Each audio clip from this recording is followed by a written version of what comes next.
Hello and welcome back to my channel. Make sure you like and subscribe to my channel. Let's begin. Shunsui Kairaku was not normally a man to worry about things. Sure, lots of shit things had happened recently, but nothing really worried him. Sure, the loss of half of the captains and lieutenants 100 years previously had been tough, the Quincy massacre had been a particularly unpleasant time, the Kugo Gingo incident left a sore taste in Kairaku's mouth, even the whole Aizen fiasco never really worried Kairaku. The Vandenreich incident. That set him off, not worried him. The incident he had gathered the captains together for. This was worrying. Head Captain, could you inform me what was so DMN important for you to call us here? I have matters to attend to, said Soifan, the flat-chested captain of Squad 2 and the leader of the Onmitsukido. Yeah. This bores me.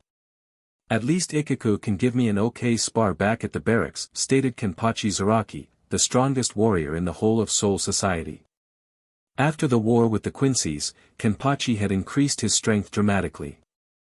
Comparing Kenpachi's previous maximum power to his new amount was like comparing a molehill to a mountain, or a cup of water to a lake.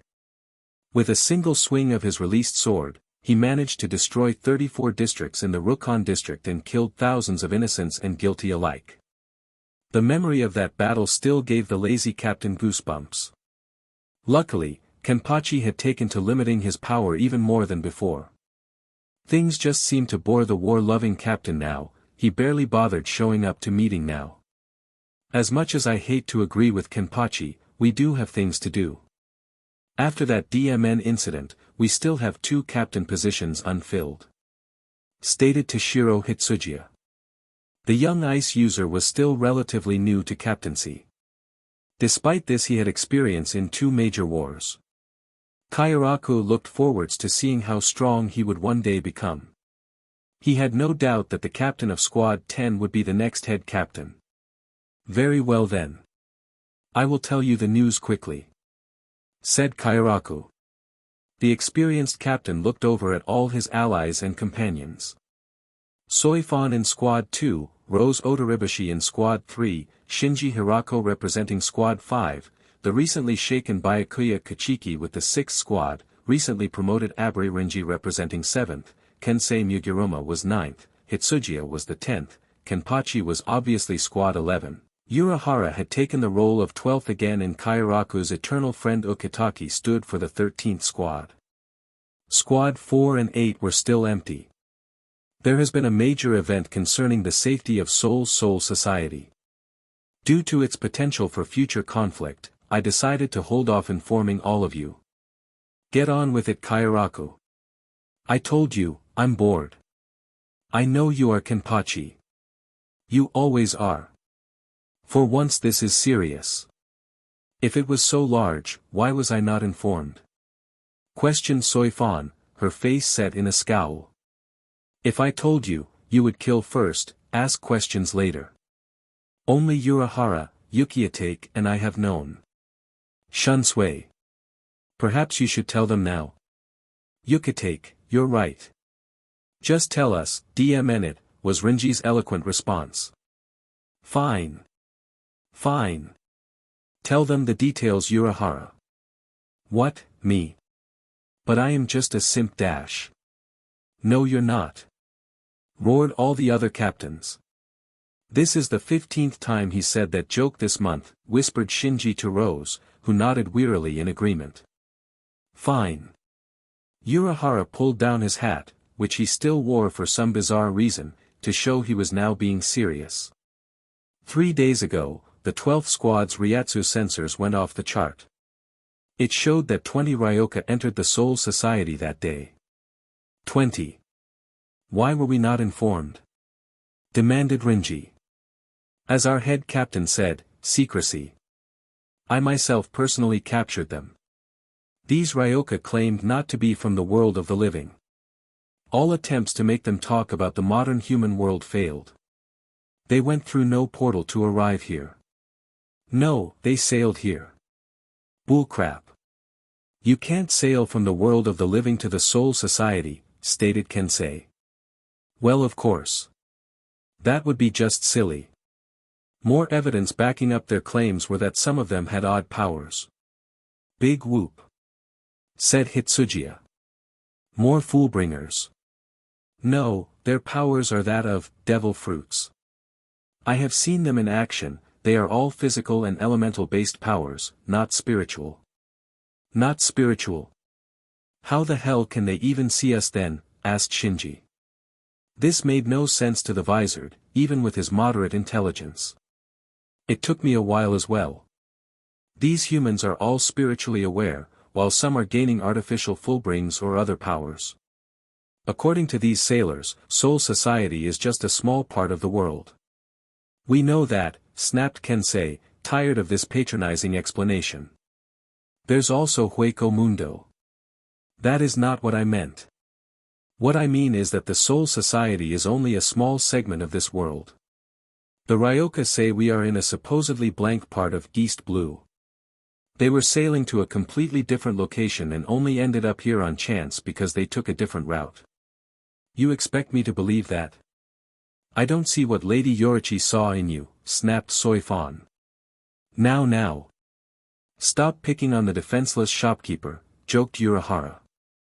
I am being absolutely serious. Apart from the Rukon district and mapping the coasts, we have never really bothered seeing if there was anything out there. Now something out there has found us. Why should I care if some group of humans live on a far-off island? They're all as strong as ants to me. Don't be so sure of that, Kenpachi, warned Kairaku. According to the sailors, there are some very strong individuals out there. These admirals seem especially troubling. Still don't care. I'm leaving. With that, Kenpachi walked casually out of the room. No respect, said the cat-loving assassin with a scowl. Nothing we can do about him, let's just be happy he's on our side. A roll call of hears filled the room. The admirals are part of a sea-based pinnacle of power in the vast world. We are somehow the small fish in the pond. Impossible. We are the Godii 13. No one makes us a small fish. Alas, Soifan, we are. The Big Daddy world government seems particularly aggressive. I doubt they will leave us alone. Apparently there were originally 2 ships sailing when they reached here. The second has already left. Then that means we will soon be discovered, deduced Shinji. Correct, said Urahara, you win the prize. Soon we will have the whole world after our butt. In our weakened state, we have no chance of holding out. Against all the enemies out there, what with more than half of our numbers decimated. The world government will want us to join them. I know that we will not. There are too many factors at this point to make an accurate measurement of the enemy's power. Then what the hell do we do? Roared Rinji. Silence. The old man may be dead, but there is no need to lose our heads. We will carry on as normal, we shall prepare but will make no aggressions.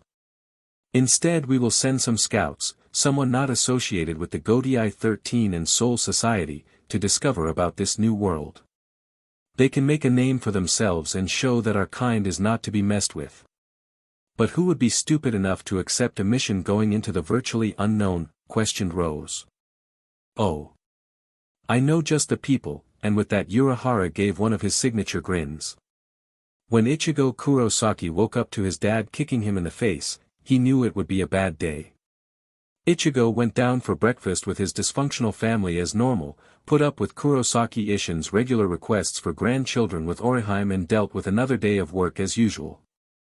Ichigo, now 18, could happily say that he was done with the constant sheet in his life. Unfortunately, the constant sheet was not done with him. The third Shinigami, third human, third Quincy, still worked at the Unajiya shop. He had tried getting a better paid job, but potential employers were often put off by his orange hair. The pay was crap, but it would do for now. After his work for the day was done, he went to meet Chad and Yuryu at a local coffee shop that Yuryu was partial to. Hey, Chad, called Ichigo to his muscular friend. Oh, hey Ichigo. Chad gave a wave from his seat at the outdoor table. The giant was dressed in a black and white business suit and carried a large, brown leather briefcase with notes for his job. When Chad officially announced he was apprenticing for an accountancy job, the entire Karakura group were surprised. They were even more surprised when he was so good at it that he soared through the ranks at the bank. "How's work?" asked Ichigo, a rare smile on his face. "Fine."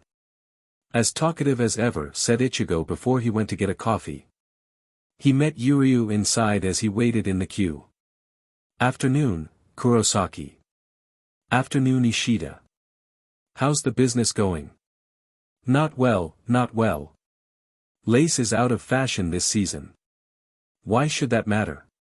All my exported underclothes had lace on them." "Ouch. Why do you even make women's underclothes?" "Good money. Girls always need a bra. I guess." Yuryu Ishida graduated from Karakura High with high grades in all subjects. He could have been anything. He had the brain to be a lawyer, the disposition of a politician, the precision of a brain surgeon. With the death of Ryukin Ishida, many expected the young Quincy to enter the family trade. People were initially surprised at his choice to be a fashion designer. Then again, people always had said that he seemed a little cur. "Hey Chad." "Hey, Ishida," said Chad as the Quincy and the Shinigami sat down at the table. They drank their drinks for a while, in silence due to Ichigo's general grumpiness, Chad's silence and Yuryu's quiet disposition. This was how it always was when the three best friends met up every Friday for afternoon coffee. They would always start off in silence, then conversation would gradually begin as the warm liquids were drunk. It was an odd sort of friendship, the kind destined to fail. After all, they were a Quincy, a Shinigami, and a Foolbringer. It was like the beginning of a bad joke. A Quincy, a Shinigami, and a Foolbringer walk into a coffee shop. With their drinks finished, it was time to go their separate ways. Things went as normal until Ichigo heard the cheerful call of Ichigo. Orihime rushed into the coffee shop, tripped, fell and cried out in surprise. She got up as if nothing happened and said, "Hey Ichigo." Orihime had gotten out of the habit of referring to Ichigo as Kurosaki, thanks to a little motivation from Tatsuki. "Didn't that, hurt?" "Nope. I have a solid head." Sure. Want to sit down?" "No no no no no. We have to leave, now." "Pardon? If you're having another daydream about robots destroying Karakura, then you are on your own." "No. It's Urahara." Now Ichigo was suspicious. Whenever the ex-shopkeeper was involved, Ichigo usually ended up getting punched in the face. Or a sword to the face. Or a zero to the face. Come to think of it, why did Ichigo even bother talking to Urahara? What did he do this time? Did he open up a wormhole to another dimension and decided he needs me to check it out? No. Has Aizen decided to have a comeback? Again? No. Is Mashiro having another sugar rush? No. Please tell me that DMN shopkeeper has been diagnosed as clinically insane. No. Apparently Soul Society is in big trouble. The head captain needs to speak with you. Come on. They know I'm retired. He says it's an emergency. He also said that if you didn't come he would post those pictures of you drunk with Yorichi on top of you. DMN that BSTRD. It is official. We are going to Soul Society to kill Kisuke Urahara. Okie dokie. Chad, Yuryu, they want you there too. Sure. Was Chad's gruff response. I am afraid I must pass. I may have sided with Soul Society against Aizen and the Vandenreich, but I still cannot help Soul Society. According to Tessai it was only slightly related to Soul Society. If anything it's a problem for everyone really. Fine. The modeling company has no need for new designs at the moment. I can last without them. Okie dokie then. To Mr. Urahara's old shop. No. Come on Ichigo. No. Do it for the world. The Soul Society. Your friends. Puppies. No. I still have those pictures. Curse you. Ichigo scowled and flared his Ryatsu. I am so killing you when we get back.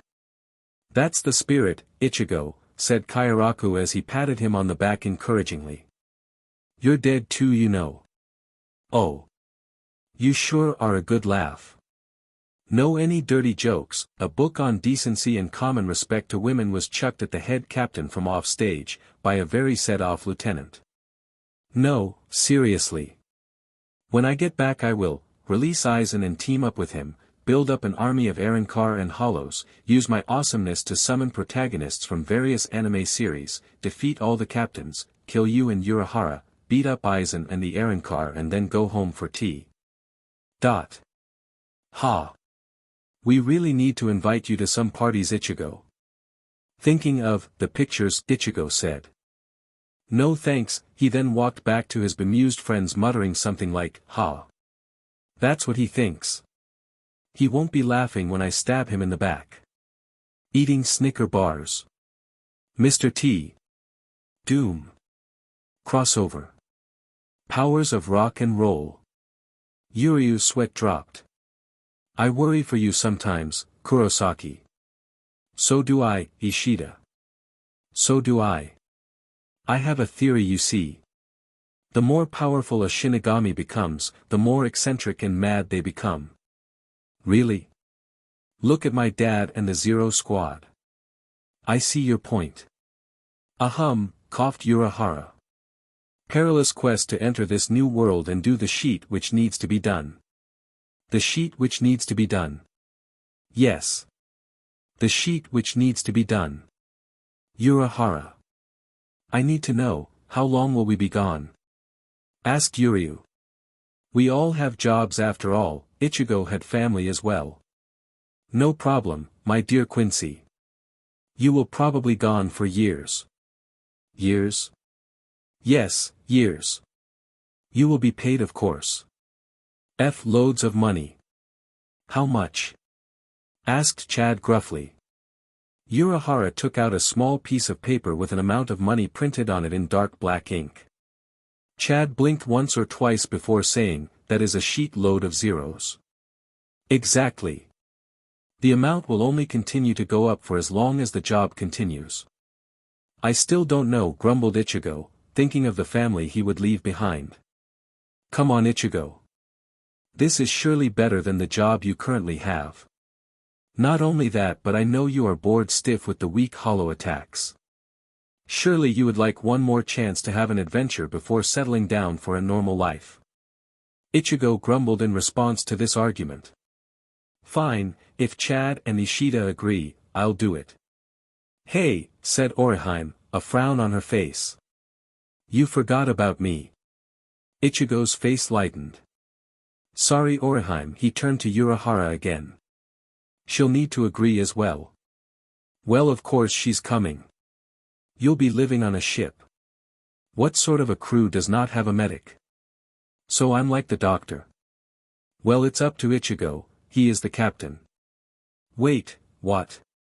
Yes, you will be leading this mission. Who's coming with me? There is you, obviously, Chad, Inoue, Yuryu and Rukia will be joining as well. Oh joy! The midget's coming. Of course. No captains will be joining you, we need all the manpower we can get. We can spare a lieutenant though. You will leave as soon as you are equipped with new clothes. Yuryu raised his glasses. What is wrong with our clothes? The seas you will be traveling in seem a bizarre, often having a mixture of cultures and clothes choice. You probably don't stand out, it just may be better if you try to blend in. I see the logic. Of course you do. We will be meeting at South Rukon 80, the seaside village. Your new ship is docked there. When you are changed you will meet there. The Karakura crew nodded in agreement before leaving for individual changing rooms which could be found in the first squad's barracks. Ichigo changed out of his Shinigami robes and put on the clothes Urahara selected. He now wore a plain white sleeveless shirt which showed off the black cross tattoos on his wrists, plain gray trousers and a long black coat. It was long enough to go down to his thighs and was a midnight black color. It had dark red stitching around the wrists and had a small silver half-moon on each shoulder. You can fault Urahara but DMN, he has good taste in clothes, thought Ichigo as he stared at his new attire. Leaving the room he saw Chad was dressed up too. The Mexican wore a dark gray t-shirt which showed of the tattoo of a heart with a snake and wings around it, as well as black trousers and his signature coin on a chain. Hey, Yuryu went on ahead with Orihime. DMN Ishida. Always going off on his own. Let's go catch up to them. Right. After passing through the south gate, the duo quickly rushed through the Rukon districts. Ichigo used Shuinpa while Chad had Sonido. After about an hour of non-stop traveling, Chad and Ichigo reached South Rukon. It was a small district, only about the size of a small village. Shacks were the house of choice and many children in rags stared hungrily at them from their positions on the floor. No one wore sandals. DMN it. I hate seeing kids like this, you know Chad. I think so too. Kids should be happy, said Chad as he thought of his own less than happy childhood. They kept moving until they reached the small port. It was a small strip of wooden pier, long forgotten and never used. 2 ships were docked. A plain Italian-style merchant ship and the other had a white robe covering it. Urahara's idea of suspense, thought Ichigo. Ah! Ichigo, yelled Orihime as she waved her arms above herself to catch his attention. Hey Orihime. You're looking good. Orihime blushed at the unintended compliment. Thanks Ichigo. Orihime was currently dressed in a manner similar to her uniform when she was held in Hueco Mundo. She had a tight white top on, a white jacket, which failed to conceal her enormous bust and also wore a long white and gray skirt. It is nice to see you arrived so soon, Kurosaki. Yeah, thanks for going ahead Ishida. Orihime has no high-speed techniques. It was simpler if I took her ahead of time. Yuryu was finally out of his ridiculous cape. He now wore a gray dress shirt, a white blazer with blue stitching, the Quincy logo sewed in dark blue thread, as well as simple white trousers. He was the image of a gentleman. Hey Ichigo. Didn't forget me, did you? Oh, it's you midget. Hey. I am not a midget. Ah. Said Urahara, nudging Chad humorously. Young love. Shut up. The two of them yelled. Rukia was wearing a short black dress, which clung tightly to her slim form and increased her chest size. She had dark purple stockings on. I see we are all here, said Urahara, clapping his hands together. Time to begin. Yeah. Complained Ichigo. Get on with it.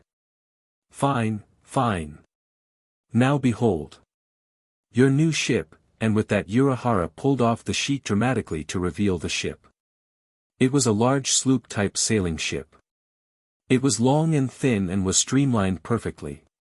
It was made of light brown wood, although certain sections were painted a black color, giving the whole ship a Gothic feel which was backed up by the dark blue swordfish figurehead, although the saw was replaced with a slim sword. With dark black sails it was truly a threatening ship. Her name is the Midnight Cutter. Treat her well, she is the finest in the Siriidi's navy. Navy of one. Muttered Rukia. What was that Miss Kuchiki? Nothing, was Rukia's frenzied answer. This was due to a certain picture Urahara came to possess of her. Come to think of it, Urahara had embarrassing photos of everyone. Most Shinigami agree that the captain of Squad 12 probably caused those embarrassing incidents to happen, simply so that he had some blackmail material on everyone. As I said, she is the finest, and the only, ship to have ever been created by the Siriidii. Did you make it yourself? Questioned Yuryu as he studied the ship intently. Of course. The bottom of the ship is made out of sekiseki stone, the wood reinforced with kido to make it near unbreakable. An engine has also been attached, it is powered with spiritual energy. My own design. All in all, a brilliant ship. You will need to read the instruction manual. There are a few surprises. Urahara took out a sleek manual and handed it to Rukia, who immediately began devouring the knowledge inside. So then Ichigo, are you ready for one last adventure? DMN Urahara, you really went all out. Said Ichigo with a grin as he looked round at the ship he would be spending the near foreseeable future in. Of course I did. Soul Society really owes you one. Or two. Maybe 3 or 4 really. Since we're making you do our dirty work dash. Yet again. Yes, since you are doing our dirty work, you may as well do it in class. Class was one thing the ship was not lacking in. So far Ichigo had only seen the lower deck and he was already impressed. The main area for the ship was 2 large wooden sections, a large open area which spanned 3/4 of the front deck and a smaller area where the steering wheel was, which was located towards the back of the ship, above the 3rd floor. The lower area was relatively plain, except for 3 cannons on each side, a plain black cannon with no ammunition. According to Urahara, none was needed, all you had to do was insert some spiritual energy. Around the middle mast, there were some wooden seats which could be used for an outdoor meeting point. A section of the floor was roped off to be used as a sparring arena. Ichigo was looking forwards to having a friendly match or two with Chad, they had both complained that their skills were getting rusty. There was also a room at the top of the mast to serve as a crow's nest. Yuryu, when he decided to check it out, said that it was a perfect location to keep Quincy weaponry. The room was a simple circular storage area but with windows at the 4 compass points. There was a small bed here so that someone could be permanently stationed here. It was also a perfect sniper point for an archer. Yuryu vaguely complained that he had no time to collect any of his equipment, the designer only had the Quincy cross he always carried. Urahara cryptically said he would find a way to give them to him later. There was also a few painted targets against the wall of the 2nd floor for Yuryu and Rukia to use as targets during practice. Floor 1 was located below deck, with another floor beneath. Floor 3 was placed vertically above floor 2, giving it the appearance of a large block at the back of the ship, with deck area above. Follow me everyone and we shall continue with the tour. Urahara motioned for the group to enter a plain door, the only one on the entire deck. Orihime was practically achieving lift-off in excitement and quickly dashed in, followed by Chad and Rukia. Yuryu took one last look around before heading in. Come on now Ichigo, called the ex-shopkeeper from inside. Ichigo rolled his eyes and followed them inside. They were in a simple corridor, illuminated by light bulbs. There were no windows in this section of the ship. There were 2 doors evenly spread across on either side of the corridor. Urahara pointed to the left one closest to the door. That door leads below deck, there are some steps leading below, he then gestured to the door adjacent to it. And that one goes up. Urahara trotted along the corridor with the teenagers, and technical old women, trailing behind. He opened the door to the right and led the group in. This is the kitchen. Wow, called out Orihime in happiness, happy to have a location to make her odd meals in. That's right. This is the location where all the real cooking takes place. The kitchen itself was quite spacious. There was a table positioned in the middle, to give room for the chef to put all manner of foods and equipment. Around the outside of the room there were various cupboards, ovens, fridges, storage areas and even a toaster, with enough space on the side anything. A door could be found at one end. When Chad opened it up it revealed a large storage area for all the various goods that would need to be carried to feed a ship of pirates. Bloody hell Urahara. Why is the kitchen so DMN large? Asked Yuryu. Simple. When I built the ship, I needed something to take up half of this floor, a kitchen and a storage room seemed to fit the bill. So the kitchen is so large because you were too lazy to add a 3rd door to the corridor and were too lazy to think of a 3rd room on this side? Asked Ichigo with a deadpan look on his face. Exactly. stated Urahara happily, as he waved the fan he pulled out of nowhere. Woohoo! This is perfect, stated Orihime as her eyes glowed with happiness. I can finally make red bean paste and buttered sweet potatoes for everyone. No. I mean, don't go to the effort, protested Ichigo quickly, eager to avoid Orihime's dreadful cooking. He was backed up by Chad and Rukia's frenzied nodding. Yeah. No need to go to the trouble. You don't have to bother. No. I like cooking. I never get the chance to cook for everyone. Urahara was smirking in the background. Ooh. You can stay for dinner too, Mr. Urahara. The captain paled. That's dangerous talk, that is. Quick. Out of the kitchen before she gets any funny ideas. Urahara ran out of the room, followed by everyone except Orihime, who followed a little reluctantly. This is the general living room, stated Urahara as he led them into the fourth door in the corridor. Brilliant. Pretty good, Urahara. Not as good as the kitchen. Okay. Is that a Nintendo I see? Yes. That is a Nintendo you see before you, Mr. Ishida. Best. Shinigami. The Quincy stated as he stalked over to the plasma screen TV. He has a secret passion for JRPGs, whispered Orihime to Rukia, informing the Shinigami of one of Yuryu's best-kept guilty pleasures. I do not have a secret passion for JRPGs. I like the music.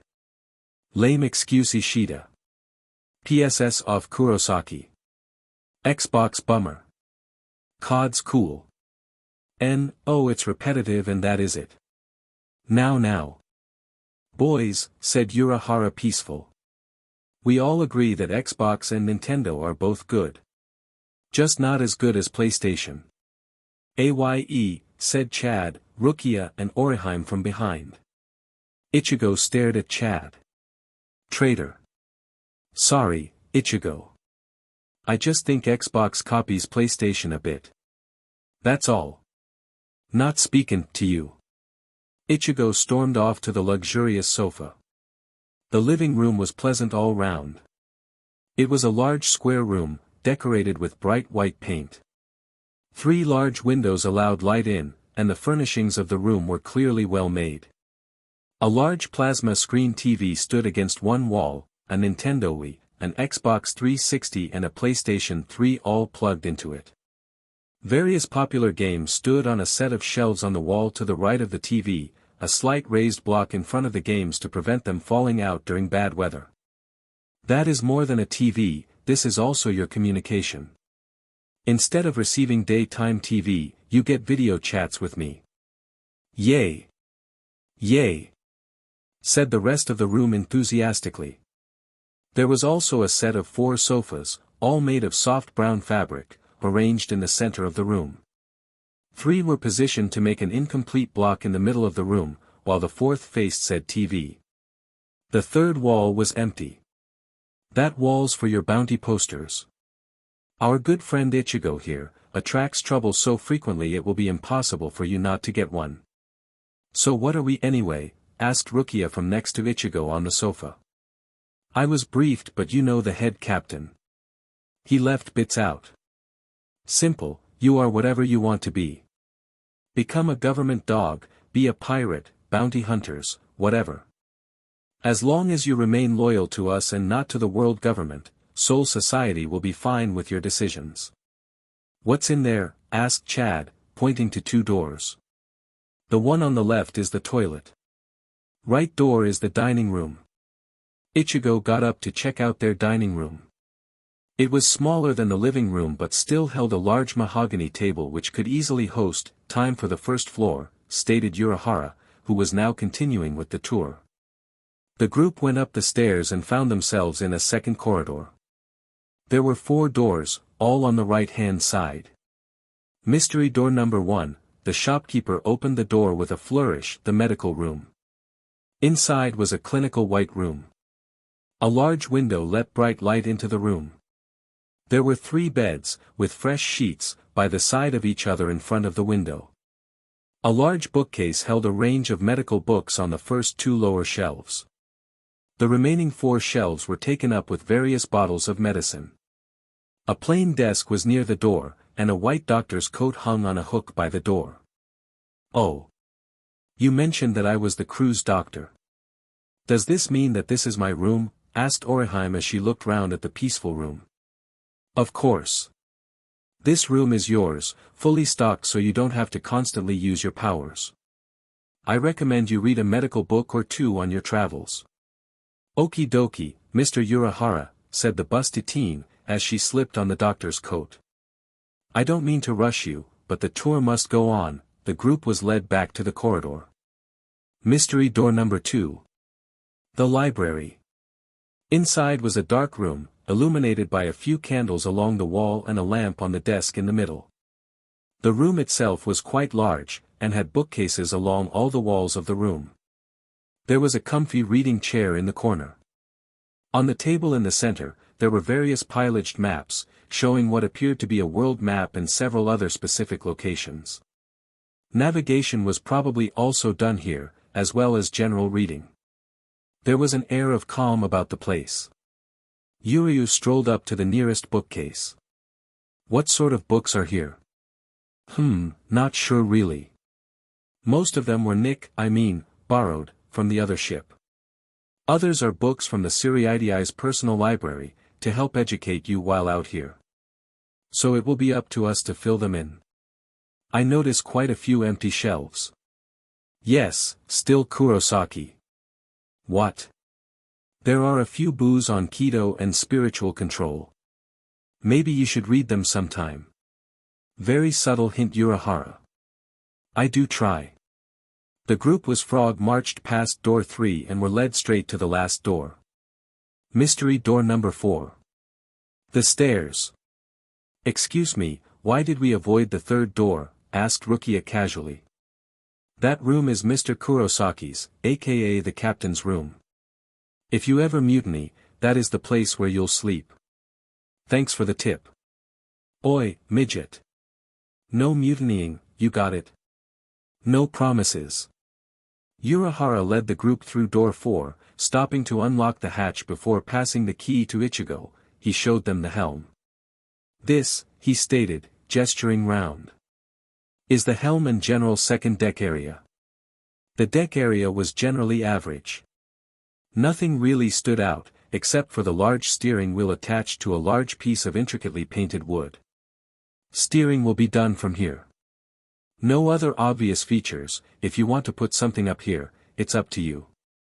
"What if pirates attack or something?" asked Ichigo. "Not that I care and all, I can shunpa down to the bottom deck to kick their butts, but what about Orihime and any humans who may end up joining the crew? Isn't it inconvenient having to go through all the ship to get to here?" Urahara answered the question by pressing a green button on the side of the helm. A clicking sound could be heard. Ichigo went to the 2 areas on the ship's railing, which had just lowered into the deck. A rope ladder had shot from a compartment to create a ladder down to the lower deck. When Urahara pressed the red button, the ladder was pulled back inside and the railing raised. Back inside people. And dead people. Rukia scowled before following him. "Here we go." Random corridor 3, the group had now taken the unopened door to go down into the bowels of the ship. 3 doors were spread across the right wall, the left wall had small circular windows. Door 1, men's cabin. Inside was a slightly larger than average-sized room. Plainly decorated, it did its job as a bedroom. To the right of the room were 3 low beds, and above them were 3 hammocks. The left-hand side of the room had 8 lockers, all a dark green color. 3 beds to the right for large sleepers, and some hammocks above for a piratey feel. "No thanks," said Yuryu with a disdainful look. "I will not sleep in the same room as Kurosaki, he is a Shinigami." "Part Quincy," muttered Ichigo. "Besides the point. I shall sleep in the crow's nest. I will take one of those lockers of course." Besides this, there were also 3 cannons positioned against the far wall, where 3 hatches could be opened. A large blue rug took up the center of the room, a low table in the center. A side door led to a small bathroom, for nighttime use.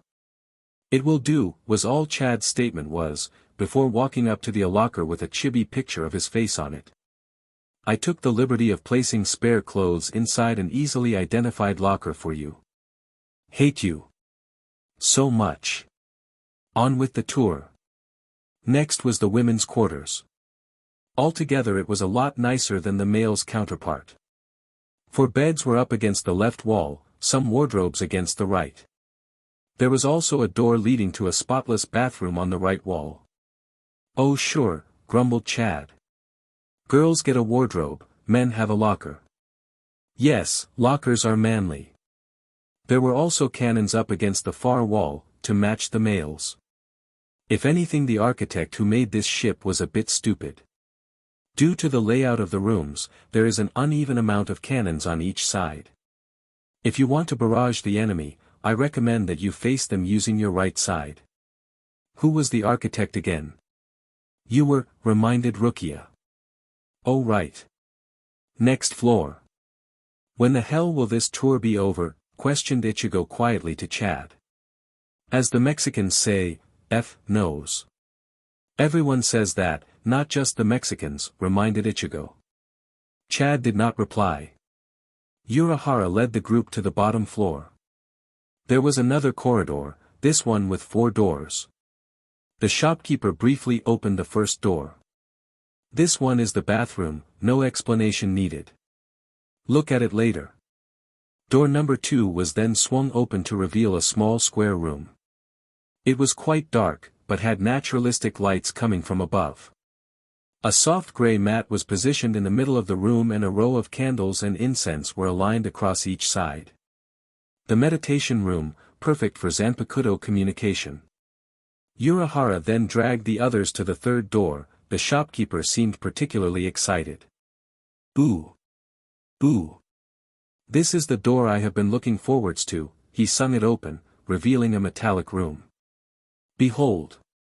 The workshop." The room was certainly an impressive workshop, regardless of craft. There were various machines scattered through the large room, many of which only a genius would know what to do with. Tools were all hung up on one wall and a huge metal table was in the center. This room will do for any and all creative tasks. Blacksmithing, forging, building, designing, you can do it all in this room. Yuryu seemed particularly pleased with this little gem. "Anything. Anything. Oh. Can we build giant robots?" demanded Orihime. Ichigo simply sighed. Alas, time had not decreased the busty female's active imagination. "No, we can't build giant robots." "Aha. Actually we can," stated Urahara with a grin. "If you know how to, of course." And that was the tour. Hey, didn't you leave out that last door? Details, details. It was only a store-room engine room. I have things to do back at the department. The captain shunpoed onto the dock area. I wish you luck. You'll need it. I need to get going now. I will be in touch. Bye Urahara. Bye. CYA, was Urahara's last words before leaving the teens to themselves. They stood around for a few moments before Ichigo spoke. Okay then, anyone has any ideas how to drive this thing? The other teens, and old women, stared at Ichigo with blank faces, before everyone shouted out, crap. We forgot to ask Urahara how we drive this thing.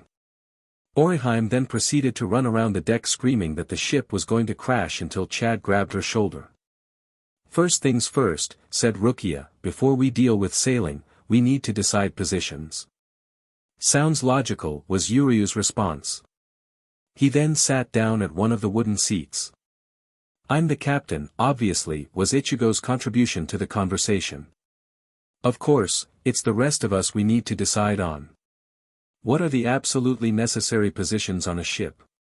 Captain. Cook. Navigator. Doctor. Anything else?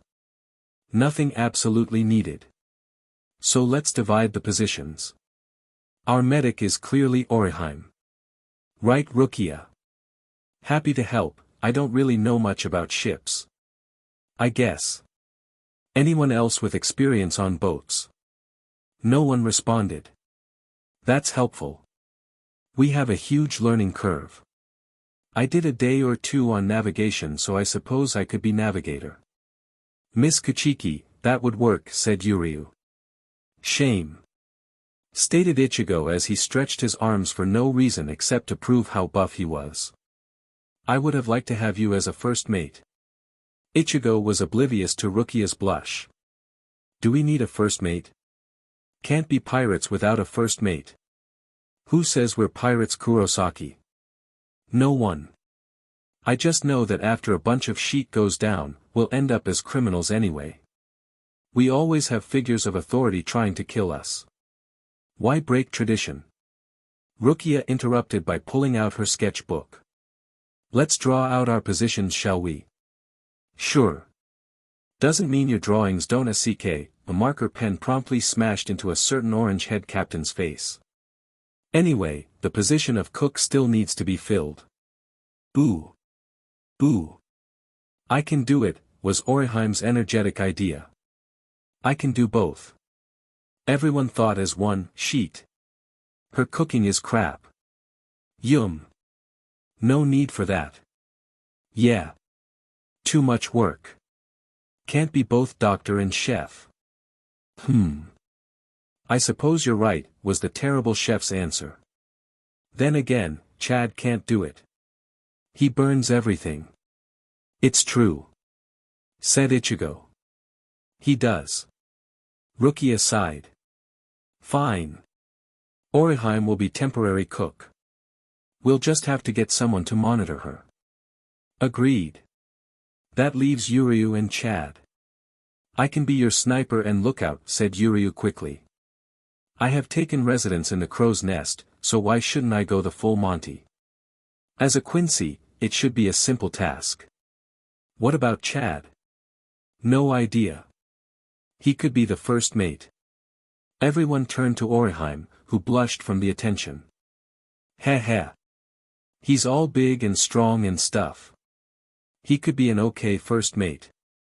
Okay, I guess. Accepted Ichigo. Rukia clapped her hands together to get the crew attention. Right.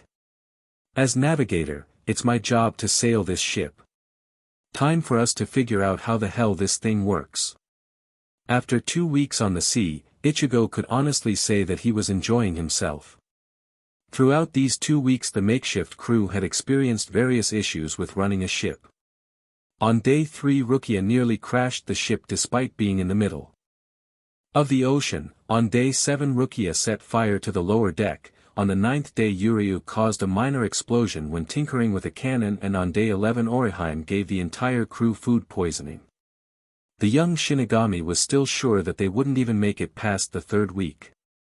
The only unusual thing is that they had somehow avoided getting into any fights.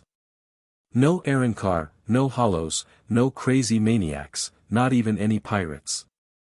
Ichigo was fairly sure that karma would kick him in the ball for this PRD of rest later. Mornin', Chad, said Ichigo as he walked into the living room with a bowl of shred dies in his hands. Good morning, Ichigo, was the gruff man's response. Ichigo sat down next to his friend on the sofa and began to munch on his cereal. Thank God Urahara stocked us with cereal. Imagine what would happen if Orihime actually cooked us breakfast. I know. We really need a chef. I'm running out of ways to dispose of my meals while her back's turned. Have you tried the plant pot trick? We don't have any plant pots, Ichigo. We will have to remedy this when we next dock.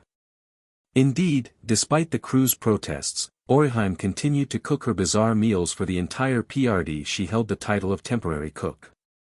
While Orihime cooked, the others members held secret rendezvous with one another to determine the best way of getting out of eating. The group had already gone through all the obvious ones, the handkerchief trick, the toilet trips, the stuff it in a drawer and dispose of it later trick. They had been done so much that even naive Orihime was starting to get suspicious. Rukia often despaired that they were running out of ideas. Good morning, Kurosaki. Oh, hey Ishida. Yuryu Ishida walked into the room with a slice of untampered with toast in his mouth. The Quincy sat down on the opposite sofa, before continuing with his basic breakfast. Anything of interest happened during the night shift? Not really, quiet as usual. Yuryu had taken to doing night watch. Ichigo originally suggested they take turns staying up at night to keep an eye on things. This idea was turned down by Yuryu. His pride as a Quincy would not allow anyone to share his job as lookout. To compensate for this, the Quincy sleeps in during the day. He would often take a large afternoon siesta and would snap at anyone who disturbed him. "Morning everyone. Can I make anything for anyone?" asked Orihime as she entered the room. Orihime had taken to wearing an apron when performing cooking tasks, a doctor's coat when not. She wore her plain white apron now. She was deadly serious about cooking something. No. I mean, don't bother. I have some toast. Yeah. I am. I already have some cereal.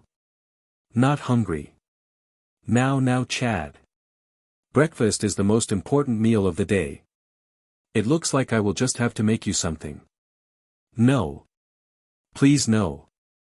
I had something earlier. Nothing in the dishwasher, said Orihime, oblivious to the scared look on the Mexican's face. Keep looking. The bowl's there somewhere. Don't worry. I'll just have to make you toast and soya sauce. Ooh. We can have chopped melons too. No. Please Ichigo, save me. Ichigo gave him a bored look which clearly said, if she is making you eat something, she can't make me eat something. Come on Chad, said Orihime as she dragged Chad into the kitchen. Yuryu simply sighed at his large friend's pain and finished his toast. I'll see you later for training Kurosaki. You were serious about that? Of course. You may not be a true Quincy, but it is still a disgrace to our race if one of our own can't even do basic Reshi manipulation. Why should I have to? I can just bust out Zangetsu and kick, but if I have to. Yuryu sighed before continuing. That's not the point, it's the principle. You have Quincy heritage. I know you feel that me teaching you a bit of Quincy stuff is pointless, but what if you end up in a situation where you can't use your Zanpakuto? Your blood is not enough. Simple, I'm learning Kido now. Sort of. I actually managed to pull one of the other day. Sure you did. Was it supposed to explode? Not sure really, either way, in my book, explosions equal good. I give up. See you later for training. Fine. Yuryu left the room. Ichigo just sighed again in annoyance. About a week into their voyage, Yuryu had approached Ichigo and offered to teach him basic Quincy craft so that he would have a backup if necessary. Ichigo had originally scoffed at the idea of using something which was not Zangetsu. The orange head later warmed to the idea after a talk with Zangetsu in his inner mind. Thus Ichigo Kurosaki's Quincy training had begun. Ichigo was useless of course, Yuryu said this was to be expected, at least until Ichigo had learned a bit more on Ryatsu control from the library. After putting his bowl on the kitchen side, Ichigo decided to settle into the usual routine. On an average day on the Midnight Cutter, a certain routine had been decided. After breakfast Ichigo would go help Rukia with the navigation of the ship in the library. Rukia got up early to have her breakfast before Orihime was up, while Chad manned the wheel to keep the ship on course. For the first week or so navigation was terrible. 2 days of teaching could not grant the experience needed to steer a ship. It was lucky that Rukia picked the job up so quickly. Yuryu at this time, would be doing his own personal training to get himself back into shape before the main fighting started. Yuryu Ishida decided at the start of this adventure that he refused to be left behind strength-wise. Yuryu had become an extremely powerful Quincy in the Vandenreich War, especially after learning Quincy, Vollständig. Due to lack of need, Yuryu had not bothered to maintain or train his powers until his recent decision to help Ichigo and the Soul Society. After doing the basic navigational work, Ichigo would take the lead on the steering wheel. Rukia then took this time to read in the library. Sometimes she read up on rare techniques or the history of Soul Society, but for the most part she read popular human world novels. When no one was watching, she also secretly devoured 50 Shades of Grey when she had the time. Lunch was next. Most of the time, the crew would attempt to avoid lunch by making a sandwich for themselves when Orihime was distracted. This failed for the most part. As such, 4 people were forced to endure Orihime's cooking every day, with only the rare escape. After lunch was Ichigo's study time. Much to the surprise of all, least of all himself, Ichigo decided to learn Kido. In the moment he decided this, multiple rules of the universe were broken and many people died out of sheer confusion on what the hell happened. Despite his lack of control, Ichigo persisted at it and eventually, through multiple books, figured out a way for him to use Kido. Ichigo lacked the control needed to make Kido work, and as such, this led to Ichigo finally deciding to control his spirit energy, meaning he would one day be able to use the demon spells. Ichigo focused on Ryatsu controlling exercises which would teach him the control needed for Kido. Heido No. 1 show requires the user's Ryoryoku in one's hand to spin clockwise when used so that the Kido generates the impact effect it has. Ichigo trained for this by attempting to rotate his own energy. The attempt was successful and led to an increasingly overpowered show, but still a show. While this was going off, Chad was at the wheel again. This PRD of time was also when Yuryu took his daily nap. It would start at 1 and end at 7, when dinner was served. At Furish, Yuryu would train Ichigo. The training set off both Quincy and Shinigami but was absolutely necessary. For one thing, they both argues and rarely managed to make any progress at all. Secondly, Ichigo was required to do all the basic Quincy training which Yuryu had been forced to do as a child. It was impossible for Ichigo to learn any Quincy or Quincy variation techniques until he had been put through the stuff which took Yuryu 7 years to do. This meant basic conditioning. To make it possible for the human body to accept Reshi in the air, the body must grow used to accepting small amounts through the use of a cross and then accept more and more energy until it is possible to form a bow. The next objective is to gather Reshi in the air using the bow and fire it. While Ichigo was able to skip about 5 years training due to him already being able to accept and use Ryatsu, he now had to figure out how to use a completely different energy source. Thanks to his exposure to Quincy's in the war, as well as the discovery of how to use blood, Ichigo could definitely detect Reshi. In the few days training he had had so far, Ichigo had managed to gather a few particles of Reshi in his hands, before losing them. "DMN it," said Yuryu angrily. "You can't keep hold of the energy. This is going to be DMN near impossible until Urahara can get me a spare Quincy cross for you to use. Can I skip this then?" "No." After this training, Ichigo and Chad would spar in the ring, practicing their speed and reflexes. Ichigo often won, but when he was limited to hands only Chad would often take the lead. Rukia would have taken the wheel at this point.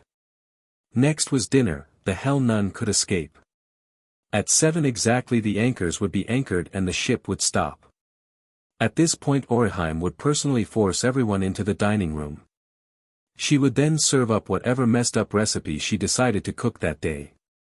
That night the meal had been beef casserole with various fruit and vegetables, sweet mashed potatoes and leeks on the side and red bean paste as dip. With no idea of how to escape the meal, Ichigo was forced to actually eat it that night. Ichigo truly cursed Urahara for not putting a plant pot in the dining room. After dinner things were always better. The group would retire to the living room and talk about whatever the hell they wanted to, while Ichigo and Yuryu attempted to kill each other on the Wii while playing Smash Bros. Brawl. "No Samus. You can't die now. Ha. Your character's weak Yuryu. No. Your Ike's using its final smash. Ha. You're dead. No. Why is it so overpowered? How can a COD bummer beat me? Simple. I'm Kurosaki Ichigo and I'm absolutely flawless." Despite their differences, the 5 of them were still friends. While each of them were as different as cats and dogs, as far apart as the sun and the moon, they still valued their friendship and enjoyed these 3 hours together every night. Most of the group headed off to bed at 10, except for 1 or 2. Night Ichigo. Yeah, see you tomorrow Orihime. Night Yuryu. Night Rukia. See ya Chad. Yes, good night.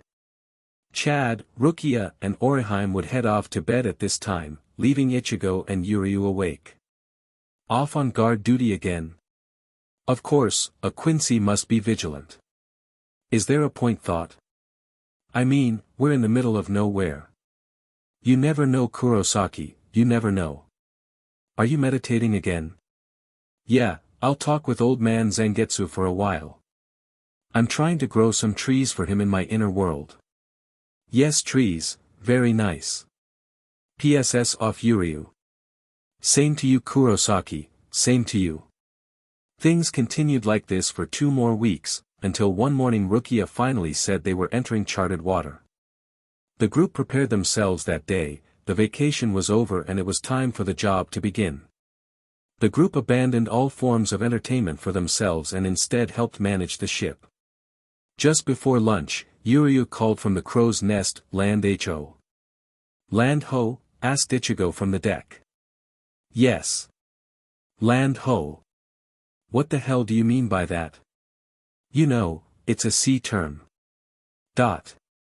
Dot. Sai, just look in that general direction and you'll see. Uhu. It's land. Well no. Gather the crew, time to gather some information. When they approached the island, the crew gathered on deck to listen to Rukia's rant. Okay then everyone. Our mission begins now. Soul Society's knowledge on the full extent of the world is flawed. Greatly. 3 objectives. First, discover where we are. Second, find general info on the world we now live in. 3, discover specifics on the threats we will find ourselves in, as well as general knowledge on the world government. Yuryu raised his hand. What do we currently know? Not much. We know the world is divided into 4 oceans by a large landmass of rock and by some sort of an ocean called the Grand Line, whatever the hell that means. Anything else? Asked Chad. Objective 4, if possible, find a chef. Screw secrecy, we tell him we're all dead if we have to. I don't care. If he/she cooks, we take him/her with us. Kidnap them if necessary. Oh. It's like you don't want to eat my cooking or something. No one responded to Orihime. The ship continued to sail towards the island. Up close it resembled the average Japanese island. It was a circular island of light green fields, small beaches, trees and Japanese-style buildings. There was a general feeling of Japanese heritage about the place. The midnight cutter sailed into a small dock. A few strips of wood and a small fishing boat or 2. There were not many houses in the area and a few fishermen looked up curiously as the large ship sailed in. At first the villagers were tense but quickly relaxed when there was no flag billowing from the crow's nest to show they were pirates. Ichigo jumped off the ship with Chad and helped tie up the ship. The rest of the crew promptly followed. A small man in average cotton attire walked up to the group with an air of intimidation, or at least he tried to be intimidating. His small stature, gray mustache and ridiculous haircut prevented him from being taken seriously. "Hello, my name is Katashi. Who are you 5 and what are you doing here?" Ichigo, after being gently pushed forwards by Rukia, sighed and decided to do the talking. "Hey, old man. We're sailors who are a bit lost. Can you tell us where we are?" "Jijirjijich. Watch your tone, boy. You are in Shimatsuki village, the home of the greatest Kenjutsu school in the East Blue." "Oi Rukia. Was this place mentioned on the maps?" Maybe. Don't know really. Crappy midget navigator." "Hey. I don't really know, but I think it is near the Organ Islands." "Yeah. I think the Organ Islands are pretty big. We should get a better idea of what we are doing if we head there. Yeah, we are pretty close to the Orange Islands. We get travelers from there all the time. Where are you from anyway? Ichigo turned back to Rukia to receive an answer. She simply shrugged. Yuryu whistled casually, Chad grunted encouragingly, and Orihime was spacing out. Basically no one planned an answer. Far away. Yeah. An island in the eastern corner of East Blue. Bull crap. There is no island up in that stretch of water. Rukia stepped forwards to direct the conversation into a better direction. Exactly. We are from that island and only discovered there were other people in the world a few weeks back. Katashi grunted then laughed. So what, your island thought they were the only people in the world for all these years? That is startlingly accurate. Ha. That is pretty funny actually. Anyway, said Ichigo, getting back into the conversation. We don't know much. Our country sent us out to find out more and report back. Could you tell us some basics about the world? Me? No, go bother someone else. Mr. Katashi, stated Yuryu as he glared at the man from behind his glasses. Who can help us then? I dunno. There's a largish town 5 minutes north. If you buy the lads at the pub there's something they might help and not ask too many questions. If that fails you can always go to the Isshin dojo. The Isshin dojo, yelled Ichigo, linking Isshin to his dad. Crap. I have no idea what my dad has to do with this place, either way we need to get out of here now. Your dad? Ha. That geezer Koshiro only had one kid, a girl.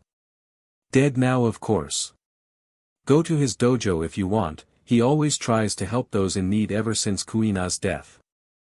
Right. Thanks for the info, thanked Ichigo. Don't mention it. You can stay here a day or two, if you want. Stock up on food and sheet.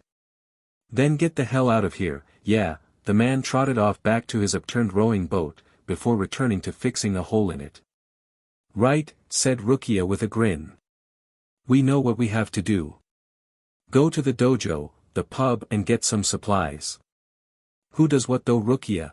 Asked Orihime. Yuryu, you're good at talking. You go to the pub. Here. Ichigo then chucked his friend a small bag. Urahara nicked some belly from that ship we left as Soul Society. You can use this to get some booze. Won't we need that for food? That's only a bit of it, said Rukia. Orihime. Yes, said the girl cheerily. Rukia shuddered at what this decision would cause. Go get the food supplies. Chad, go with her and hold the bags. You already have some cash. Right. Keep an eye on her. Or rather what she buys. Wink, wink, nudge, nudge. What do you mean Rukia? Nothing Orihime. Me and Ichigo will check out the dojo. Right. Meet back here at 6, who knows how long the captains have until the world government learn of Soul Society. Got it, the group first walked to the town. It was a Japanese-style settlement, with the houses often associated with rural towns in Japan. No large buildings damaged the gorgeous view and the lack of pollution clearly had positive effects.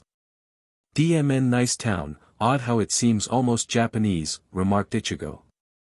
Then again, Soul Society seems like a mixture of our world's cultures. No reason why the rest of this dimension is not also influenced, responded Yuryu. As I said, split up now and return to the ship at 6. Got it? Yeah. Let's get going midget. Shut up Ichigo. I am not a midget. Perhaps a dwarf. Don't make me hurt you.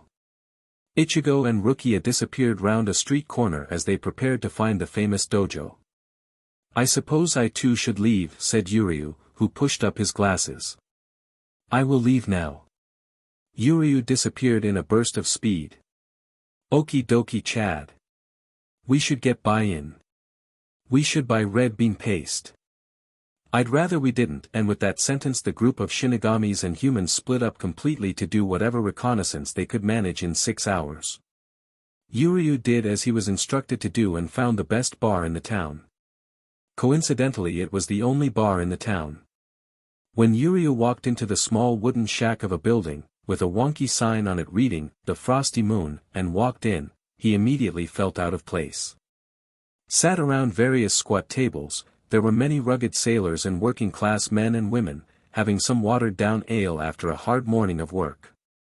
Yuryu instantly felt he stood out like a crocodile at an alligator pep talk, due to his white and blue suit. Yuryu thought that Urahara wouldn't know inconspicuous if it slapped him in the face. The Quincy pushed his way past a few standing men and found an empty bar stool to sit on.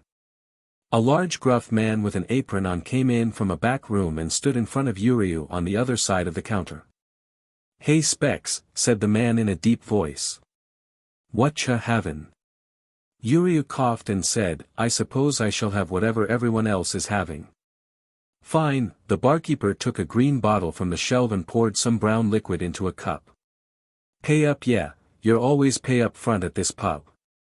Yuryu dug through his pockets and took out his small bag. "How much?" "Ha. Pretty boy has a purse. 100 belly." Yuryu slapped the cash onto the table before taking a sip of his drink and nearly gagging. Looking round at the crowded pub, Yuryu asked, "Is it usually this busy so early in the day?" "Of course. All the real jobs are done in the morning and in the evenings. Only time to get hammered." Yuryu took another sip. "Still as inedible as before. You should leave quick, pretty boy. You don't belong here."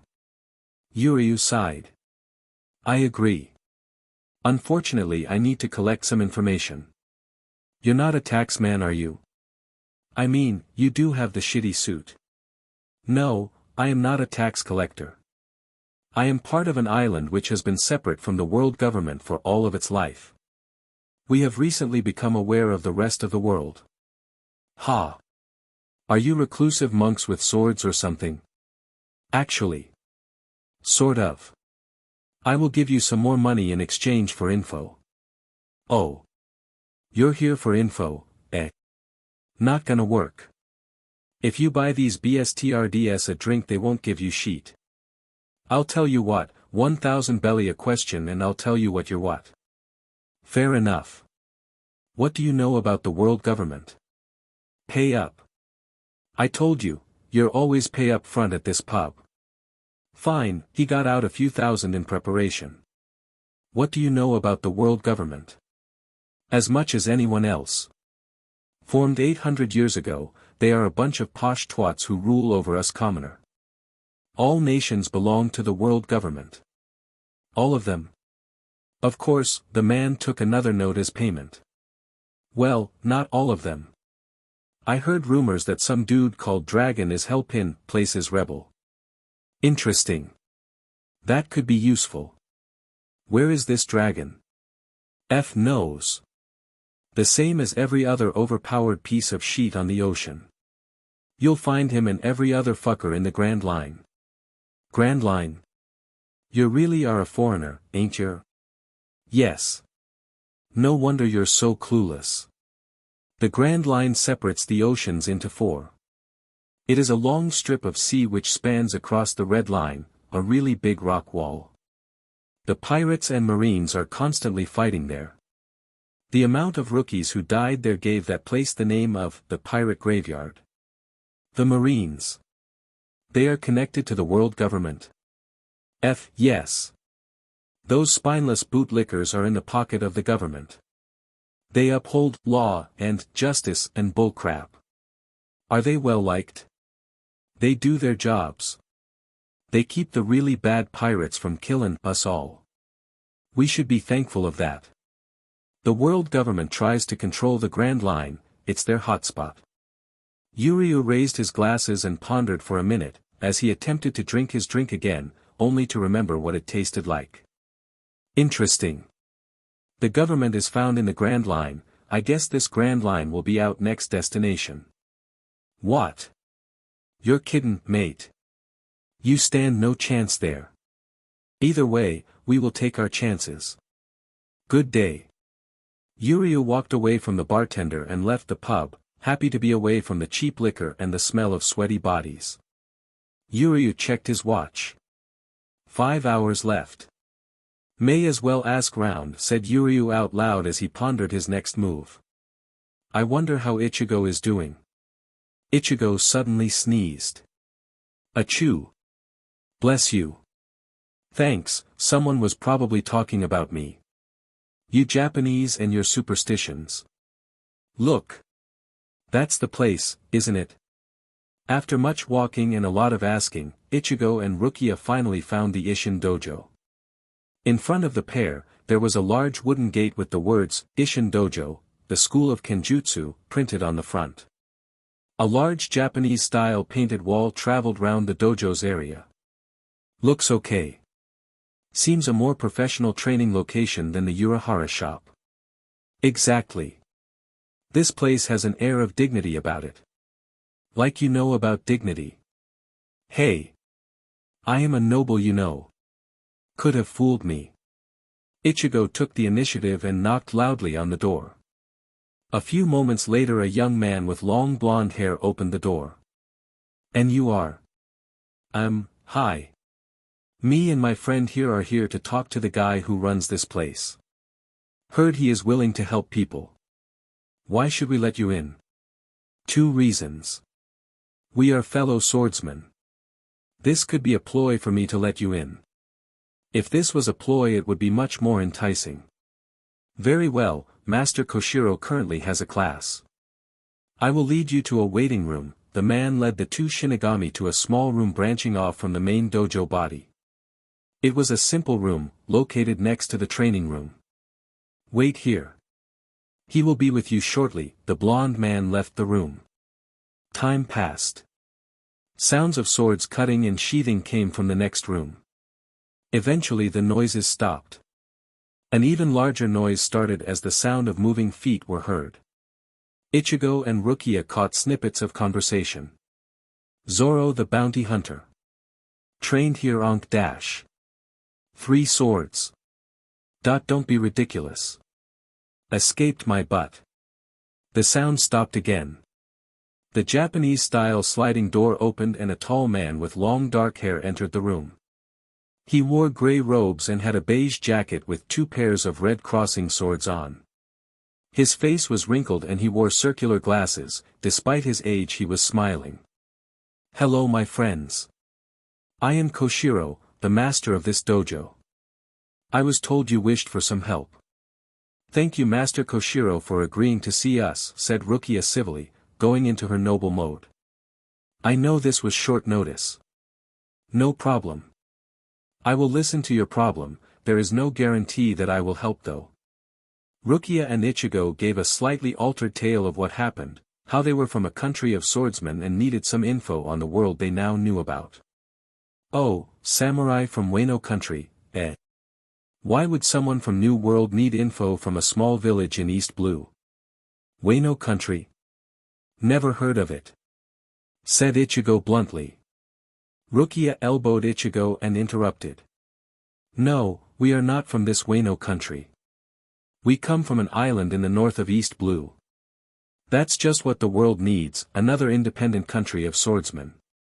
Then again, if they allowed women into their ranks, they can't be too strong. Rukia was barely containing her rage. Excuse me, she said calmly, what did you just say? You are a woman, as much as I hate to admit it, a woman shall never be as strong as a man. Rukia lost it, what did you say? Rukia. Calm it. Ichigo grabbed his friend's shoulder. I apologize but I am only speaking the truth. How dare you? Women may be less physically strong than men but that doesn't mean we can't be a strong sword wielder. I am a lieutenant. One of the 26 strongest in our military group. How dare you insult me? As I was saying, I did not mean to offend. I myself had a daughter who aspired to be a swordswoman. I thought that perhaps she would surpass her gender's limits. Instead she died. So. There are plenty of strong women out there. Of course there are, I never denied it. The pirate empress being a key example. Either way, she is not as strong as the male Shichibukai and she herself is not swordswoman. My expectations for a woman sword user has not been surpassed. I'll show you. I challenge you, O mighty Koshiro, said Rukia with a hint of sarcasm. I challenge you to a swords fight. Things remained tense for a moment, neither party acted. Eventually Koshiro said, no. Why not? I will hurt you, that is why. I don't care, fight me. What of you, orange-haired one? What of me? How can you stand here and allow a woman to try and enter a duel? Simple, she'll do it anyway. Besides, she won't lose. Koshiro pondered for a while. Very well then, but we shall use wooden training swords only. Fine. Follow me, I shall lead you to the main dojo. Koshiro rose gracefully from his seat, Ichigo and Rukia followed him through the sliding door. The two Shinigami found themselves in a well-made sparring dojo, with soft floors and thin walls. From a bucket Koshiro took out a chipped wooden sword, saying, this is all I shall need. He then went into a different bucket and brought out a freshly carved sword. Don't handicap yourself. You need every advantage you can get, Mississippi. Kuchiki. Right, he settled into a loose two-handed stance. You have first attack. Don't be so arrogant. Rukia settled into her normal stance, 2 hands on her sword for strength and control. It will be your downfall. Rukia remained motionless for some time, Koshiro still stood with a smile on his face, unable to perceive the threat of the small dark-haired woman. After a while Koshiro became impatient at the lack of attack.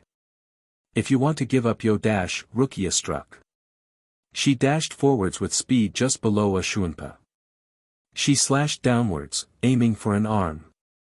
Koshiro raised his weapon to block, the second swing aimed at the chest area nearly hit, until Koshiro jumped back. You may be a challenge after all, he struck with the point of his sword, swinging it at Rukia's head. The Shinigami ducked easily and aimed an upward slash at the chest. Koshiro barely blocked it. The elderly sword teacher decided to outmaneuver Rukia in order to gain the win.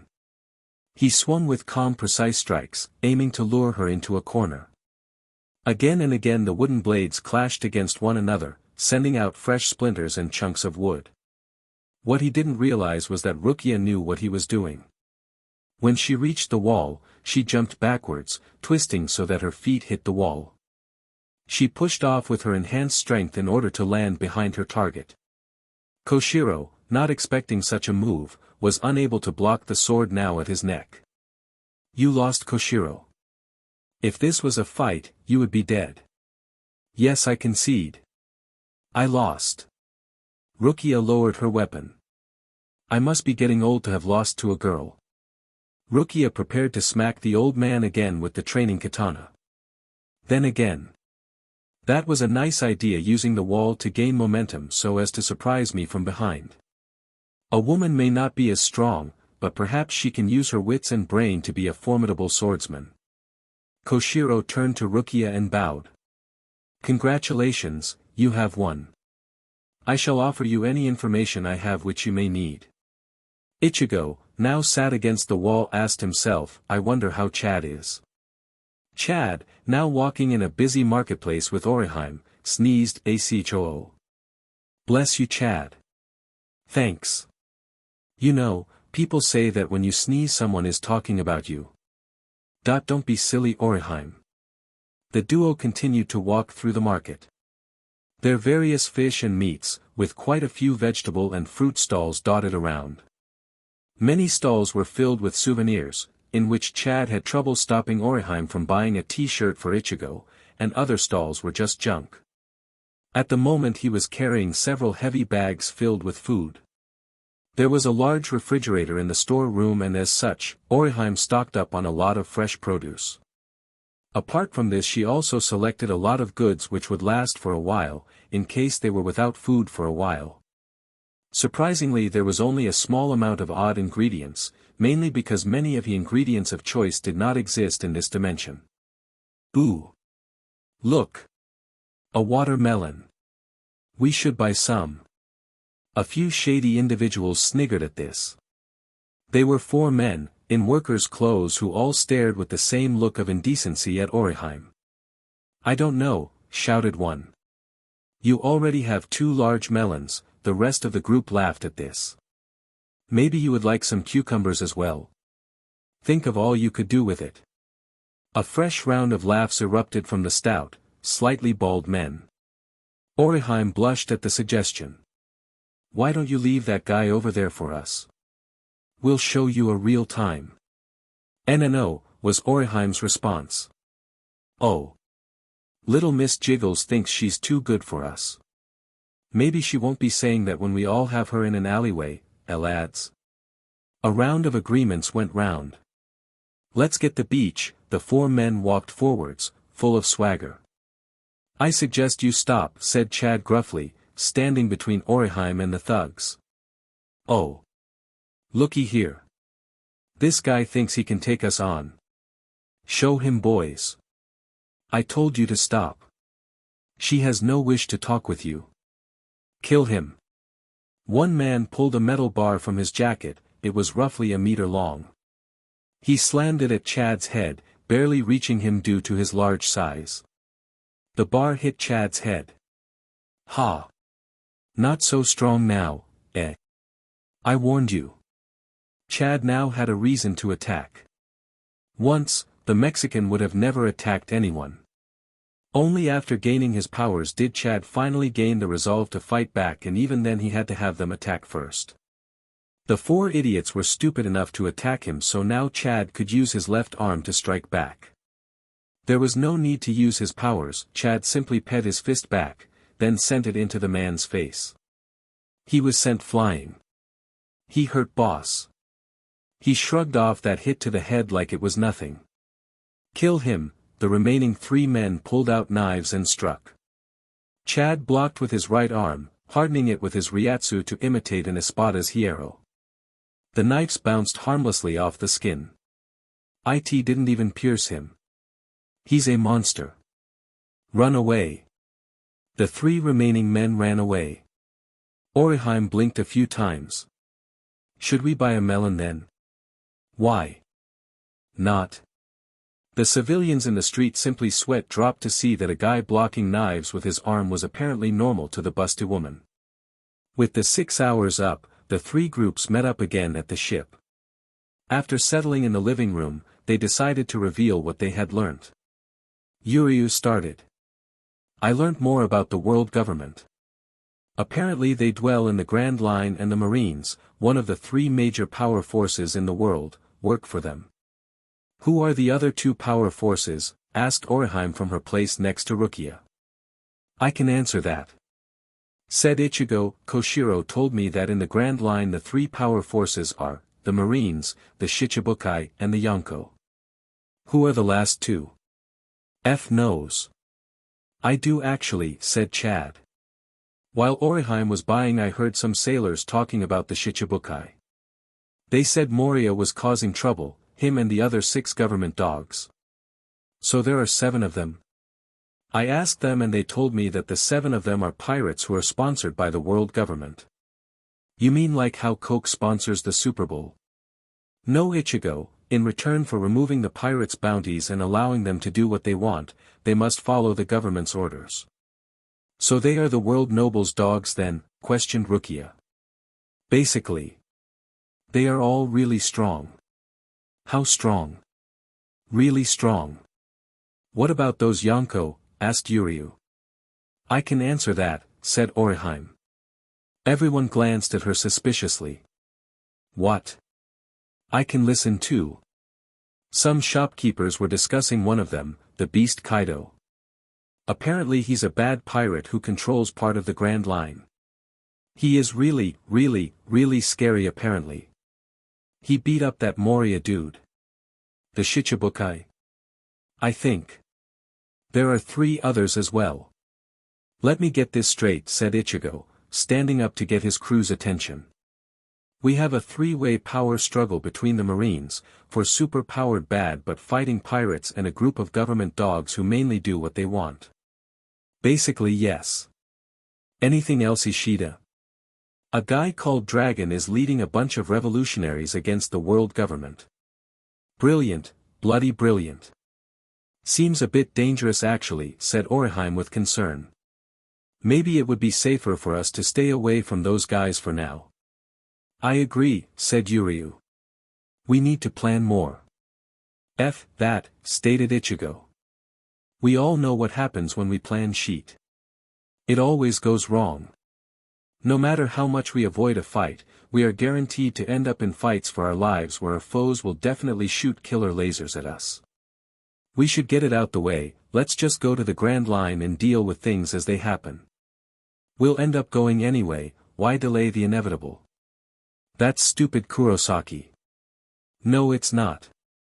I'm the captain anyway, you have to listen to me. You man. Fine. Let's have a DMN vote. All in favor of my plan, raise your hand now. Ichigo, Chad and Rukia raised their hands. Against it, said Yuryu. The Quincy and the medic raised their hands despite knowing they had already been outvoted. I win. Let's head to those Organ Islands, prepare for the coming sheet and then head to the Grand Line. What about keeping Urahara up to date? What about it? Urahara. Ichigo was said, a feeling he was getting used to. Another week had passed and according to Rukia they had been traveling in the wrong direction for nearly 3 days. Rukia said she had the compass upside down, instead of a leisurely stroll to the nearby chain of islands, the group had instead gone in the completely opposite direction. The crew had been unable to find any accurate maps of the nearby seas when they had visited Shimatsuki village. This meant they were as Rukia put it, sailing blind. What she actually meant was, it. We're hopelessly lost. Let's sail in circles until I recognize something. While admittedly not the best plan for a group of sailors, it was good enough and on the 5th day Rukia had noticed somewhere she recognized on the map. 2 days of hurried sailing using the spiritual engine TM, powered by Ichigo while Chad kept at the wheel, had finally brought them towards the capital of the Organ Islands, Rouge City. The Organ Islands were a small series of civilian isles. For the most part the islands kept out of the major affairs happening in the world and as such maintained its safety from pirates because there was honestly nothing worth doing there.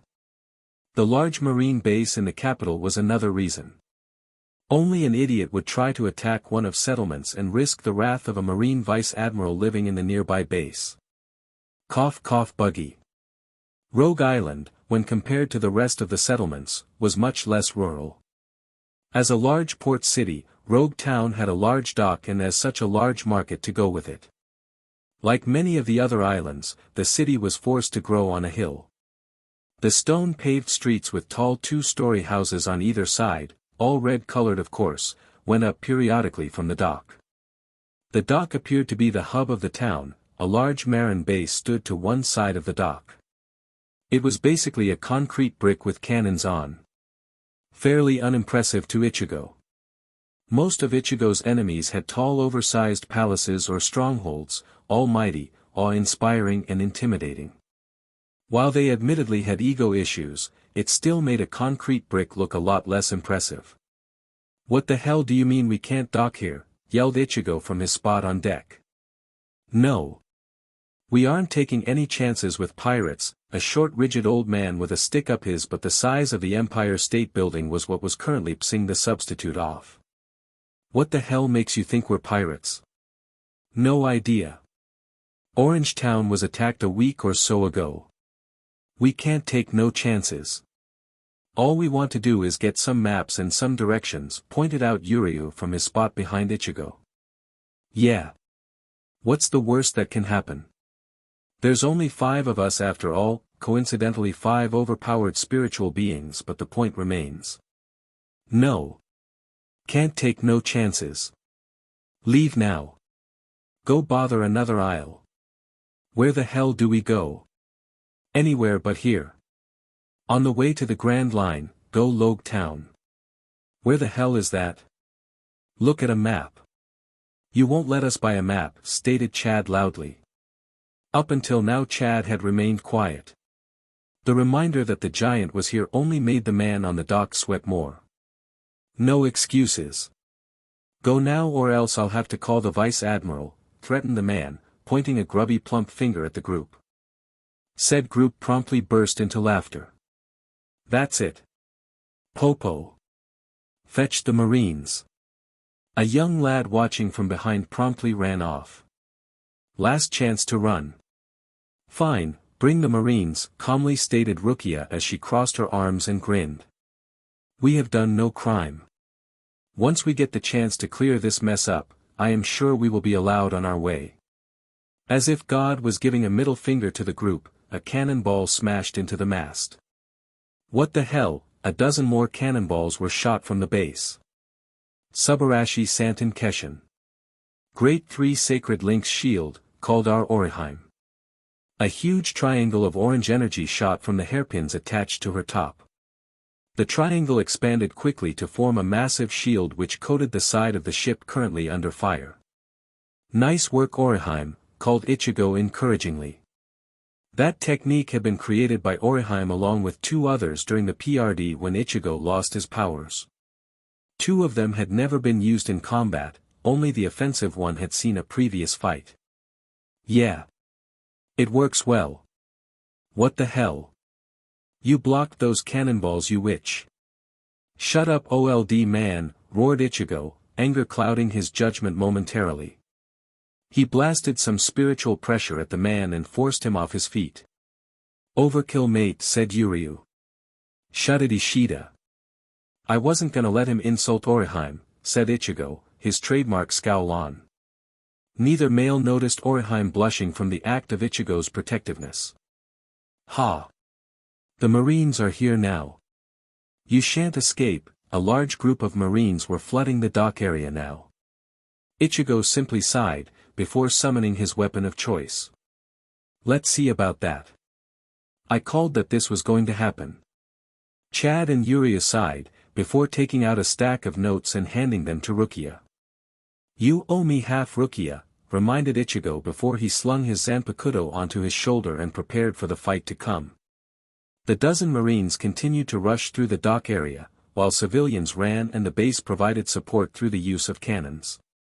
Orihime's shield held out. The Marines reached end of the dock and prepared to swing hooks attached to chains, so as to board the ship. Allow me, said Rukia, calmly stepping forwards. Nye, I get that Marine dude when he shows up, replied Ichigo with a shrug. Aren't we supposed to be trying to do things peacefully? Asked Yuryu as he summoned his bow. Of course not, said Orihime with a grin. That would be just silly. Agree, responded Chad. Not hitting someone in the face is ridiculous. God help me, I'll be as mad as the rest of you by the end of this mission, said Yuryu with a self-pitying frown. Shut it Ishida. Help Orihime by taking out the cannons. With what appeared to be a single arrow shot, Yuryu calmly stated, Heilig File. Holy arrow, a single arrow for each cannon, shot from his bow in a simultaneous arc of graceful arrows and struck each cannon to take it out of SBMSN. Thanks Yuryu, thanked Orihime, who took down her shield. Meanwhile Rukia had already taken out all the foot soldiers with a binding Kido. They were all pinned to the ground by blue-white energy rods. What the hell was that Rukia? Asked Ichigo, who had raised one eyebrow in admiration for how one attack had taken them all out. I've been training my Kido up more.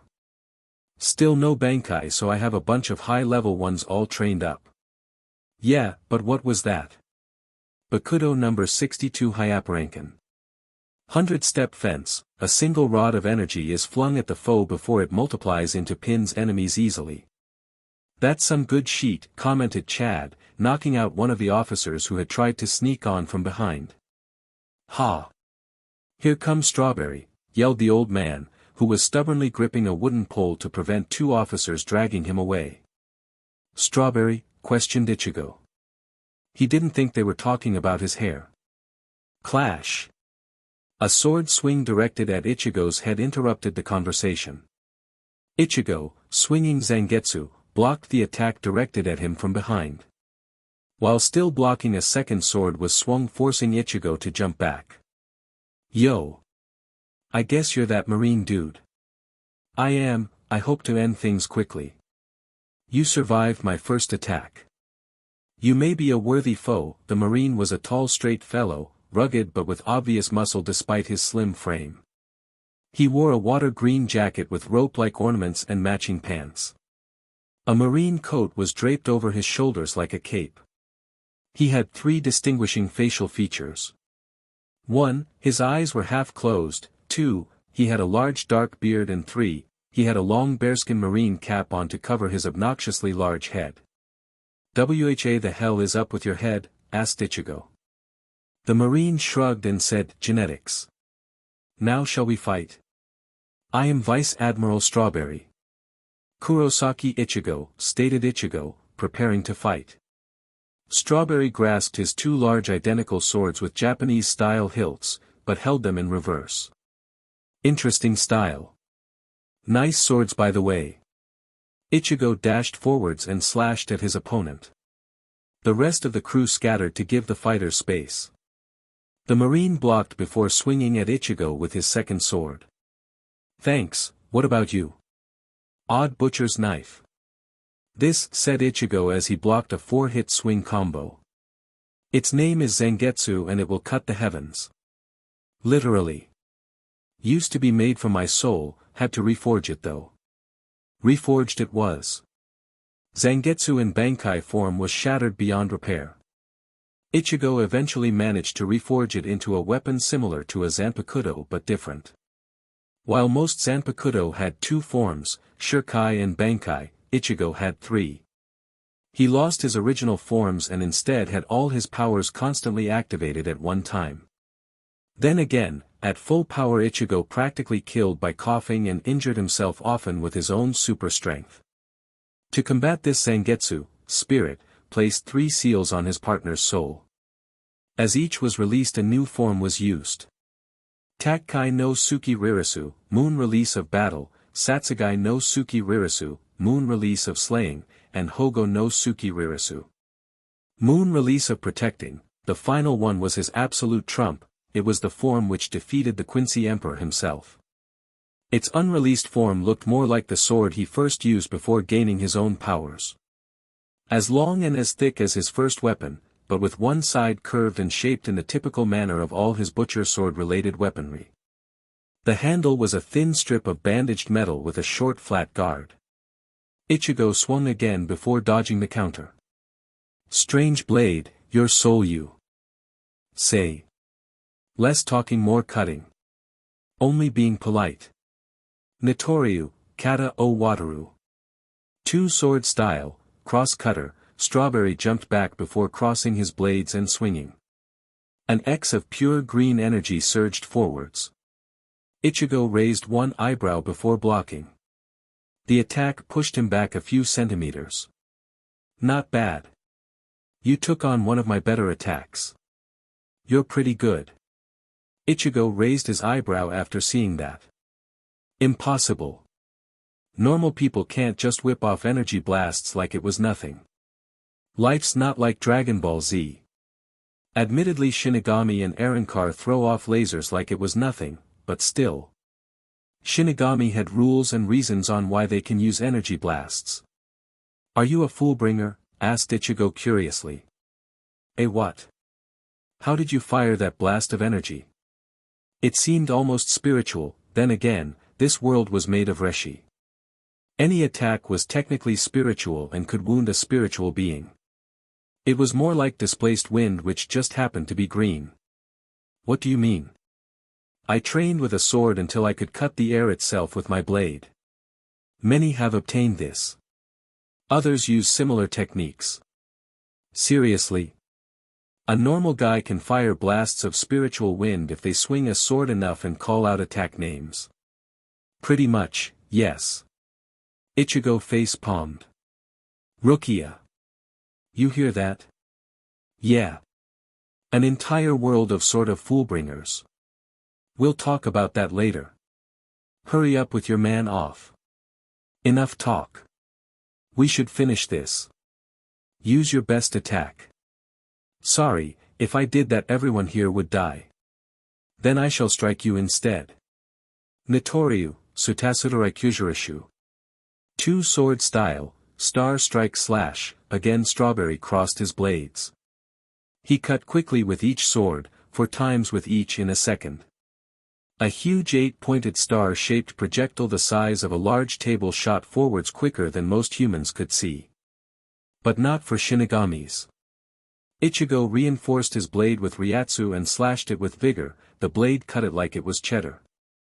The dispelled attack split in half and hit the ocean, while Ichigo shunpoed up to Strawberry to slash from the side. Strawberry blocked but his sword was cut in half. The blade drew blood and Strawberry was forced to leap back to avoid a second swing directed at his head. The third slash managed to graze his shoulder.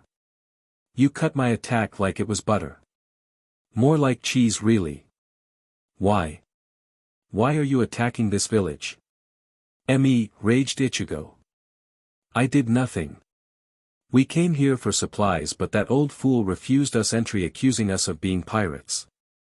The next thing I know Marines showed up and cannonballed the ship. We did all. All we wanted were some maps. The Marin Vice Admiral pondered this comment while he gripped his wounded side, having returned the half-broken sword to its sheath. Rukia motioned for Ichigo to get a move on.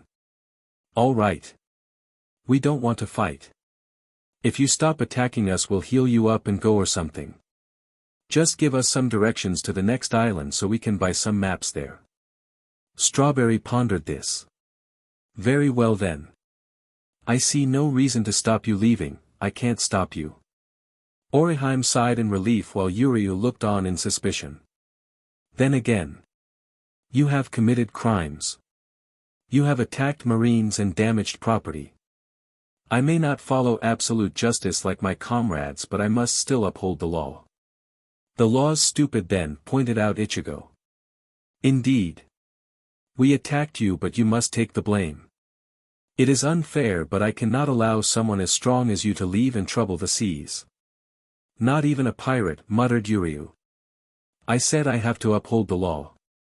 Not that I would try to apprehend you. You can leave unharmed.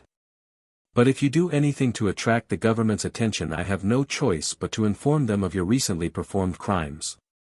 That will increase your bounty. This is your warning, uphold the law and be careful in the future. Strawberry motioned to his incapacitated men on the dock. Right. Rukia. Got it. Rukia concentrated and broke the Kido. The men got up and prepared to fight. Enough. But SI-1 protested. Enough. We retreat to the base. Goodbye Kurosaki Ichigo, and with that the Marines left the ship and returned to base. The old man stood there with a smug expression on his face. Chad gave him the middle finger.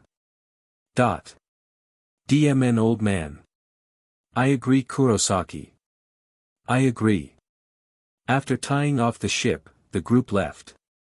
After a while of silent sailing, Chad lowered the anchor and Rukia called a meeting. Right. We need to discuss what happened. Ichigo, you fought him. What did you notice about him? About captain class, I think. A bit higher than normal. Maybe Renji immediately after getting to Hueco Mundo but before he began his intense training. If we went all out I may have had to release Takkai no Suki Rirasu. Are you sure? Positive. The dude was holding back. His energy attacks were pretty good. He was a vice admiral though. Yeah, agreed Orihime. Admirals are the strongest right, so he is sort of like second best. Perhaps he's like a lieutenant. Possible, conceded Rukia. Probably stronger than the average one. What does this tell us about the military power of the Marines? Asked Rukia like a schoolteacher. She pulled out her infamous sketchpad. You gonna write, or you gonna try and kill us slowly and painfully with your artwork? A thrown pen and sketchbook shut Ichigo up. Chad raised his hand like a schoolchild. It looked ridiculous since Chad was standing and raising his hand made him seem only taller. If a high-ranked vice admiral is middle captain level, then an admiral is going to be high-level captain. Exactly, Watson. I'm called Sad Dash. Quiet, Watson. I am thinking. With 3 admirals, Yucatec, Byakuya and Hitsujiya could probably fight them one-on-one. Then again, Strawberry could be amazingly underpowered. An admiral could possibly be Kairaku level. That means that the fleet admiral would need to be dealt with by someone like you, Kenpachi or the head captain. Yeah, if I went all out I could maybe fight one of the top fighters in this world. Difficult to judge since we have only fought one dude. I am also inexperienced with Zangetsu's new form. Inexperienced? Yeah. I only used him for a few fights in the war and for the regular hollow attacks. My last 2 forms are barely used. I only have real combat experience with my first release and with my sealed blade. We need to judge other strong fighters before submitting to Urahara, finished Ichigo. Indeed, we know one thing though. Soul Society is in serious sheet. I heard there are masses of vice admirals. Probably outnumber the lieutenants. Then we have people under them who could easily be strong but haven't gone through the ranks. Like Ikaku. Right. We could easily find stronger opponents who are a lower level.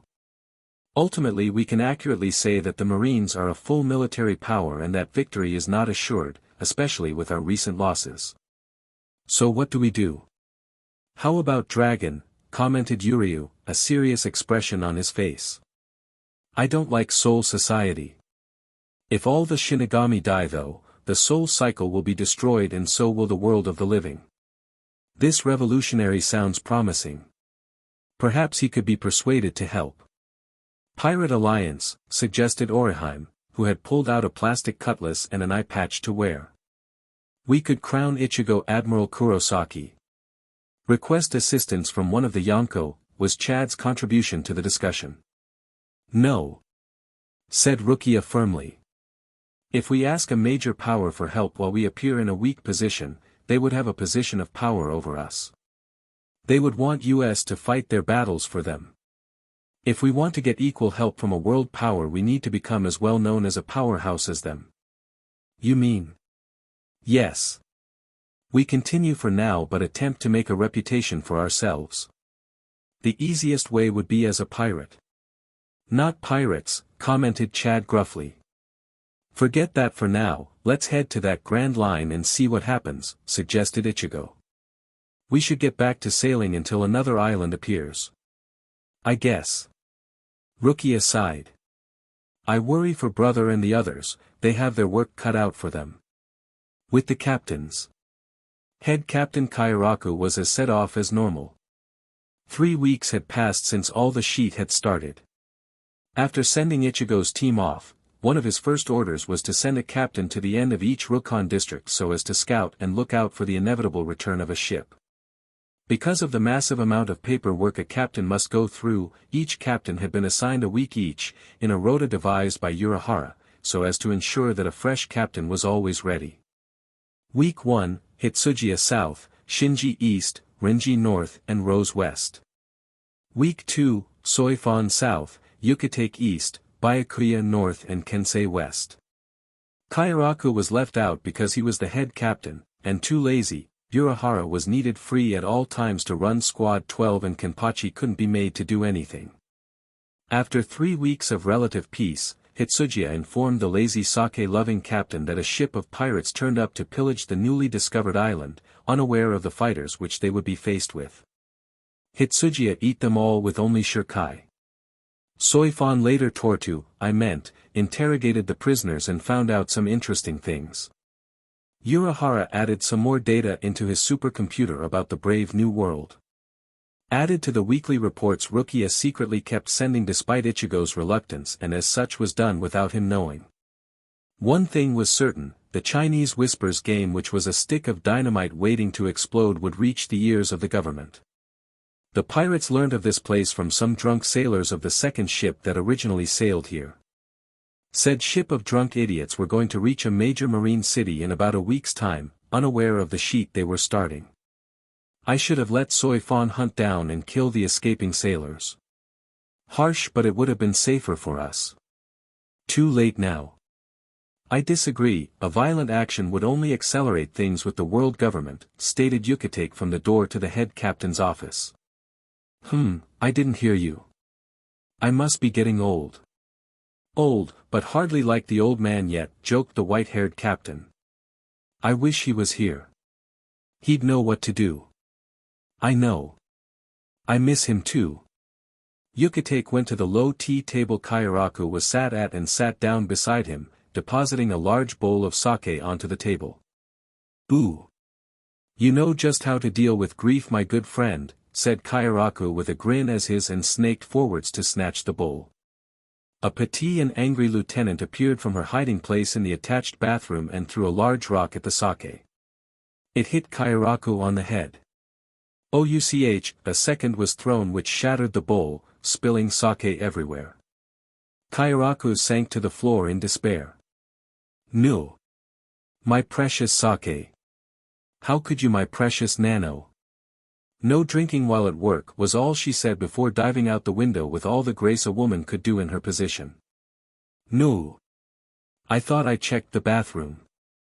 Did you check in the bathtub? Questioned Yucatec as he stared mournfully at the expensive sake he brought to the table like a lamb to a chopping board. He dashed to the window before shouting, I know your hiding place. I have others, was the response. Curses, cursed Kairaku cursingly. Good thing I brought seconds, said Yucatec. He brought out a small bottle. Nano promptly burst from the bathroom again and smashed the bottle. Yucatec began to cry. Why? And how the hell did get back in the bathroom so quickly, muttered the head captain with tears in his eyes. Shadow clone, yelled the clone as it stabbed itself with a kunai and burst into smoke. Come on. That isn't even in our show. So, called Nano from an unknown location. What did the Soul King say about breaking the fourth wall?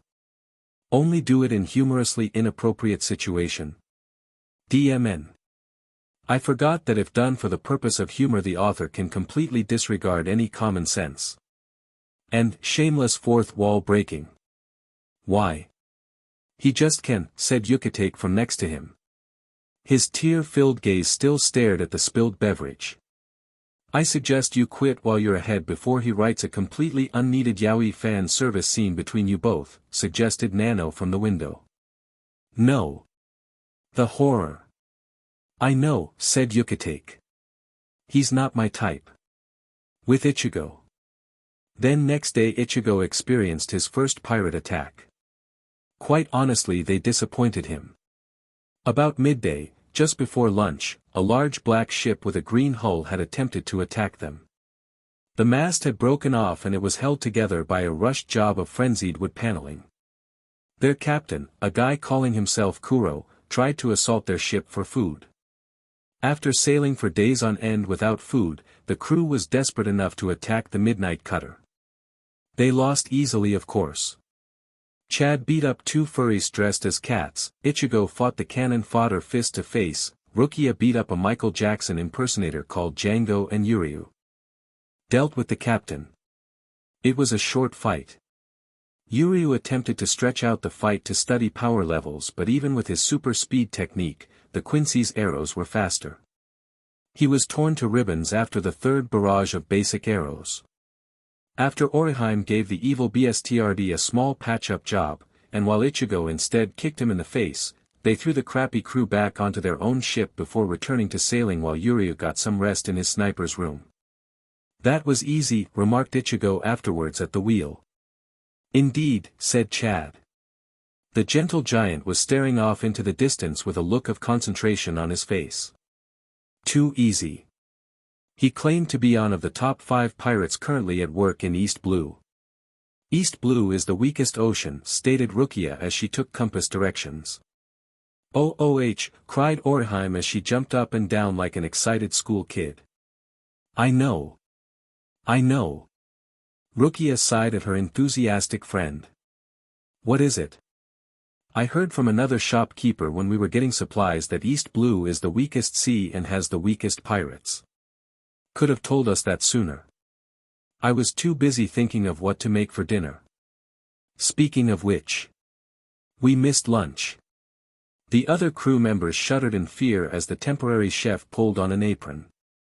We really need a proper chef, commented Chad in tears as he marched to the dining room to meet his cruel culinary fate. One more week passed in the blink of an eye and life continued as normal. Orihime continued to slowly feed the crew, Chad remained vigilant at the wheel and Ichigo continued his Quincy training with Yuryu. The substitute, of course, made no real progress. The keto exercises were giving Ichigo better control, but it was still nigh impossible for him to do anything nearly as difficult as keto or Quincy craft. Ichigo was able to gather a bit of reshi from the air. Yuryu remarked it would have to do until the lazy ex-shopkeeper transferred his training tools. Amazingly, despite all odds, Yuryu had managed to persuade Orihime to make something which did not SCK. After weeks of badgering, the group finally had scrambled eggs on toast without any odd ingredients. Chad remarked he could die a happy Mexican. Ooh. Ooh. An island. We can all see that, Orihime. Aowa. Killjoy Yuryu. Yeah, said Rukia. Stop making Orihime sad. I'm no dash. Can I shout land ho?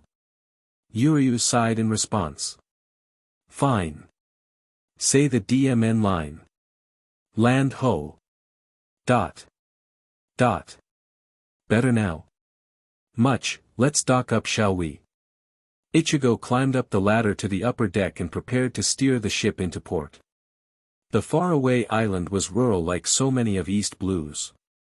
The island was a small crescent shape and much of the inside of the curve was beach-colored with what appeared to be black sand. Ultimately this led to Mikadzukiki Island becoming a fishing settlement. Much of the small village was inhabited by various fishermen and women, as well as their children. As one of the Konomi Islands, the village hall suffered terrible damage.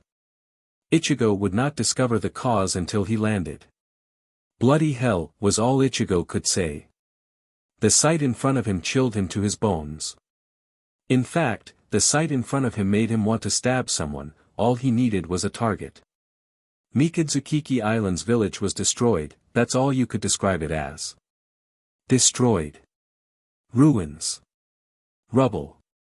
Dead.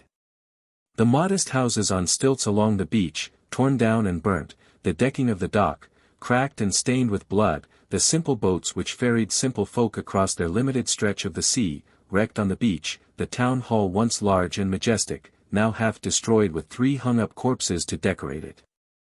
From afar the village appeared fine, enough buildings remained standing to provide a false sense of security. Up close the truth was very different. The structural damage was not the worst, the corpses were. While the ruins appeared to be empty, if you looked carefully you could see the rotting corpses of the villagers left in piles and in pieces, in houses or in the forest, alone in an alleyway or wrapped in their families' embrace as they were killed mercilessly. None were buried but many were burned. Ichigo realized the sand was not black, it was simply a thick layer of ash covering the sand. Tears flowed from Orihime's eyes as she rushed to the nearest bodies, hoping for a survivor. The rest of the group, even Ichigo, could sense not an ounce of spiritual power from the village. Deep down even Orihime knew no one lived here now. The group walked in silence and Ichigo's rage only built up. They went from one house to the next, Orihime checking every body for any signs of life. Ichigo had seen similar sights in the Rukon district during the war with the Vandenreich, so had Chad, Rukia, and even Yuryu despite him being on the opposite side for a while. Orihime had not.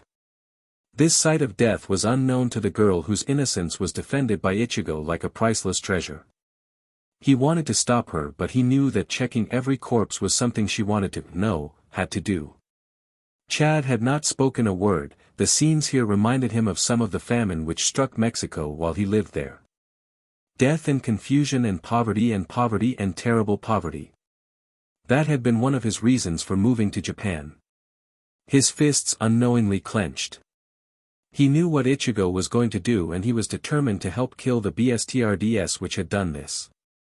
And so the Karakura group wandered and finally they found the only spiritual pressure in the entire village. By the side of the thick forest, left untouched by the village destroyers, stood a lonely statue. Made of a solid gray concrete-like material, it was shaped to resemble a wounded man with only one arm. The man the statue was modeled after was thin and lithe, tall but not giant-sized. The odd thing was he had large bat-like wings with a thin rock layer creating the majority of the wing, giving the entire thing the vague look of a humanoid gargoyle. The statue was shown as if in great pain, with a look of pain on its face. It was hunched slightly and gripped a large, strangely real, metal spear with a spiral point at the top, like an old man with a walking stick. "What the hell?" said Ichigo, still quiet after the sight of the village. "It's not natural," spoke Rukia as she went up to it. "It's too realistic." It was too well chiseled, not even a master sculptor could make a statue this realistic. As Rukia prepared to touch it, the wings slowly began to move, cracking and groaning as the movement began. Rukia screamed and jumped back in shock. Ichigo drew Zangetsu. The entire statue was writhing now. The shoulders shifted, the neck creaked and the knees shook. With great effort it took a step forwards. Orihime dived behind her protector for safety. The strangely human face looked at them with urgency before opening his mouth, forgetting his face was rock.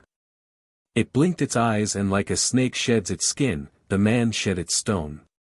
The wings crumbled into nothing, leaving a trail of stone shards on the floor. Cracks covered the body and as the man continued walking he shook himself slightly while still limping. Segments of rock left his body and revealed skin.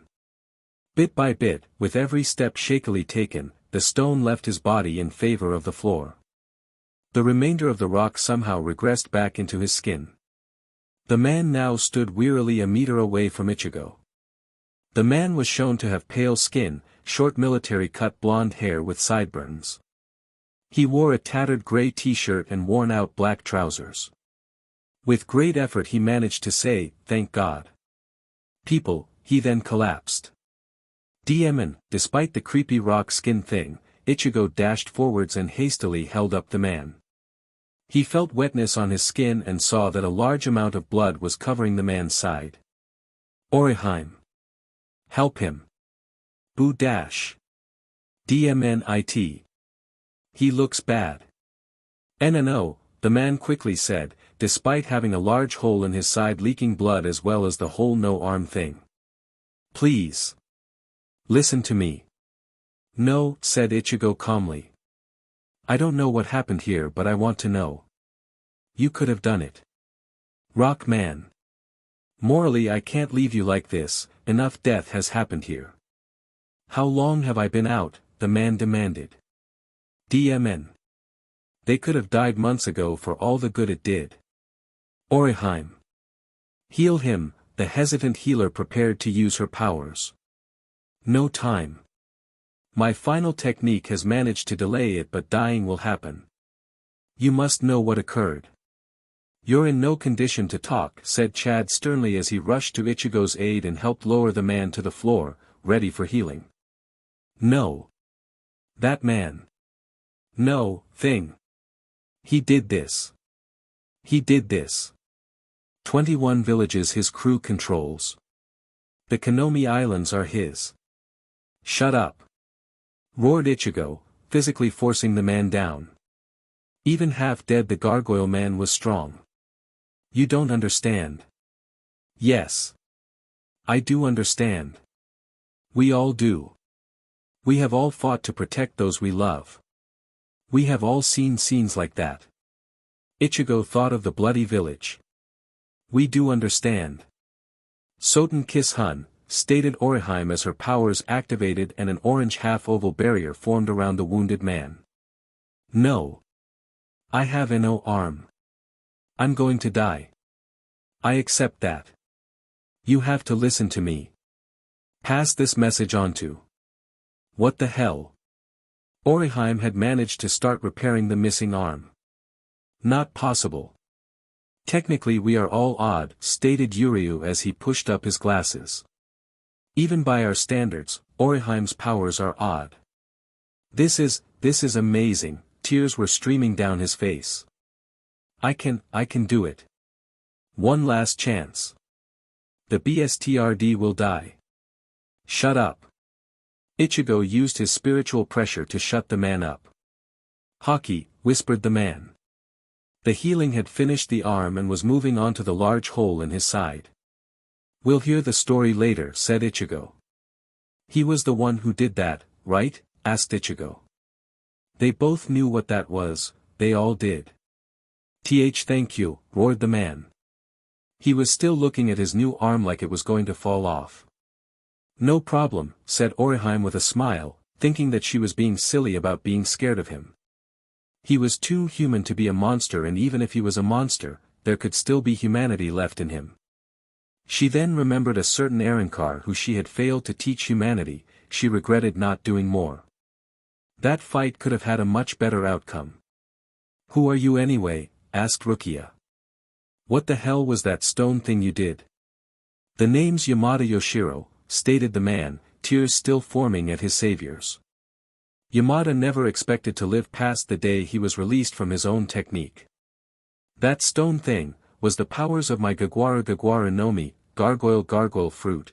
When his crew came here to deal with that pesky island who was too poor to pay taxes, I challenged him to save my family. What happened? He beat me. Simple. I fled here and used my self-forbidden technique Mugen no Chozo, Furu Ishikawa, infinite statue, full stone skin, to suspend my body in its current state, as a statue, until someone would eventually stumble across me. At this point the technique was designed to reverse. So you became a statue to suspend your wounds so as to be able to possibly warn other islands, asked Yuryu. The Quincy planned to question Yamada later concerning devil fruits. Indeed, stated Yamada, flexing his arm from the floor to check that its return was not an illusion to make his passing easier. I knew that the chances were remote, but I had to hope someone would stumble across me. You see, my profession is that I am a freelance mercenary and bounty hunter. I am often away from my home hunting in the Grand Line. You have been there? Asked Rukia with urgency. He might be just the break she was looking for. An experienced sailor in the Grand Line would do wonders if persuaded to join. Yes, I am well versed in paradise. I came home to visit, only to learn my village had been conquered in my absence. I went to the Marines, the corrupt BSTRDS ignored me. Rukia could feel for him, the recent experience with Strawberry left a bad taste in the noble's mouth. No help from them. Yeah, I went home and found out that the Fishers had a bad haul, not even enough for the children to live. When the tyrant came I fought him and his crew. You said you lost. He was lucky, next time he's going down. Yamada insisted. I was better than him, his super strength caught me off guard. We fought by the sea, so his water attacks were DMN deadly considering I fight with rocks. He had no honor either, most of my targets fight me one-on-one to prevent their crew being hurt. All of his crew fought me at once. I was overwhelmed, an octopus with 8 swords took my arm. Ichigo blinked several times. He then asked a question which while ordinarily strange was completely normal in the current world. Did you just say an octopus? Yes, he said hurriedly. The healing finished and the scars finally closed up, Yamada sighed in relief. After that it was easy for the others to take me out. Yamada attempted to stand, only to fail. Oi! You nearly died. Stay down, demanded Ichigo. I thank you for your help, I will repay you later. Again he tried to stand but was too weak. I need to kill that BSTRD soon, who knows how long I was stuck in full gargoyle mode. Enough, shouted Ichigo. Don't you get it? We're gonna kill the BSTRD too. Stop trying to run off on your own, there isn't even a ship for you to leave on. Exactly, Kurosaki, agreed the Quincy. What do I do then? Yelled the bounty hunter in desperation. Ichigo stabbed his blade into the ground and offered a hand to Yamada. Simple, we fight him together, you for revenge, us to stop a monster. You willing to eat humble pie and accept some help? For a minute it looked like he would refuse, but he then, with some reluctance, took the substitute's hand and was pulled up. Chad helped him stay upright. Yeah. You have a deal, stated Yamada with a hint of anticipation. A hockey user would be an excellent help in dealing with the DMN tyrant who butchered his family and friends simply because he was a stupid racist. They started to slowly return to the village and the gory scene surrounding it.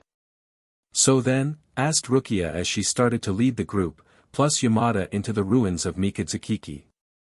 Who is this tyrant we're going to dethrone? Yamada's face settled into a frown. We are facing the self-proclaimed strongest of his kind, the ruler of 21 villages, a fool who only favors money. We are going to kill. Yamada broke into a sadistic grin which did not suit the man at all. Arlong the Saw. After getting Yamada through the village of corpses and back to the ship, Orihime took him up to the medical room to give him a final once-over. Physically he was fine. Mentally, not so much.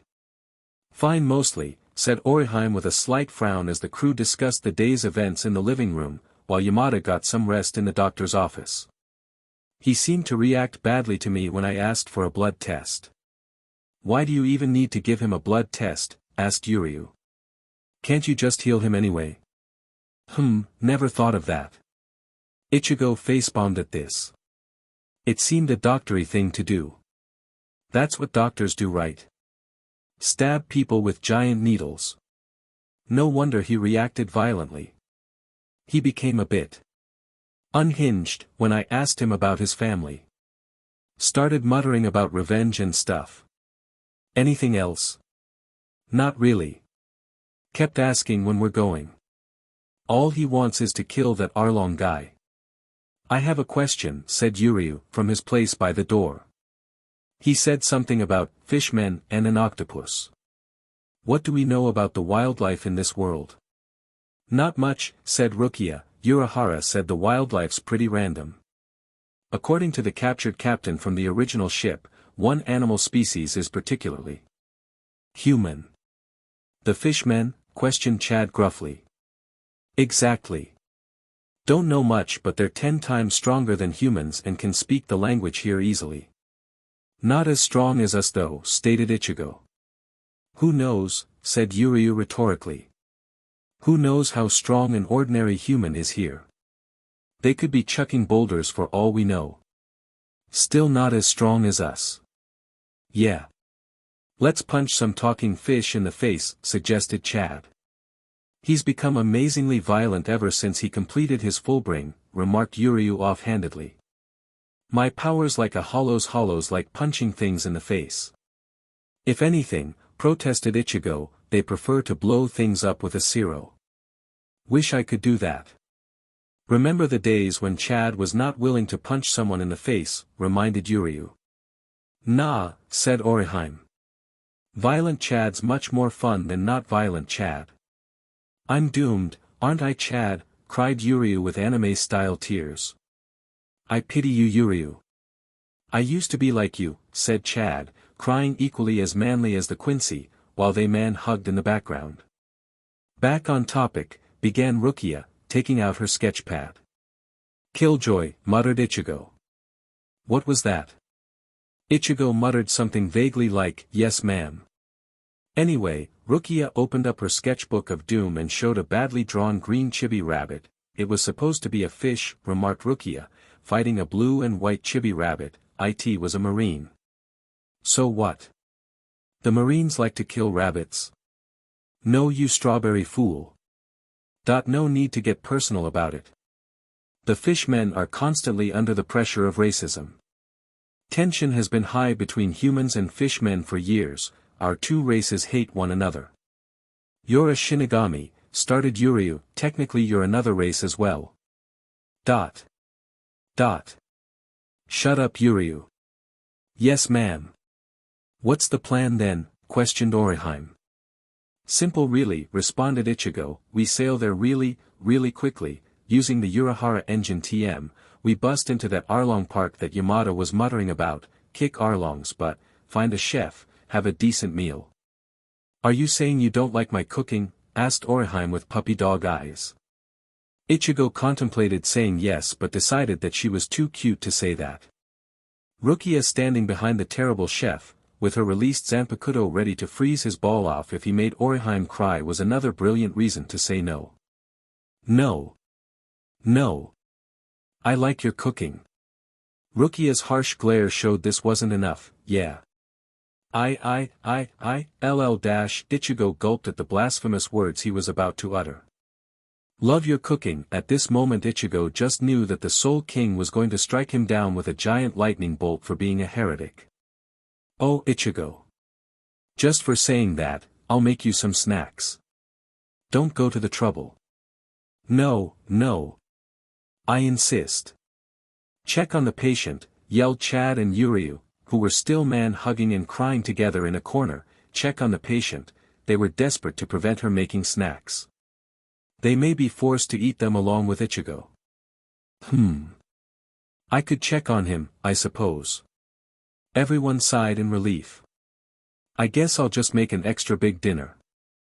Everyone sighed in disappointment. You could run from Orihime's cooking, but you can't hide from it. Sooner or later you'll have to face the music and eat the sheet. Preferably as fast as possible. We really need a proper cook, muttered Rukia negatively. Who's up for a game of Smash Brawl before we have to start sailing the ship? Asked Yuryu. Me. I am.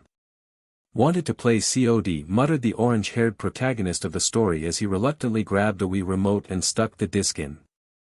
I'm Ike though. DMNIT. He's so overpowered. Be Marth then. Marth's stupid. Chad growled, Marth is not stupid. Yuryu shrunk back in fear. I'm Marth anyway. Bagsy Pit then, said Yuryu. Princess Peach, stated Rukia as she took a seat next to Ichigo on the sofa. Free for all. They shouted in unison. In the kitchen. As Orihime prepared a bizarre sauce for her fish using ketchup, brown sauce and soya beans, she had the sudden urge that she was missing out on the chance to kick Rukia's butt at video games. The roar of "free for all" only proved it further. Orihime leaped for the door yelling, DMNIT Rukia. As Ichigo's main love interest I shall destroy you at a children's video game. That shall prove once and for all that I get to have him. Mwahahaha. The smell of burning reached her nose. Ah. My souffle. Orihime may have loved Ichigo but the souffle was much more important. Maybe next time my eternal rival. In the living room. Rukia had to fight the sudden urge to yell, bring it on Bleach. She had no idea why, all she could tell was that someone questioned her femininity and right to be the main female protagonist, as well as Ichigo's love interest. She held in her desire to yell out obscene filth at whoever dared say she was unfit as a love interest. Instead she destroyed Yuryu's pit character using her own Princess Peach. DMNIT. Even Rukia kicks my butt at this. You just SCK. Shouldn't a Quincy have good hand-eye coordination? Shut up Kurosaki. DDAEEE, yelled Chad as Marth's smash attack took out both Ichigo and Rukia. No. DMNITIKE. Your overpoweredness lied to me. I win. You loose noobs, roared Chad as he threw his Wii remote like a javelin out the window. Seeing the normally peaceful Chad calling everyone noobs and throwing remotes out the window was commonplace now.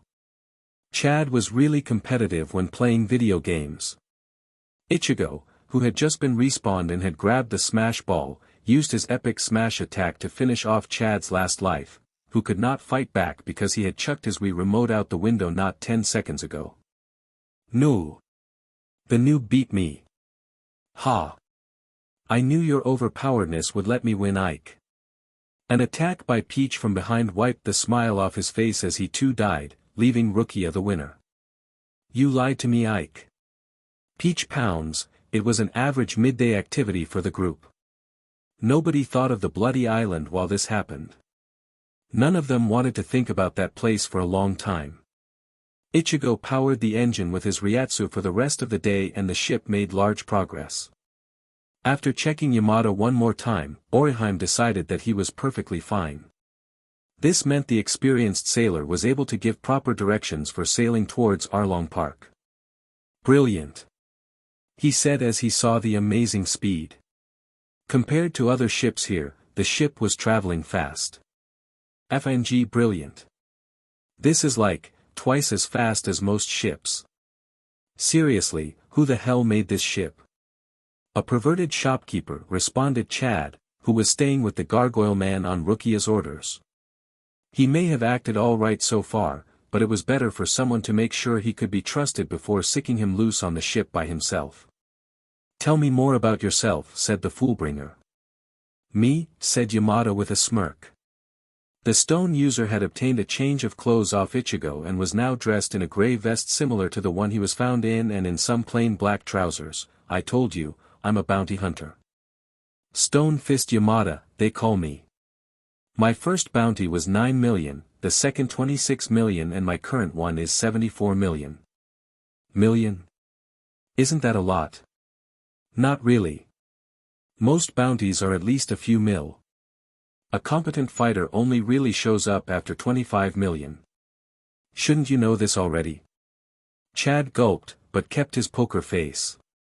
There had been a small discussion earlier to determine if he should be told the truth about Soul Society. Rukia eventually told the group to only give him an abridged half-truth. Us? We're new to world dealings, said Chad gruffly. Up in the northeast of East Blue we lived on an island isolated from the rest of the world's affairs. We only heard about the world government a few weeks back. Yamada whistled in appreciation. Wow! A second Wano country, eh? I saw that 2 of you had swords. What can you lot do? Chad thought carefully about his response. It couldn't hurt to tell him a brief summary. Ichigo is a sword wielder, had a few energy attacks. Energy attacks? With swords? Pretty good then, only the best can use a sword well enough to learn to do that. Chad refrained from telling Yamada that from the very start Ichigo was pretty much firing off energy attacks at every little incident. Rukia wields a sword that the gentle giant needed a simple way of explaining the navigator's powers. That, well, has icy properties. Bit like a dial then, questioned Yamada. I heard Sky Island has a bunch of ice dials. Chad had no idea what a dial was but decided it was best to agree. Sure. What about that Orihime lass? That was a weird power she used. This was the tricky one. If the government found out Orihime had the power to reverse fate itself, then they would do everything they could to obtain her. She can heal, was all Chad said, moving on, best to change the topic quick, I'm a fist fighter. I could guess that by your large frame. I was always this large. Oh, said Yamada awkwardly.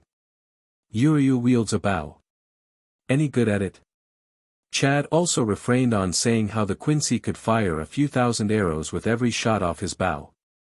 Quincy Volstandig was another amazingly overpowered thing that he was not going to tell the bounty hunter about. Yeah. He's pretty good. Another thing Rukia asked Chad to do was to gather info about Yamada. As I said, my power is the Gagwara fruit. I suppose you have no idea about devil fruits either. No. Lucky I'm here then, said Yamada with a cheerful grin. Devil fruits have 3 major types, Paramecia, Zoan and Logia. Paramecias are the most common, your jack-of-all-trades sort of devil fruits. They can give you super strength, an altered body, levitation. A guy I knew who could control metallic items was killed a bit before my time. Someone else probably has the reincarnated fruit by now, I've probably been a statue for years. Reincarnation? Not sure how it happens but I heard that once a devil fruit eater kicks the bucket his fruit can be eaten by another. What about Zoan? Shape-shifting basically. These give you the ability to transform into an animal. Also quite common. Logias.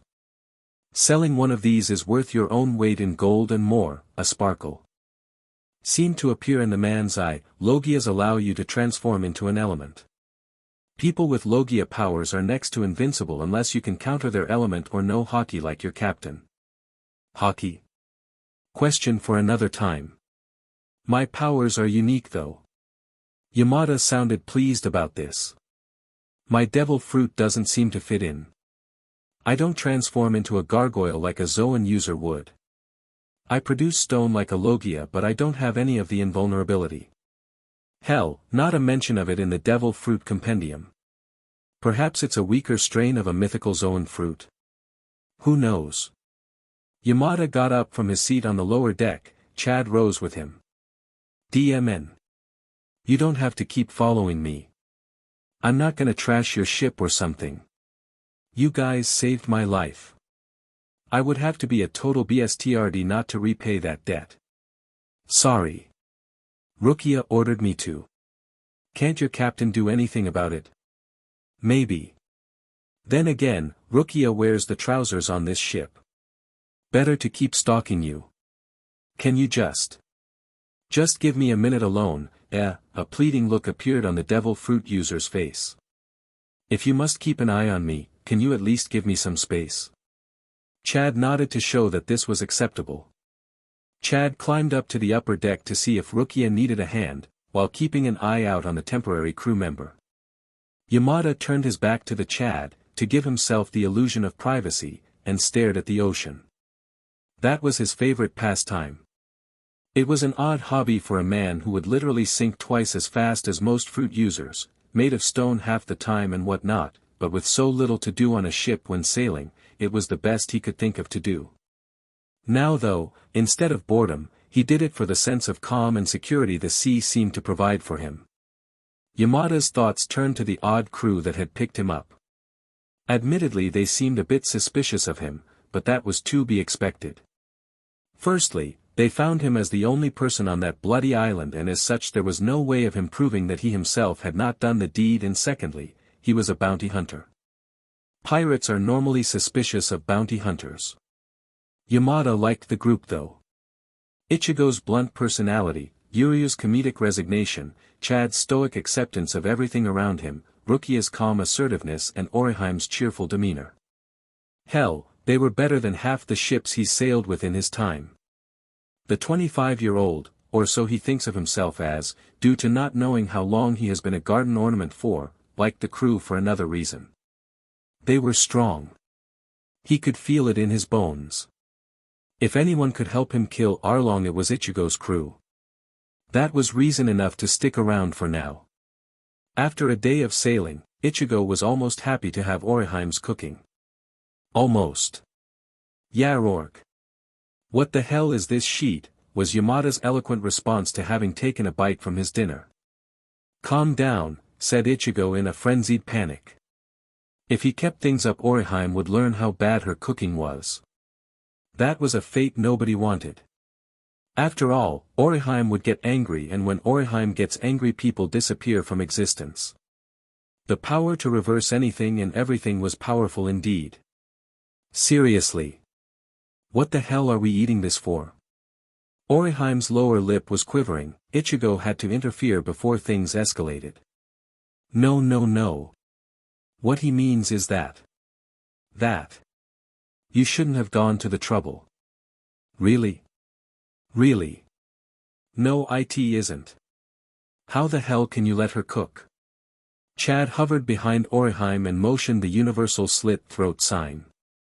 Yamada raised an eyebrow, he was unfamiliar with the expression. Rukia took over and showed him a badly drawn picture of a dead rabbit. Yamada, next to a rabbit with orange hair holding a bloody knife, Oriheim, with a picture of some rabbit food uneaten. Yamada ignored the second warning due to the fact that he could not identify who the rabbits were supposed to be. Shouldn't someone else cook? Oriheim began to shake. Ichigo knew it was going to happen soon. Ichigo sighed and drew Zangetsu. He then pointed at the food, then at Oriheim, and then mimed having his ball cut off viciously. Yamada got the message. What I meant was that it's unfair of you to cook for me. Oriheim stopped trembling. The others gave a sigh of relief. Yeah. I'll cook tonight. Oh. I was just about to put the main course in.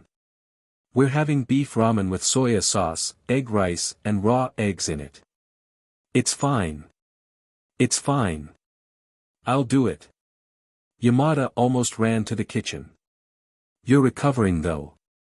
Perfectly healthy, roared Yamada as he reached the kitchen door. Just please let me cook. The rest of the crew sat down at the table again and sighed in happiness. Even if Yamada was a terrible cook, he had to be better than Orihime. When the actual meal arrived, even Orihime admitted that this food was better than hers. Yum! What sauce did you use for the ramen? Not as good as soya and egg, but still pretty good. In the background, Chad and Yuryu hugged each other in a manly way as they ate some normal food for a change. Rukia simply cried into her food, then ate it anyway. No biggie, said Yamada nonchalantly while still wearing the apron which Orihime had been using to terrify the crew with. You already prepared and made the noodles. It would have been a shame for them to go to waste, so I made a beef and vegetable ramen dish I picked up from a guy called Zeph that I worked for a few years back. So good. Spluttered Ichigo with his mouth full, spraying beef chunks everywhere. Ichigo had been drilled as a child by his mother to eat properly at the table. He knew that Masaki would be turning in her grave if she knew how much he was ignoring her table etiquette. I know, right? Said Yamada smugly. I usually singled my targets, so I often traveled by myself. I picked up a bit of cooking from my travels and I quickly realized I was good at it. He then scratched his head and smirked. Yamada had always been a proud person, and seeing all these people enjoy his food made him feel content. The fact that he could also enjoy the delicious food he made was another reason for Yamada to keep his skills in the kitchen finely tuned. Hey, Yamada, stated Ichigo as he finished swallowing the little piece of heaven in his mouth. I don't care what it takes. I am having you on my crew. Once you revealed your skills in the kitchen, your fate was sealed. Ichigo. You're scaring me. Quiet, Yamada. I don't care if we have to bribe you, blackmail you, pay you, threaten you, sleep with you, lock you up in a cupboard, or even hypnotize you. Yamada. You are becoming our cook. Ichigo then scowled at Yamada and said, Gonna join our crew? Haven't decided yet. Quick, Chad. Lock him up in the storeroom. What? Got it, Ichigo. Chad leapt at Yamada and got him in a headlock. Curse you, Chad, roared Yamada, and I thought you were sane. Never admitted to that. Say something, Rukia. Pleaded Orihime to Rukia as she saw Yamada being dragged into the storage room in the kitchen. I completely agree. What? Keep prisonering him, Ichigo. Got it, midget. What if Yamada doesn't want to join the crew? Hell with what he wants. Was Rukia's response to Orihime's request for giving Yamada rights. With cooking like that, he has to join our group. What about Soul Society? Screw Soul Society. They should have given us an actual cook. What's wrong with my cooking? Nothing. Nothing. The food critic incident was still fresh in Rukia's mind. Just unfair of you to do all the cooking. What about freedom? Bah humbug. Who needs it? Let me go. Yamada was now tied up in ropes. Shut up, Yamada, barked the Quincy. Gonna join yet? Why are you even doing this anyway? You've tasted her cooking. You must see why we need a decent chef. So true. How about I agree to cook for you until we kill Arlong, then I'll see what I want to do. Very well then. Chad. Release the prisoner. When did we start referring to the still injured and slightly mad man as prisoner, was Yuryu's perfectly reasonable question. Quiet, Ishida. Help release the prisoner. The Quincy grumbled loudly at this. When Yamada was finally released, he asked, Do you really need a chef that much? Imagine eating that for 4 weeks. No exception. Wow, no wonder you locked me up in a cupboard. Nice to know that there was no hard feelings about that, said Ichigo with a smile. While locking Yamada up was a bit extreme, the substitute still felt it was the right thing to do. Wrong about the hard feelings, said Yamada darkly. A dark aura began to surround him. You tied me up. So. Either way, I will now cook for you, perhaps even for weeks I shall provide you with delicious meals, but then when you least expect it I'm going to PSS in your tea and put chili sauce in your cereal. Still better than Oriheim's crap, said Ichigo with a shrug. Have you drunk the tea she makes? It actually tastes like PSS. Don't even ask what's in the coffee, cried Chad as he gripped his stomach at the memory of Oriheim's extra special awesome secret ingredient, coffee's secret ingredient. What was the secret ingredient? You don't want to know. The next day passed by in an instant for the Karakura group plus Yamada. Yamada continued to cook and Oriheim retreated to her position as a medic. As the ship was anchored, Yamada informed the crew that at the speed they were traveling they would arrive at Kokoyoshi village sometime tomorrow. As the group went off to sleep, Yamada stayed up. Ichigo, who had just finished meditation with the old man, saw Yamada standing at the front of the ship gripping the ship's railing. Yo, remarked Ichigo with a slight wave as he approached. Go away, Ichigo. You need to rest for tomorrow or else we'll fail to kill that BSTRD. What about you? You need as much sleep as the rest of us. No, I don't. I'm staying up in anticipation. I can't sleep, after all. Soon he will die. Ichigo knew another revenge speech was about to begin. Constantly talking about how much you wanted to kill someone was probably not a healthy thing. Ichigo inwardly wondered if anyone else was like that. Elsewhere, a ninja emo called Sasuke sneezed and wiped his nose with his sleeve. The Uchiha briefly wondered who was talking about him but quickly retuned to inwardly monologuing about killing his brother and how bad off he was and how much pain he was feeling inside. Not. Look, Yamada, began Ichigo. I once knew a guy called Aizen. Where's this heading? Just listen, would ya? Aizen was a guy who comes from the island that I do. A while back he tried to launch a coup against our military group. Total nutter. Thought he was God, compared everyone else to ants about to be squashed. Can relate to that, said the devil fruit user with a frown. Arlong is a total racist. Thinks his race is so much better than everyone else's. He deserves to die. Exactly. Said Ichigo sharply. Me and Aizen fought, I won. He tried to kill everyone I knew and cared about. He even tried to kill 100,000 people to make a phony key to destroy God or something. When I beat him, do you know what happened? I let him live. He was sentenced to eternal imprisonment. You should have killed him, was all Yamada said. I should have. He made a move in the recent war we had and failed for a second time. He's locked up again. He caused us a lot of problems. Why does he still live? Because we're better than him. He cared nothing for anyone and murdered for no other reason except for his own sense of godhood. Admittedly, he thought he was doing the just thing, but still. We let him live because we did not have to lower ourselves to his level. That makes no sense. If you kill Arlong, will that bring back your village? No, it won't. By all rights, kill him. I'll beat the shit out of him and you can do it yourself. Do what you think is right and I won't think any less of you. Just try to find another goal in life. What? You're obsessed with killing this guy. What happens when he's dead? My family will be avenged. Ichigo sighed and turned to leave. You know what I mean. Yamada did know what he meant. Think about what I said, I'll see you in the morning. Ichigo passed through the door leading inside. Yamada decided to stay outside and look at the sea for a while, that and think. YOSH, roared Rukia as she gave the group her pep talk. We are now docked at the island. Stop telling the audience pointless info. Shut up, Strawberry. You know the attack plan? For the sake of the non-existent audience, please explain it again. Asked Orihime shamelessly. Okay then, first we sail in by blowing up the sea gate leading into Arlong Park. Step 2, get off the ship and kill Arlong. Any other steps? Asked Yamada. Well, we do have to get back on the ship and leave. Anything else? Nope. Not really.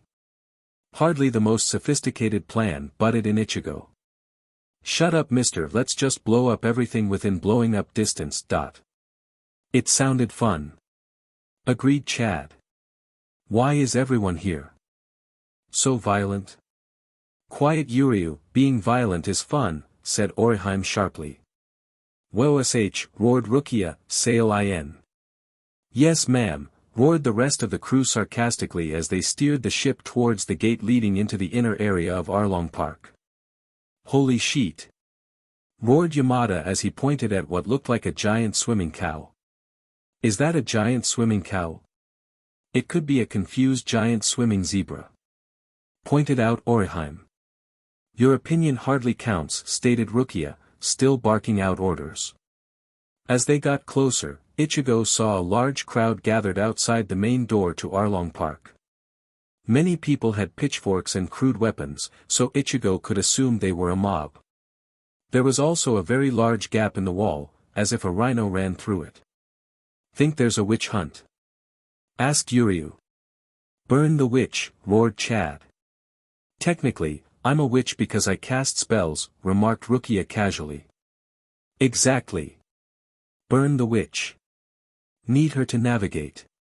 Burn the witch. Later. The midnight cutter neared the sea door, so Rukia gave Chad the order to blast it out of the way. Chad summoned his basic black armor onto his right arm and performed one of his signature attacks. El Directo. Chad's fist slammed forwards and fired a blast of spiritual energy at the door. The single attack eradicated the door completely, leaving a clear path for the ship to sail into the large swimming pool which inhabited Arlong Park. As Chad concentrated on ensuring the ship sailed through the hole in the wall left by the door, Yamada gripped the ship's frontal railings with vigor. Soon. He thought. Soon that BSTRD will pay. Yamada looked to Ichigo and saw him gripping his Zanpakuto in readiness. I agree that I am better than Arlong, that I should not lower myself to his level. That won't stop me from killing him though. He will die by my hand today, regardless of the consequences. Ichigo noted Yamada's tension and decided to keep an eye on him in the fight. Ichigo saw two definite groups of people in Arlong Park already. On one side, there were the fishmen. Ichigo saw maybe 15 or 20 pale-skinned humanoids, some of them knocked out on the floor, with odd fish-like traits, including scales, gills and skin color. The largest was currently smashed into one of the walls, leaving a small hole in the wall behind him. The second group were some humans. As the ship sailed closer, Ichigo saw that there was a lean blonde man in the garments of a waiter with a single swirl-shaped eyebrow, a confident man with green hair, wearing a simple cotton shirt, with a single sword strapped to his side, a meek dark-haired teenager wearing brown leather armor with goggles on, and the apparent leader, a skinny man with shaggy black hair wearing a red vest. As the midnight cutter stopped, both parties watched with interest as Yuryu, Ichigo, Rukia, and Yamada left the ship confidently. With a small thud, each of the group landed on the gray concrete. All of them appeared calm except for Yamada, who was shaking uncontrollably. Hey! Roared one pale-faced fishman as he approached, sword drawn, to get answers that everyone wanted. Who the hell are you? Your death, was Yamada's reply. Mugen Sutachu, Concorito Ken. Infinite statue, concrete fist. Yamada's left fist coated itself in stone until it resembled a large boxing glove rendered eternally in rock form. With apparent ease Yamada darted forwards and punched the nameless fishman in the chest, throwing him backwards with a large thud. Arlong. I'm here to kill you, you racist son of a beach. Yeah, agreed Ichigo as he walked forwards to join Yamada, we're here to beat the crap out of you. Oh? Questioned Arlong with amusement. More puny humans. Pirates, roared Arlong to the human party of 4. Did you bring in more allies? No. Roared the leader in anger. I was gonna kick your butt. I don't need any help. Brave words, makes no difference anyway. None of you will survive. Like you can challenge the great Arlong, stated a pink octopus fishman. This will be enough, he then blew on his own mouth like a trumpet. A large rumbling sound could be heard. What the hell was that? Asked Ichigo. Wah! Wah! What's going on? Yelled the sniper in the leather armor. Yahahaha, called out the octopus. You can be his next meal. Come out Momo. From outside Arlong Park, the sea began to swell and expand as a large creature rose from the sea. DMN, remarked Chad as he threw the anchor overboard to prevent their ship from moving. He and Orihime had been assigned to protect the ship from attacks while the rest of the group invaded. It's a monster. That monster from the Grand Line that crushed Gosa village, roared the cowardly sniper. Stop complaining, said Ichigo. Shut up Strawberry. Do you want a punch? No. Then shut up. No one tells coward To shut up except me, roared the leader of the human group. His fist shot forwards like a pistol, surprising Ichigo. The orange head's experience in hand-to-hand combat allowed him to dodge the attack, grab the attacking arm, pull sharply, allow the flexible idiot to be pulled towards him and then kick him in the face. Luffy, yelled the blonde waiter. Luffy jumped back and rubbed his face. Ow. That hurt, he complained. SCK it up, said Ichigo sharply. We have bigger problems. The gigantic sea monster had now revealed itself. The large sea cow Momo was now staring down the ship which was in its way. Momo. Destroy the ship and attack our enemies. Oh, yelled Momo as he lowered his head to charge at the ship with his horns. Not gonna work, remarked Ichigo. El Directo, roared Chad as he fired his attack at Momo, sending the monster flying back out of the water and making it impact with the sea sharply. Large burn marks covered Momo's torso. Momo, called out the octopus. Are you okay? Momo, called out the monster weakly. You bastards. You hurt Momo. That is the point of the fight, said Ichigo. Whoa owl. Awesome, called out Luffy with sparkles in his eyes. Teach me 2 fire lasers. No, said Chad simply as he gave him his good guy pose. Enough, roared Yamada. We need To kill that BSTRD. Shahahahaha, laughed Arlong as he stood up, showing off his muscular body. Ichigo noticed that his pale blue skin failed to mask his muscles and that the black lightning-patterned yellow shirt was designed to emphasize it. He had a large saw-shaped nose and wore a brown ashenka on his head. His blue eyes glowed with menace. Shut up, called out Yamada as rock from his arm. Coated his entire left arm in makeshift armor. I'm going to kill you Arlong.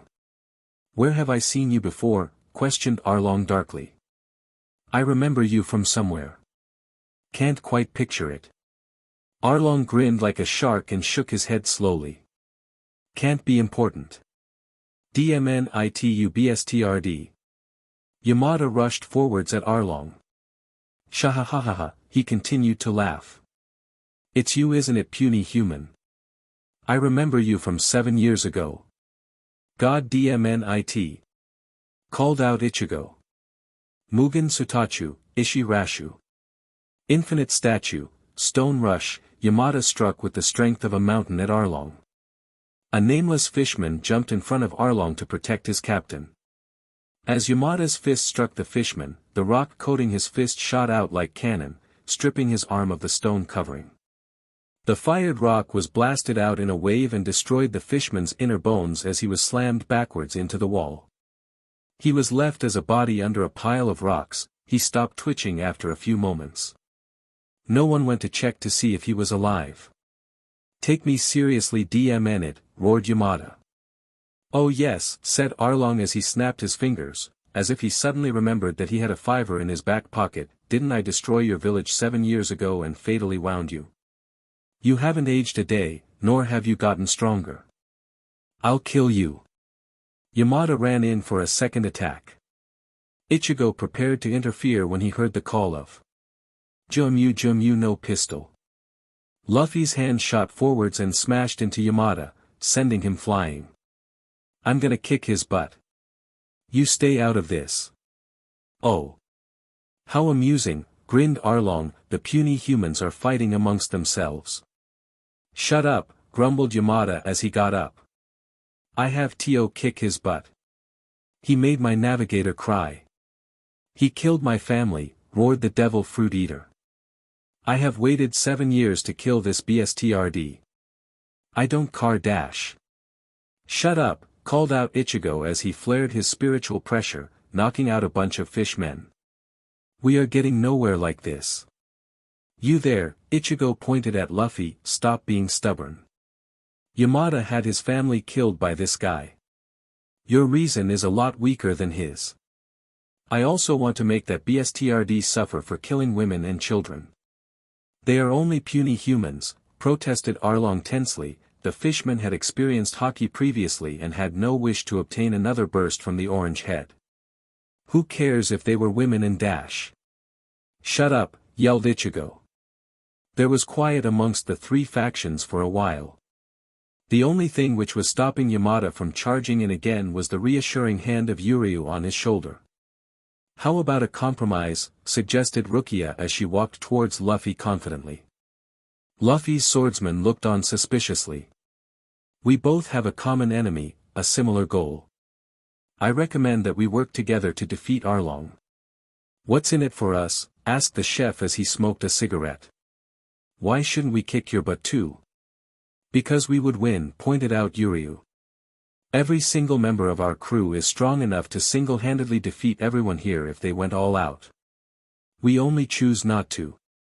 Believe me when I say you don't want us as your enemies. I doubt it, said the green-haired swordsman confidently. Rukia motioned to Yuryu. Demonstration please. Right, Yuryu raised his bow to the air and said softly as blue light gathered at his shoulder and streamed towards his bow, licked Regan. Light rain, Yuryu fired a barrage of blue energy arrows into the sky. The sheer amount of arrows were so many that for a single moment the sky above was blocked. Kulul, roared Luffy as one of his companions was crying into the ground about how doomed they were. What they didn't realize was that Yuryu could not consistently produce attacks like that. An attack of that scale needed a lot of reshi to produce, and the Quincy doubted he could fire more than 2 more shots like that. If you think that was good, he said. You should see our captain. Yuryu gestured at Ichigo. So overpowered that it hurts. The opponent, clarified Ichigo. So overpowered it hurts the opponent. Not me of course. Why do you feel the need to point that out? Dot. Shut up Ishida. Yes captain. Shahahaha, laughed Arlong, that attack can't be real. It must have been an illusion. Or light. Yeah. No one can fire something that large off, not even a fishman. It must have been a large light that was supposed to scare me. Scare me. Arlong slammed his hand into the wall next to him, cracking it. I am not a patient person. Finish your argument or I'll just attack you now. Fine then, said Rukia, will you team up with us?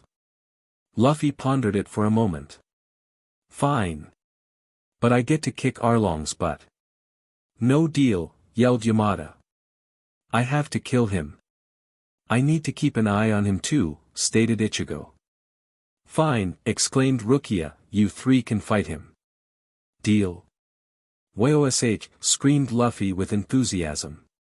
Don't drag me down Orange, Rocky. We should say the same thing Stretchy, responded Ichigo.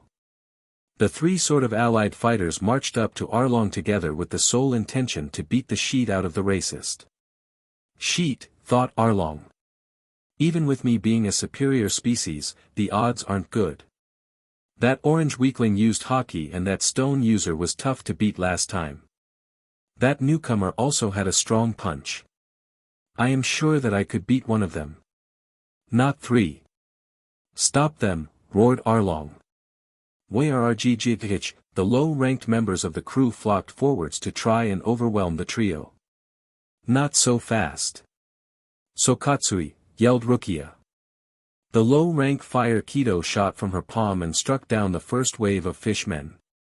The swordsman joined in, cutting up some fishmen who strayed too near his captain. DMN.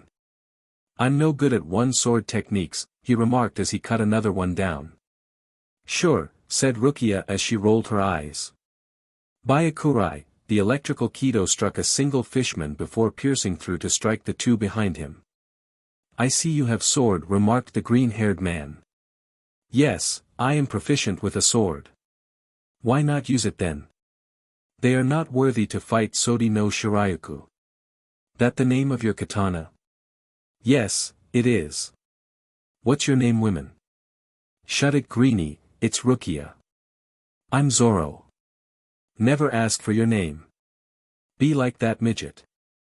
I am not small. Meanwhile, Arlong was starting to panic again. Chew. Stop them. A muscular fishman in a blue vest, who had thick lips, walked forwards and said, Mizudepo.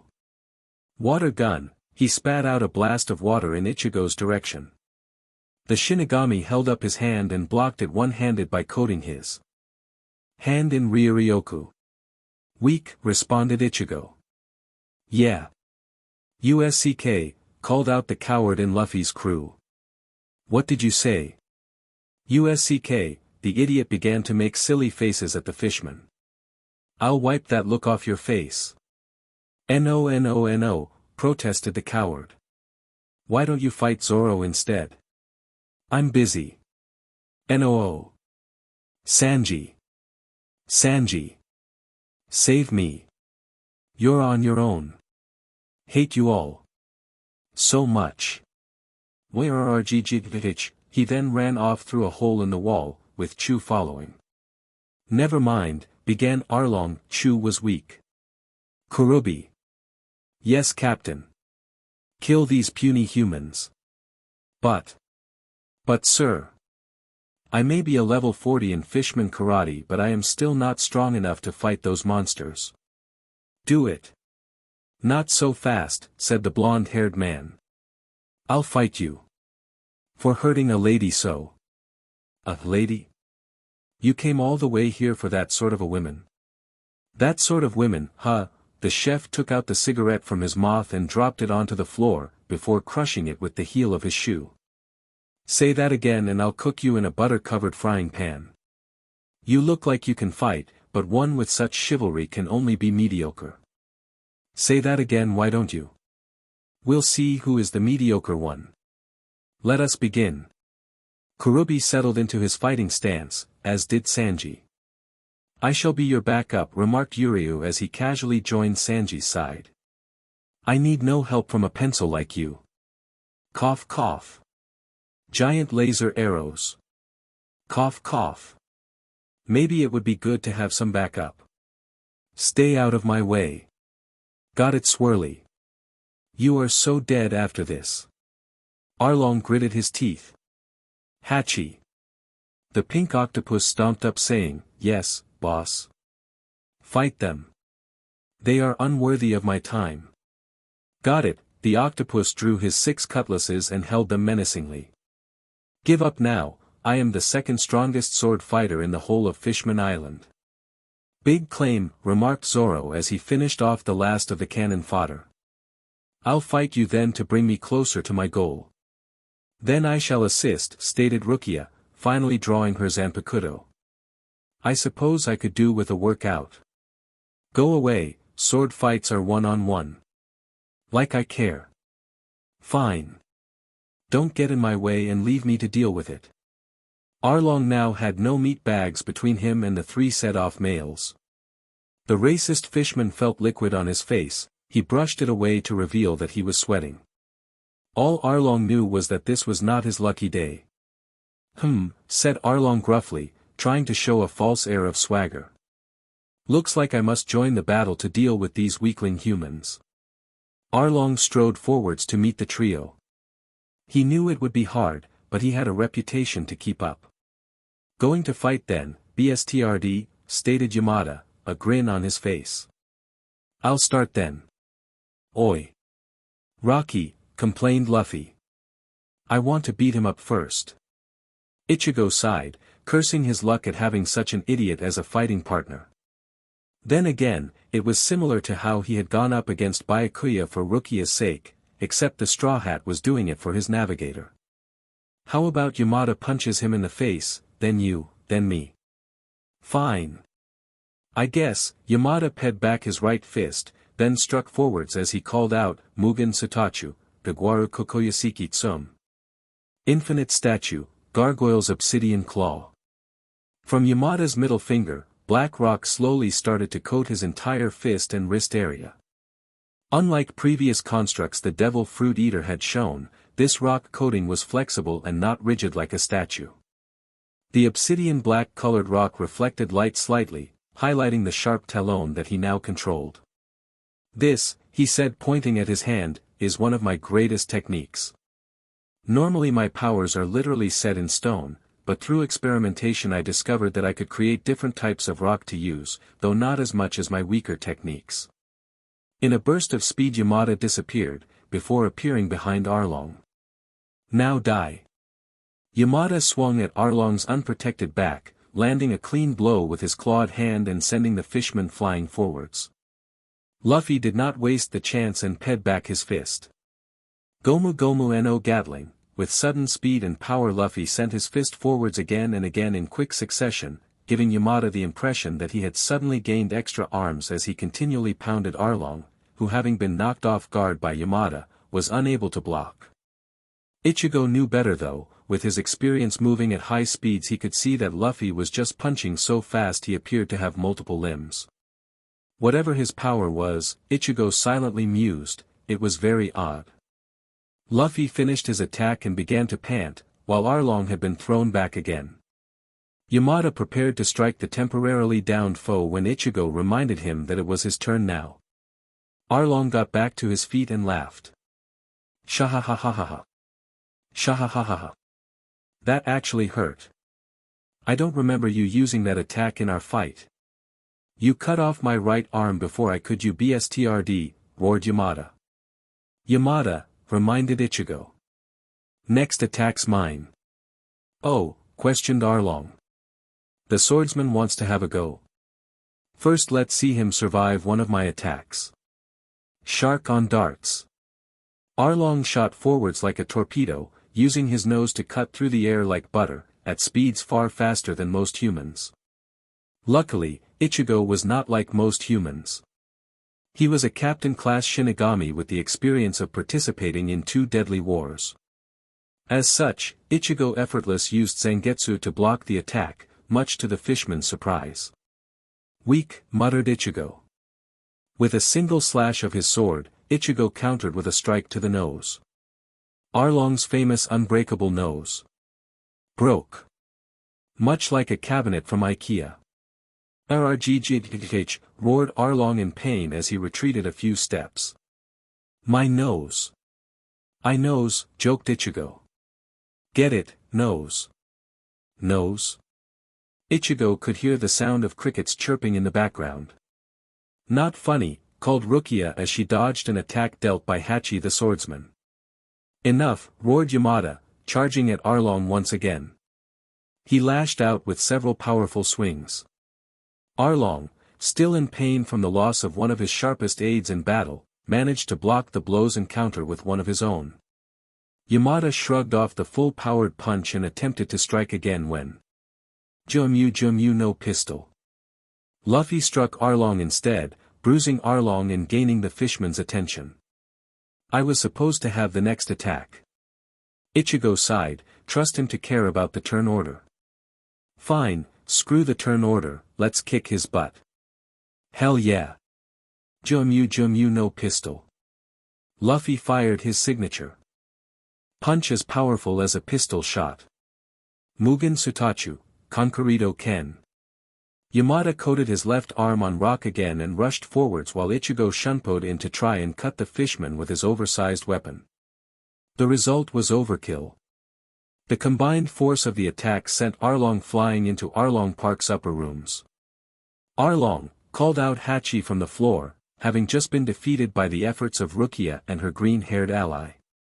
I told you not to help me. Shut it, Zoro. Not my fault you used 3-sword style. With 1 sword. Not my fault my swords broke. Rukia took on a false air of benevolence. Alas, seeing my companion in danger I had no choice but to save him from his cruel fate. Unneeded, responded Zoro with his signature stare. I could have borrowed those 2 idiots' swords and ended this in moments.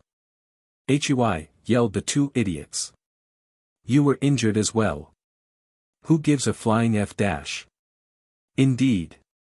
He was weak anyway. Says the dude who couldn't even beat him. PSS off, I told you, I'm no good at 1 sword. Rukia stuck a tongue out in response.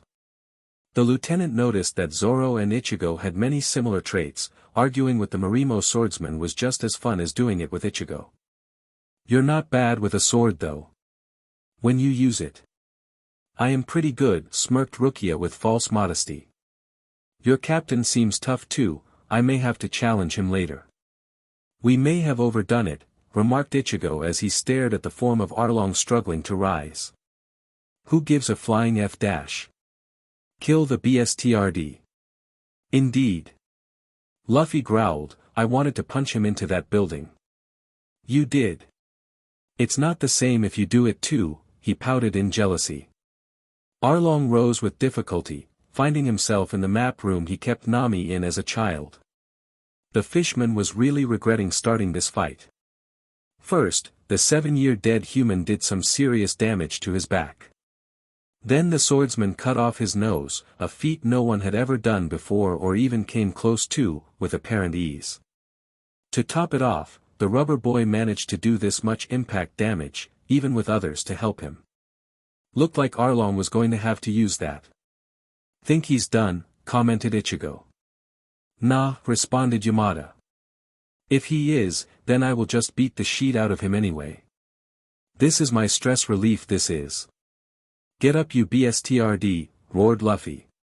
You know things are bad for the world when the hyperactive knucklehead who has no need to beat up someone acts more annoyed and manic than the dude who has been subconsciously planning to kill the target for 7 years, thought Ichigo. No. Arlong would never lose, called out Kurubi, as equally battered and bruised as Hachi. Shut it you soon to be Sushi, stated Sanji, giving his downed enemy another kick to the head. I thought you were in trouble when he forced the fight underwater, said Yuryu calmly as he polished his glasses and smoothed down his suit. I nearly was, agreed Sanji as he finished smoking his cigarette. When he pulled me under things seemed bad. I guess it wasn't such a bad thing having you team up with me. Yuryu for the most part had stayed out of the way of the 2 combatants' fight. The chef clearly had a bone to pick and the Quincy knew the need to fight one's own battles due to ideology or pride. He briefly remembered when he was forced to fight against Ichigo in the Vandenreich War due to his Quincy pride and the need to become stronger. After his loss, Yuryu had swallowed his pride by joining the Shinigami to help Ichigo, so as to pay back his debt to a friend because his life had been spared. Consequently, Yuryu knew when one had to swallow their pride and ask for help. If you hadn't pinned him with some weak shots so I could get to the surface, I might have drowned. It was hardly much. Death to Arlong's enemies. Shut up, roared Sanji as he kicked the downed foe again. Yuryu found this immature but found himself joining in anyway with the kicking anyway. I really am becoming as violent as the rest. God help me, thought Yuryu as he kicked the fishman in the ball. Arlong finally pulled himself free of the rubble and leapt down to the floor, wielding a sword nearly as unwieldy as Ichigo's. Which was saying something. It was a large strip of thin metal with large triangle-shaped blades attached to it along one side. This is my blade Kirabok. Die now puny humans. RLONNNGGG, called out a female voice in anger. Various civilians mumbled in awe as civilians do, while a petite young woman with orange hair, brown piercing eyes and moderate curves and assets. "I'm here to kill you," the woman prepared to continue when she saw the current circumstances. Meanwhile, in the background, Usopp returned from his own fight and hid in the corner out of screenshot. "Join the queue," commented Ichigo with a shrug. "My good unhinged friend Yamada here wants to kill him, that straw hat over there wants to kill him. Or at least nearly kill him. I want to kill and castrate him, the various villagers here want to kill him. I'm pretty sure everyone wants a piece of him." "Nami," roared Arlong in an unhinged manner. "So you betray me as well?" Normally in a situation like this the proud fishman would have perhaps mocked Nami, or drawn things out by giving her the chance to return, or maybe even talked to her affectionately. This was not a normal event though. The captain of the Arlong pirates had already been humiliated by how easily the trio of fighters had managed to hurt him so. Arlong, instead of showing his normal calm and almost regal self, descended into pure blood fury and charged at Nami, preventing the navigator from being able to roar her convictions. "Nami," called out Luffy and her crew members.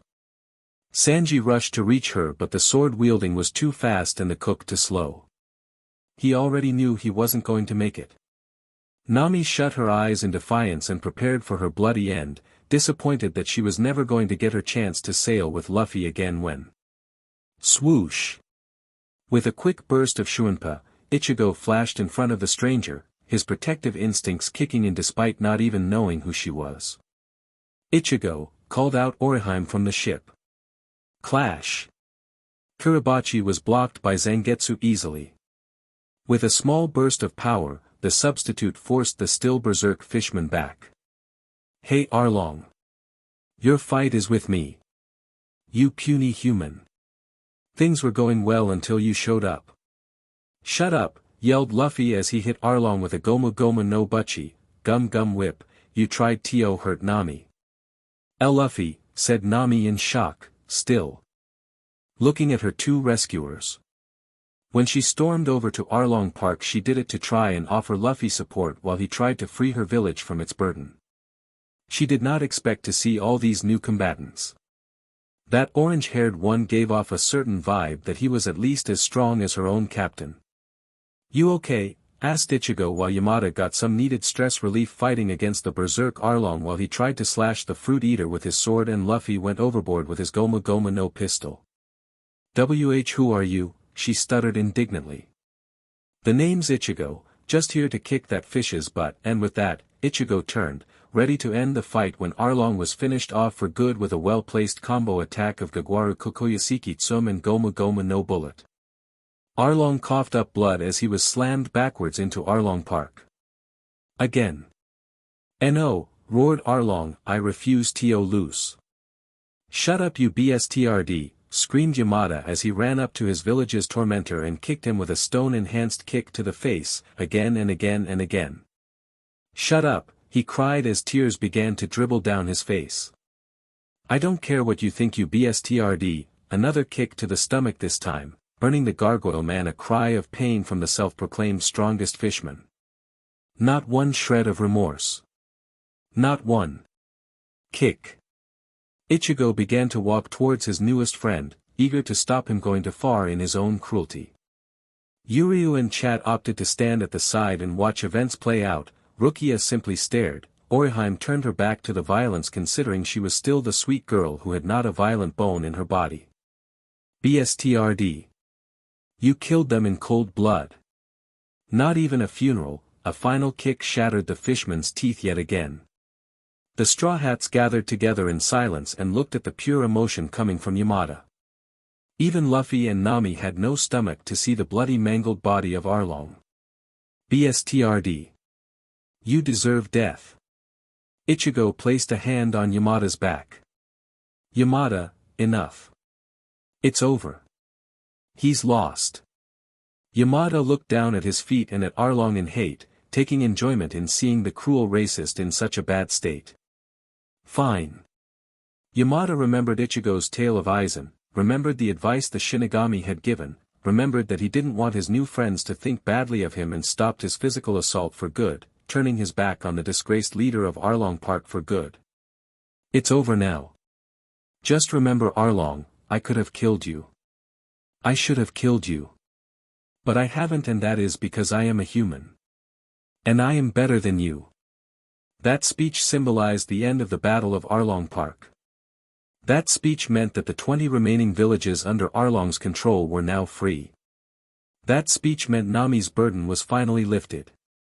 That speech meant that Yamada's revenge was now satisfied, that for now he was content to allow Arlong to live. That speech meant that Yamada was ready to join Ichigo Kurosaki's group. 3 days after the defeat of Arlong, Yamada still had a mixed opinion on the outcome. Admittedly, it had been fun to get some much-needed stress relief by beating the crap out of the racist BSTRD. On the other hand, the fruit eater still believed that Arlong had deserved to die. It was a good outcome though, things could have turned out worse. Yamada was content that he even got the chance to wail on the fishman. Had anyone apart from Ichigo's crew found him, he would have bled to death from the missing arm he obtained from Hachi. Yamada realized that he owed Ichigo and his friends a lot, both for the transport, the moral support, the healing and the general help provided. This was what led Yamada to deciding to join Ichigo's unnamed crew once the party to celebrate Arlong's defeat was over. Then again, thought Yamada, do I really want to join any crew after the behavior I've seen during the last 3 days? Seriously. Over the last 3 days only 2 things have happened. 1. Everyone got amazingly sad. The second, everyone did amazingly stupid things once they were amazingly sad. If anything, Yamada was the only one not to get sad at the party thrown to celebrate the fall of Arlong Park, having decided that savoring the taste of revenge should be done while not throwing up into a bucket. Yamada had started to wish that he had gotten drunk, considering he was the only odd one out. The Straw Hat crew had gotten drunk, the villagers had gotten drunk, those 2 bounty hunters had gotten drunk, and Team Ichigo had gotten drunk. Starting with the crew led by the idiot with the straw hat, these were the various acts of stupidity that Yamada had analyzed in his increasingly sober state. Luffy had eaten out half the town, guzzling enough meat to starve even Alabasta itself had their royal family had the pleasure to host this party. Usopp, the coward who Yamada had vaguely recalled running away screaming like a little girl when his fight began, had spent his time singing self-created songs explaining his own self-importance in the Arlong Park fights, as well as accepting the attention of the various foolish girls who had believed him. Followed by a range of attacks from said girls when they realized he was lying, which slotted him into a semi-comatose state. Zoro had drunk enough booze to fill a few large bathtubs, keeping in with character, and Sanji had tried the various foods of the Kokoyashi village chefs, gotten drunk, then went back to see them tell them very loudly to their faces how bad their food was compared to his own. Yamada saw all this and smiled in amusement. When he saw his own crew, all he could do, however, was facepalm. Ishida had decided to drink with Nami's sister for a while, but was an extreme lightweight and as such fell unconscious after the first drink. The problem was that he was clingy. Very clingy while drunk. Nojiko had been unable to remove his body from her left leg for nearly 2 days. That was nearly as frustrating as how Ichigo had gotten extremely drunk and decided to have a drink off against Zoro, using his Shinigami body to cheat due to having a more powerful metabolism, which only caused even more of a liquor shortage for all of the sane villagers in need of a serious drink after being unable to get properly fed for nearly 7 years. Admittedly, Oriheim's antics were simply adorable. After 5 large whisky she ended up believing that a potted plant was Ichigo, and due to the alcohol lowering her inhibitions, she tried to chat up said potted plant. And failed spectacularly, but Chad and Rukia's was definitely not. Chad had set up his own series of arm wrestling matches and made a killing from charging people for the chance to defeat a giant at arm wrestling. Chad later fell asleep after his 77th victory and had his earnings stolen by a said Rukia who had acted as the referee. Curiously, Nami later stole the money from Rukia, having sensed a major profit even while said as an elephant. Getting back on topic, Yamada was seriously reconsidering signing up for Team Ichigo. Not exactly reconsider, but it did make him take a second look at whether he was stupid enough to stock the midnight cutter with alcohol later on when he was official chef. His reconsideration led to the confirmation that only an idiot would give someone as powerful as Ichigo liquor. Seriously. After Arlong had his butt kicked, Ichigo had volunteered to level Arlong Park for everyone using his first release. Having seen the finished results afterwards, a flat expanse of land with barely a brick left undestroyed, Yamada was grateful that Ichigo had been on their side. It did piss off Yamada that Ichigo had been holding back for the entire fight against Arlong. Then again, it was a bit hypocritical considering Yamada had not gone all out either. The moral of this story was to not piss off Ichigo. Mass property damage would only ensue. The next day, Ichigo woke up with a raging headache, a symptom of his newly obtained hangover. "What the hell happened last night?" questioned the substitute out loud. "You got laid," responded a familiar voice. Ichigo noted that it was Yamada. "Ow!" complained Ichigo from his lumpy mattress on the floor. As he struggled to rise, he saw everyone else also sprawled on equally lumpy mattress. They were in a large room with wide open windows that let in lots of beautiful morning sunshine. Ichigo hated the sun so much at that moment in time. "Seriously. What happened?"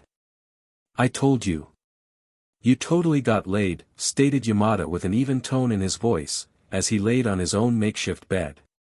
It took a few moments for Ichigo's hungover state to comprehend those words. "Wait. What?" Yuryu snapped awake at this point due to the loud noise, rolled off the mattress and fell asleep again on the floor.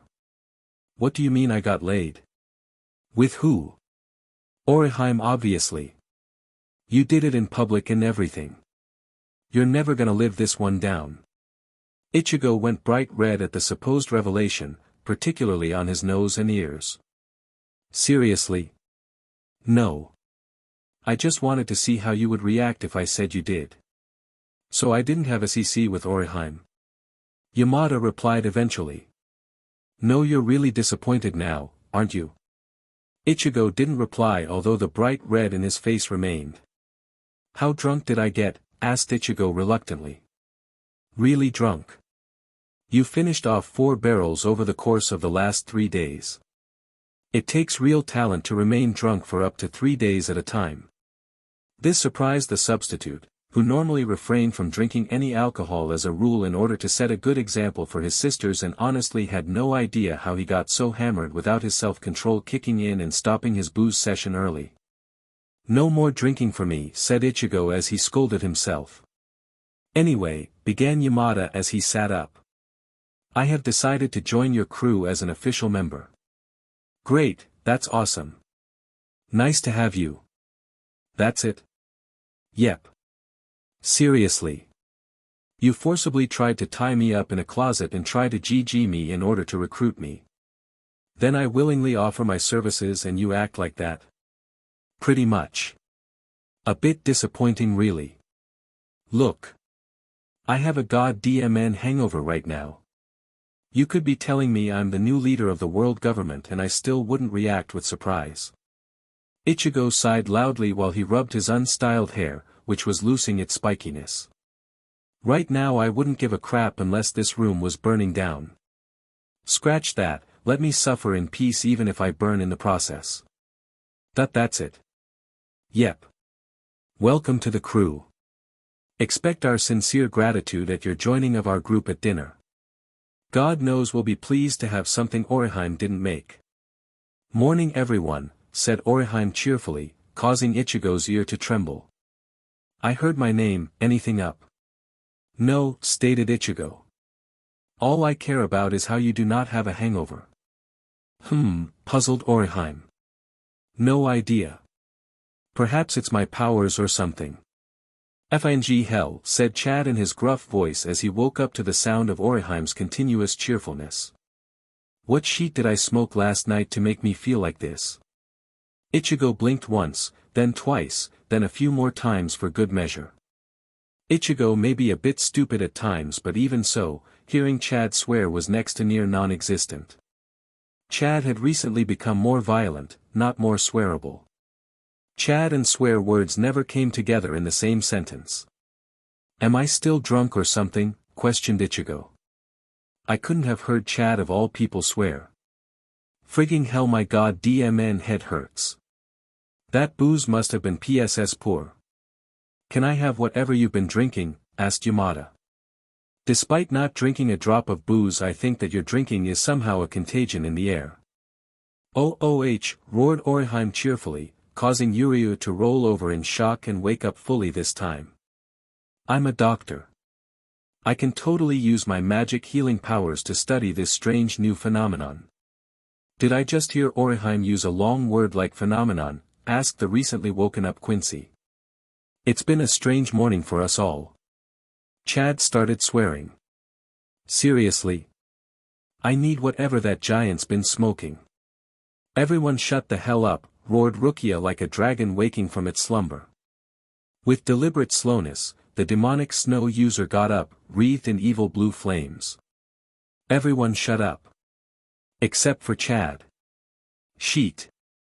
Get out. Rukia fired a shikaho, throwing Chad through the wall. I have one motherfucker of a hangover. So be quiet until the room stops spinning. Everyone shut up, of course, only an idiot would spee. Shut up, Mr. Narrator, roared Rukia, somehow breaking the fourth wall by punching me in the face. I shut up. Better? Asked Yuryu. No. I need some goddamn coffee. Yamada just agreed to join the crew, pointed out Ichigo helpfully, eager to distract Rukia. Good. Get me some coffee and a bagel, Chef SLV. Chef SLV, questioned Yamada indignantly. Do you want a punch to the face? No.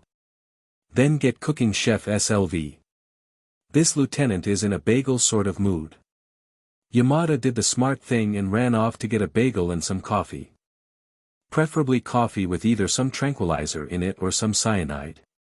Both would stop the awoken dragon, so both methods were fine with Yamada. Team Ichigo left later that day with an extra team member added to the group.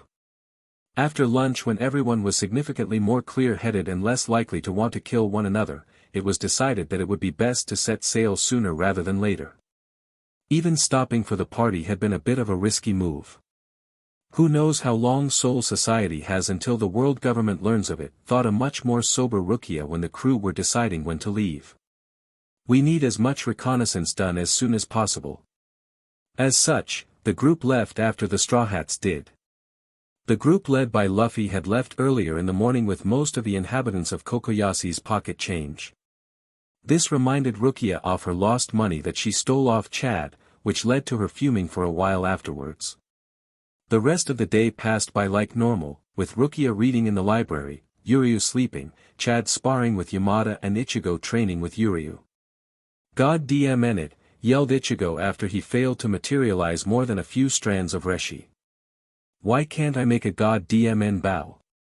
Urahara still has not returned my spare equipment yet, began Yuryu as he explained why Ichigo was failing for the 7th time that day. You may also be unsuited towards summoning bows and arrows. You could have a speciality for pistols, swords, crossbows. No need to worry about that though until that shopkeeper gets off his butt. Why do I need this sheet again? Roared Ichigo angrily. Yuryu sighed, preparing his specially made speech for dummies who like causing widespread damage to explain this situation. Remember your final release. Yo. Remember how destructive it was. Yo. Remember how powerful a Quincy Volstandig was when used. Yo. Imagine if you combined your final form with a Volstandig. Then fired off some super powerful energy swords everywhere. Do some stuff like Okuyura's super energy spear, you know. Think of how destructive that would be. Viruri. Want to learn rubbish Quincy stuff now? Hell yeah. Screw keto training. Super powered Quincy stuff all the way. Hypocrite. Shut it Ishida. Over the next 5 days Yamada fell into an average routine as well. Up early for breakfast, use that newfangled TV thing in the morning, seriously, what a cool thing. You press a button and a small red light appears in the bottom right corner of it, that is pretty cool. Prepare lunch, training with Chad and Ichigo, dinner, hang out with the others. Quite quickly the leftover hate in the fruit eater's body faded away, leaving behind a relatively fun guy to hang around with, admittedly a fun guy to hang around with who has social issues but still. Yamada decided that being revenge-driven was boring and that it was more fun not to be a self-hating emo prick. Elsewhere, Sasuke Uchiha sneezed, before returning to inwardly monologuing about how hard it was for him to have so many fangirls. Shinji from Evangelion also sneezed inside his cockpit. He then returned to inwardly complaining about his terrible family issues and contemplated running away like a sissy. Shin Asuka, in a completely different dimension, suddenly experienced a sneezing fit while sitting in his own giant robot. He had the sudden urge to yell, "EMO OFF." He ignored that urge however. In the end only Sasuke and Shinji had an emo off that day, the sissiest emo off that had ever occurred in the history of anime. No one won though. The writer butted in and told them that they were both equally depressing and that they should PSS off because they were taking the focus of the story away from the plot and bringing it onto their own crappy egos. Back with the plot, Rukia had a revelation for the group the next morning over breakfast. Wait. What? You have a bounty. Rukia practically slammed a sheet of paper onto the dinner table. Everyone raised an eyebrow. Where did you get that? I have a certain seagull sending me the occasional newspaper. Just look at the thing carrot top. Ichigo looked at it. It was a picture of him holding his unreleased blade in front of him, just before blowing up Arlong Park. The words at the top read, "Wanted," whereas below the picture in bold black it read, "Dead or alive. Ichigo Kurosaki. $48 million. The Spirit Cutter. Relatively new pirate to the scene. Reported attempts at property damage towards a marine base, property damage to civilian areas, assault on a marine official, disregard to attempts at capture as well as having defeated significant foes. Such as Arlong the Saw as well as drawing with Vice Admiral Strawberry. Reports state that he may have originated from a second Wano country, geographical location currently unknown. Exercise caution within range of this individual.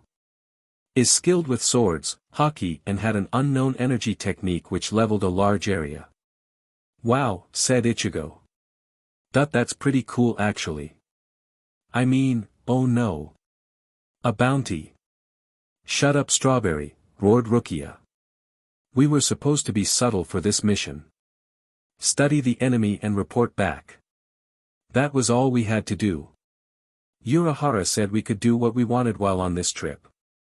That's besides the point, she groaned out loud, irritated at having a wanted man on the ship. This brings unneeded attention to us. A fresh rookie with a 48 million bounty is a big thing.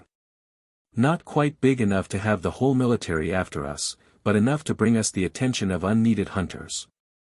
Not really, began Yamada sheepishly. I was a bounty hunter back in the day. A bounty doesn't mean that someone will come after you. Other factors contribute. For example, we are in East Blue right now, no idiot would be mad enough to try and take out Ichigo here. 48 is simply too high for a bounty hunter to handle end off while still in the weakest sea. Exactly, agreed Ichigo. Won't this be null and void when we reach the Grand Line? Asked Yuryu doubtfully. True, but it won't matter then. In paradise any and all pirates will be captured, regardless of if they have a bounty or not. If anything, high bounties will keep other pirates from messing with you, and believe me when I say that keeping the other pirates weary is more important than staying anomalous. You're doing a info gathering mission, right? Then it don't matter if you get a bounty early or not, you will get pinned one later anyway if you are some sort of representation of this new Wano country you lot come from. That makes sense. Agreed Orihime with vigor. Having a bounty makes us all better pirates anyway. Not pirates, muttered Yuryu. Shut it Ishida, said Ichigo reluctantly. We have already been pinned as pirates by the Marines, nothing short of the word of God would change their minds about us. And said word of God would have to be pretty DMN convincing at that, agreed Yamada as he nodded his head sagely. The world government never backs down. Right. We may as well make it official and give ourselves a proper name and flag so that when the Marines chase after us they have a name to curse. We should totally be the badass pirates, suggested Orihime. Nah, that SCKS, countered Ichigo. Yeah. Saying we're badass won't actually turn us into badasses, agreed Rukia. What about the Protector Pirates, was Chad's suggestion. Possibly, Rukia nodded her head thoughtfully. Ichigo is a bit of a protecting nut. Then again, that might make other people think that we're all pushovers. It's false advertising if anything. Moon Slayers, offered up Ichigo. Pretentious, retorted Chad. I kicked the Quincy Emperors but along with Kairaku and Dad, I have the right to be pretentious. Hell, I can be downright blasphemous considering I kicked Aizen's but with Mugetsu a while back, he was pretty much a god at that time. Heaven Strikers. Still a bit pretentious. If not more so than the previous suggestion. Quiet Chad, began Yamada. I'm having a sudden burst of inspiration. Perhaps we could be the Titan Pirates. Titan Pirates, questioned Orihime. Why not? As far as I can tell we're all pretty tough in our own ways. How much tougher can you get than Titans? What about? The Reaper Pirates, offered up Rukia as she clicked her fingers to symbolize her sudden revelation. I can work with that, remarked Ichigo with a smirk. Pretentious, disagreed Chad. Yeah, countered Orihime. Not all of us are like you and Ichigo. Yeah, but even you Chad and Yuryu deal in the same sort of issues as us. Ichigo tried to dance round the issue of Soul Society very carefully. It was decided that Yamada would learn about who they actually were eventually, but for the near future it would be safer not to reveal the existence of Shinigami. We can all pretty much guarantee that anyone who fights us will die, so why not? Fine. Orihime groaned as she gave in. I can put up with it, conceded Chad. I don't get what it symbolizes, but Reapers are pretty cool, so hell yeah. Yamada bumped his fists together. Let's do this sheet. Totally agree on this one, agreed Rukia. I dislike having to be associated with a group called the Reapers. It goes against what little pride I have left. Yuryu scowled. Accepting a title like Reaper was pretty much a kick to the ball of what little Quincy pride Yuryu had left. He may have abandoned his pride to stand by his friends in the Vandenreich War, but that didn't mean he was just going to roll over and accept that he had been tossed out of the group calling themselves the Quincy forever, by throwing away the last of his pride over something as simple as a crew name. Ichigo sealed the deal with a single sentence. If you agree with us on the name, you can design the pirate flag. Dot. You have a deal, Kurosaki. I get full control over the design and creation of it, correct? Yeah, do what you want with it. Yuryu Ishida ran out the room in a blur of what could only be called fashionista. He had his Quincy pride. And then he had his Sewer's pride. Guess what Yuryu had been more proud of during the last few years? Reaper Pirates it is then. Ichigo smirked. Next stop. Rukia pulled a map out from under the table. She unrolled it and placed it on an area of wood where there was no food goods obscuring it from view. Here, she pointed to a single island near the southwest of the map. This place is known as the Town of the Beginning and the End, Logue Town. Beginning and the End? Asked a curious Orihime. I'll explain, said Yamada. The previous pirate king Gold, Roger was born here and was later executed here. This was also where the great age of pirates first started, when good old Roger challenged the world to find his treasure upon his deathbed. Thus beginnings and endings, Logue as in epilogue and prologue. Thank you for interrupting Mr. Know-it-all, complained Rukia. He was correct though, an important historical figure took his last breath there. Following in with the trend, we shall stock up there to begin our journey. I know that the Straw Hats will be there too for a while. Might be nice to see those idiots again, said a smiling Yamada. We can reminisce about good times. Like punching a certain fishman in the face. You're nearly as violent as me now, remarked Chad. And I'm soon to follow. Curse your bad influence on me. Yuria ran inside as he said this, began to sob into Chad's chest in a very manly way, wiped his eyes, then ran off outside to get back to manly tasks such as sewing and fabric designing. Back to work guys, said Ichigo reluctantly. If we want to get there before word on us does, we should get sailing using the spiritual engine and keep an eye out for trouble. Got it, agreed the crew, following their captain's orders. 2 days later, Ichigo excused himself from a training session with Chad because they both felt an extra spiritual presence on the ship and the captain had been nominated to deal with it. Ichigo had no idea why someone like Rukia hadn't dealt with it yet, so the substitute decided to confront the small spiritual presence himself due to the laziness of the others. He walked to the empty upper deck and called out loud enough for anyone watching to hear. Hey!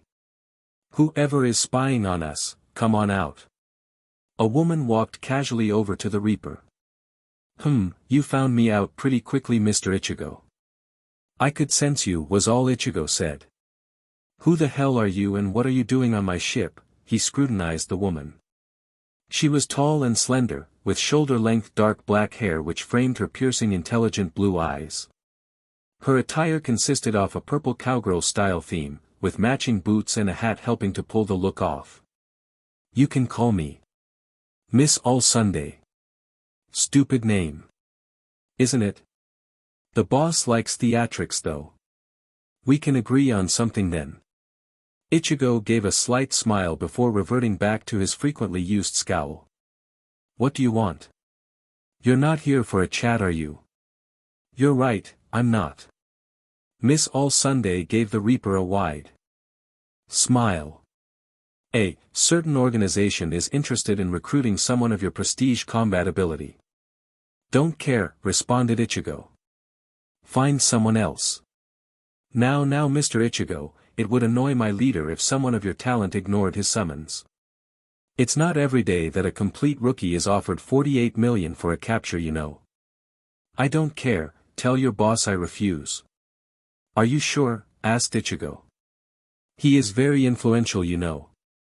Soon he will have his own country under his thumb. Think of all the assistance you could be offered as a pirate backed by a Shichibukai. Declining would be a very bad move.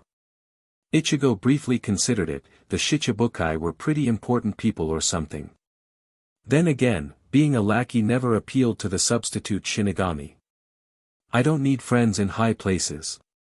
You can spend time with a woman such as myself too if you agree. She leant forwards just enough to give the bashful teen a quick glance at her noticeable assets. You're not my type. Ichigo turned away and blushed. It's like Yorichi all over again. Except she was naked and this chick's not. Come on, I took care of a few CP4 agents sent after you. They could have made your day a pain. Yeah, but you are making my day a pain, the mysterious woman laughed. It appears negotiations have failed, said the agent finally. Exactly, agreed Ichigo. Now get the hell of my ship. Very well then. Miss Sunday walked to the edge of the deck, then jumped. Ichigo noted that she landed on a carriage attached to a giant turtle smoking a cigar.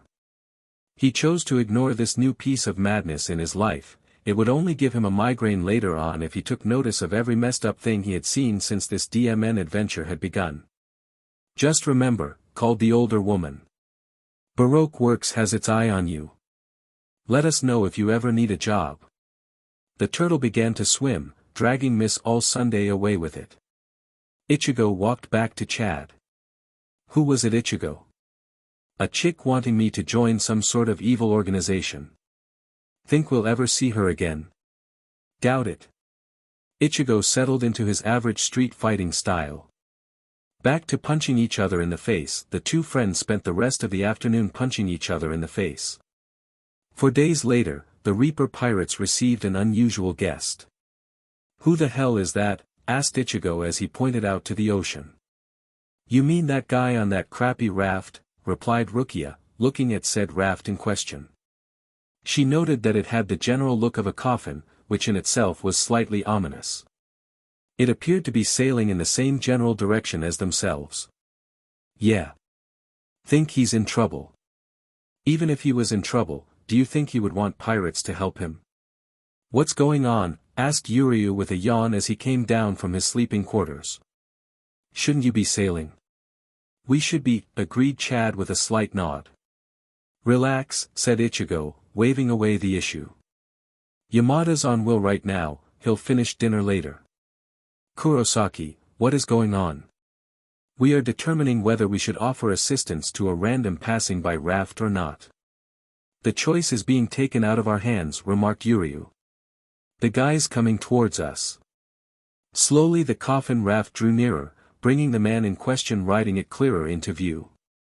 With his Shinigami enhanced eyesight, Ichigo could spot the man quite easily. He was standing up, which revealed that he was quite tall and lean. His outfit, a red and black ornate colored open shirt with white pants, topped off with a wide-brimmed dark hat with a large plume, gave him the appearance of a Spanish swordsman. A large gold cross appeared to be on his back. The raft coffin drew ever closer, until it drew up alongside the ship. Chad was sent off to stop the ship for a bit. The man looked up towards the group with eyes befitting of a hawk and spoke clearly. I saw you staring at me. Do you have a problem? The man appeared hostile, or at least tense. No, responded Ichigo with a shrug. Me and my friends here just saw you and wondered if you needed assistance or something. I mean, a raft like that don't really look suited towards sailing. Care to repeat that? Spoke the man confidently. All right then, your coffin boat looked a little unseaworthy. I just wondered if you would be fine on your own. Both the hawk-eyed man and Ichigo were silent for a few moments afterwards. Who are you? He spoke. You speak without fear, without any signs of respect. What is your name, boy? Hey, argued Ichigo. It's Kurosaki Ichigo, not boy. So who the hell are you? I am Dracul Mihawk. He paused for a few moments for the shock to wear in. Team Ichigo weren't shocked. Cool name, said Ichigo. Better than mine at least, it means 15. Most in your position would tremble in fear at this point. I'm not most people. You appear not. Silence returned between the groups. The recently identified Mihawk released a burst of killing intent, enough intent to have most people quaking in their boots. Team Ichigo were used to vast pressures being exerted them and were as such unaffected. So then. Do you need any help? I shall tell you again, boy. No, I do not require assistance. Geez. Only asking. Mihawk stared continuously as the group. I am starting to dislike you, boy. Love you too, Mihawk. Mihawk would have fumed at this point if it wouldn't break his image into pieces. Ah, interrupted Oriheim. Can't we all just get along? Dot. Dot. Dot. You lot, called Yamada from the kitchen area. Dinner's ready. Oh, yelled Rukia. Dinner, she ran off inside. The novelty of edible meals had not worn thin, nor would it ever. Coming. Chad left as well. I'll leave you to deal with the set-off psychopath, stated Yuryu as he too went off to have dinner. Just me and you, big guy, remarked Ichigo. I am coming very close to killing you now, boy. I have slain many a man for less than this. Yeah. Stop miming. Mihawk's hand went to the cross on his back. He was struggling to not cut the ship in half simply out of principle. Mihawk liked to cut ships in half with his sword, it was entertaining. Mihawk instead put effort into his scowl. A passing rumor in the South Blue was that Mihawk could make someone sheet themselves simply by staring at them. The rumor wasn't false. Because Ichigo did not sheet himself, this set off Mihawk even more.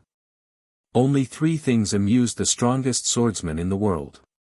Good fights with other swordsmen, cutting ships in half and making people sheet themselves. Can you stop staring daggers at me? Sighed Ichigo. Look. I'm really hungry right now. If you're starting something, could you wait until I've finished eating? Is that a challenge? Glared Mihawk. I gladly accept. As do I, after dinner of course. Ichigo turned round and began to walk towards the door which led to the inside of the ship. Mihawk continued to glare. What? Do you want some DMN food too or something? Food would quench my anger temporarily until our duel. Only 3 things amused the strongest swordsman in the world. Good fights with other swordsmen, cutting ships in half and making people sheet themselves. He liked but 2 things though. Red wine and good food. If their chef is adequate, perhaps I may spare their ship from destruction and only kill the boy. Fine. Time to feed the coffin hobo. Come on inside. Mihawk left his ship and in one jump leapt onto the midnight cutter. He followed the substitute Shinigami inside. By all rights Ichigo should have realized that inviting Dracula Mihawk, the strongest swordsman in the world, to dinner, was probably not the smartest move to make at the time. Maybe he should have realized his mistake immediately after making it. People who carry oversized swords around are usually lots of trouble. Ichigo knew this because he himself was an example. Perhaps the gaze which kills puppies upon eye contact should have tipped the substitute off. The clues should have kicked in when he started blasting spiritual pressure about the place like he owned the place. Again, Ichigo himself was an example of this. The pieces only really started to fall into place when Yamada noticed their extra dinner guest and promptly freaked out, screaming, "Holy shit!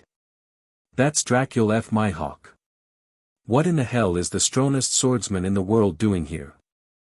Ichigo may not have noticed how stupid it was inviting such a overpowered individual to dinner was, but he did realize that things were pretty awkward during the starter.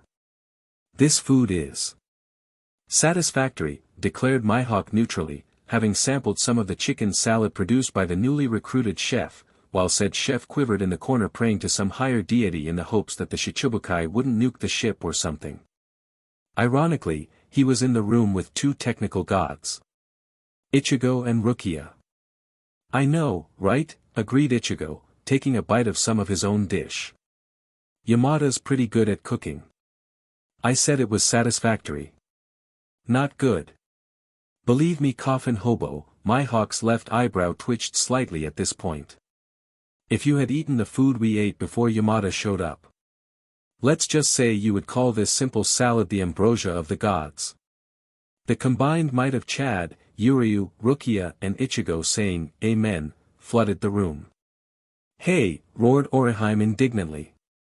"Are you implying that my food SCKED?" Everyone froze. The secret was nearly out. If anyone said the wrong thing now, Ichigo was sure that the chick who could cut things out of existence would unknowingly become a mass murderer.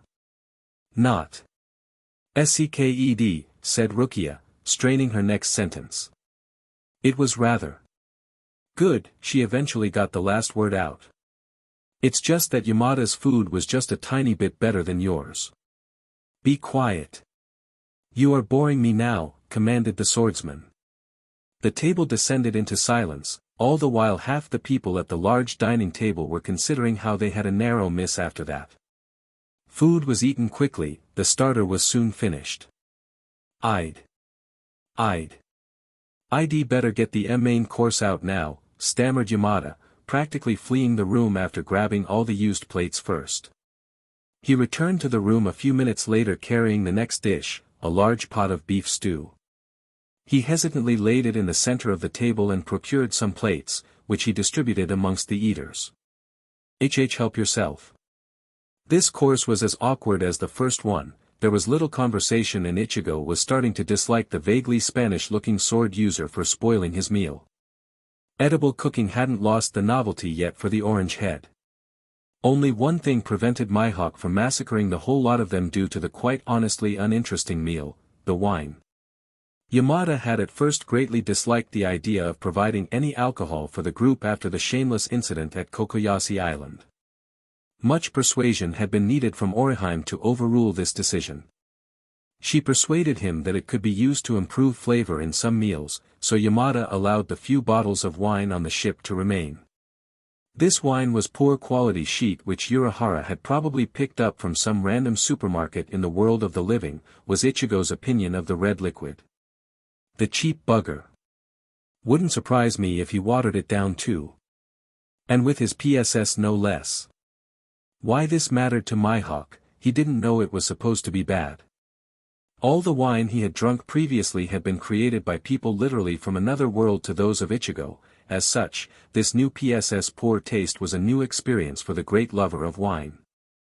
Dessert, suggested Yamada weakly, trying to appease the ship slicer in Hafer. Ichigo really wondered why the usually upbeat Yamada was acting like such a pages. Ichigo was clueless after all, he was the idiot who still couldn't recognize Oriheim's feelings for him, so of course he had no clue that Yamada was terrified. I have had quite enough. Mihawk stood up sharply. This meal has been adequate. I shall not destroy this ship out of principle, you have your chef to thank for that. He gave a small nod of acknowledgement to the chef. As for you, he turned to Ichigo, who was busy using a toothpick to try and get a stubborn piece of meat out of that annoying area in your mouth where your finger can't reach. I remembered that coffin hobo comment before. Our duel shall commence as expected. Fine fine, said Ichigo tiresomely, chucking the toothpick to the side. I could do with a warm-up. They call you what? The strongest swordsman ever, or something. This should be fun enough.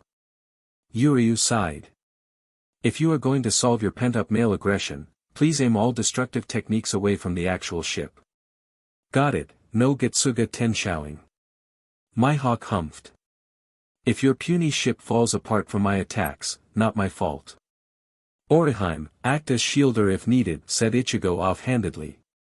Okie dokie, was her cheerful response. She smiled dryly. If someone starts blowing things up, I'll try to stop property damage. You should fight on the lower deck, suggested Chad, staying seated. Not watching Chad. I want my pudding. Figures. Ichigo sighed, he would be a bit annoyed at having to sacrifice his non-lethal pudding. Have fun you three, demanded Rukia cheerfully. I'm sure our captain here can deal with things. Me and Yamato LL stick here with Chad. Dot. You only care about the pudding. Don't you? You know me so well, Ichigo. Rukia smiled evilly. Ichigo and Mihawk stood facing one another, both had their weapons drawn. Or in Mihawk's case, a small knife. That's what you'll fight me with. Why should I use my weapon if one is not deserving to see it used? Suit yourself, coffin hobo. Mihawk twitched again, not leaping at Ichigo with bloodlust only because he would have a legitimate chance to inflict some proper damage in a moment. Okay people, yelled Oriheim to the non-existent crowds, using a microphone which Ichigo was pretty sure she didn't have in her hands moments ago. I want a clean fight, okay? Nothing below the waist, no lethal damage, no over-the-top lasers, preferably, but you get the urge, point them away from the ship, K. Get on with it Oriheim, said Ichigo. Coffin hobo's offering a workout. I am not a coffin hobo. Of course not, you simply sail and seemingly live inside a floating coffin. You're right, if anything, you must be a vampire. Ichigo, vampires burn in the sunlight, pointed out a certain female. True, he could be a day walker though. If he was a vampire, he'd sparkle. Vampires don't sparkle. Don't start this argument with me Ichigo. We had a nearly identical one during the whole bout thing, so we all know that I'll win. I'm being serious Oriheim. Vampires do not sparkle. They drink the blood of virgins, wear capes and turn into bats. Hey Mihawk, asked Oriheim. What, snapped Mihawk. Do you drink the blood of virgins and transform into various flying rats? No, I do not drink any blood or turn into any various forms of flying rats. Oriheim turned back to Ichigo with a smirk on her face. See? Yeah, but we can totally see Mihawk's chest, in a not gay way. If he sparkled we'd see. Can we please start fighting, asked Mihawk, regretting stepping foot on a ship of such fools. Sure. Ichigo got back into fighting position. 3, 2, 1. Fight, yelled Orihime. With sudden speed, Ichigo rushed forwards and gave a weak slice to Mihawk, who blocked with his little blade. He easily parried the large weapon and lunged forwards. Ichigo sidestepped and cut again with more power. Mihawk blocked, only for his weapon to be unusable when the blade was cut clean off. Whatever material it was made of, it wasn't going to stand up against the might of a Zanpakuto. I told you, said Ichigo as he stepped back. Use the big butt sword. Very well then. Let me show you the sword which is known as the strongest sword in the world, Yoru, proclaimed Mihawk. With agonizingly slow relish, Mihawk drew the large black blade from his back. Ichigo had to admit that it looked pretty awesome. 7-foot-long blade, golden cross handle, ornate decorations, a sharp edge, truly it was intimidating. The only question was whether it could stand up against Zangetsu. I shall not hold back now, Ichigo. Mihawk charged, or rather, used his equivalent to a charge. He walked slowly forwards, swinging his blade in clear precise arcs. Ichigo struggled to block each strike, taking a step back each time their blades met. Strike. Clash. Slash. The sound of blades clashing rung through the air like a beautiful melody of cold metal on sharp steel. Mihawk gave a powerful downward swing, which Ichigo blocked using his superior strength. He continued to press his blade down, matching Ichigo's defense using his own arm power. Ichigo placed a second hand on his blade, showing that the orange head was not using all of his power. Mihawk realized his disadvantage and disengaged. The strongest swordsman in the world was no fool, he recognized that his opponent specialized in strength. It would be foolish to fight him in terms of power until he could gauge their difference in abilities better. Ichigo too studied his opponent. Just from the small clash so far it was clear that Mihawk was battle-hardened. His experience with a blade clearly meant more in this conflict than Ichigo's own instinctual fighting based on his higher power and speed, although Mihawk was still much more physically powerful than a normal human, about 15 times stronger based on his current strength usage. Ichigo took up the offensive. He gave a few powerful, wide blows, hoping to use his superior power as a Shinigami to blast through the swordsman's defense. No good though, Mihawk had plenty of experience at being on the other side of a strength swordsman, even if his last spar with Shanks had been a few years ago. He effortlessly parried each strike with his own, rebounding the direction of Zangetsu's swing instead of directly matching it. Mihawk swung low, utilizing his long blade length to gain an edge. Ichigo jumped using his enhanced speed, then used the force of gravity to increase the power of his next slash, which Mihawk sidestepped and countered. The substitute speed easily allowed him to bring his blade back into position to block. Strike. Slash. Whack. Ichigo continued to take the relentless barrage of carefully placed strikes, each designed to cut in a certain way so as to force Ichigo to block each one in turn. A sudden strike aimed at the shoulder nearly caught Ichigo off guard, only through excellent reaction speed did Ichigo counter. Ichigo scowled. Mihawk was the one dictating the pace of this fight, so far Ichigo had only been reacting and countering when Mihawk gave the opportunity.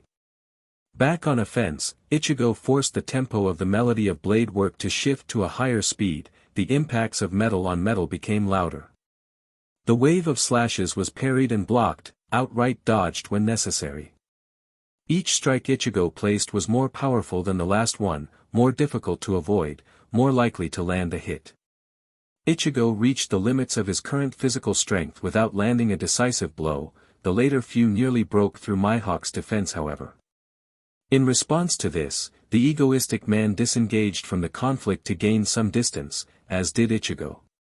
"You're not that bad," spoke the orange head as he wiped a small bead of sweat from his forehead. Mihawk clearly had strength and power to match Ichigo in his current form, and appeared to be still holding back. To some extent. Ichigo too was not going all out, he still had all three of his releases to throw out for speed and power boosts. As are you. You lack experience but your power and speed makes up for this fact. Enough talk, roared Orihime. The crowd demands blood. What crowd? Pointed out Mihawk. Fayik height. Mihawk took the initiative and dashed forwards, swinging attack after attack at Ichigo, who blocked each and every one. Only his quick reaction time kept Ichigo going through the match. He could clearly see that Mihawk outclassed him as a straight-out swordsman. His form and attack style showed complete mastery of the battlefield. Ichigo slashed wide, Mihawk's blade rushed forwards, eager to taste blood. Ichigo used a hasty Shuunpa to jump aside, getting only a small cut into his large black coat. DMN. I liked this thing. That was an interesting speed technique. It's called Shuunpa, it pretty much just gives fast speed. In a fight it allows one to move faster, but it doesn't really do much if your opponent has the reactions to block a Shunpot attack, or if the user is unable to move his blade to keep up with the movement speed. I didn't peg you as combat knowledgeable, Ichigo. Hey. I may be an idiot at times but I'm not stupid. If there's one thing I know, it's how to fight.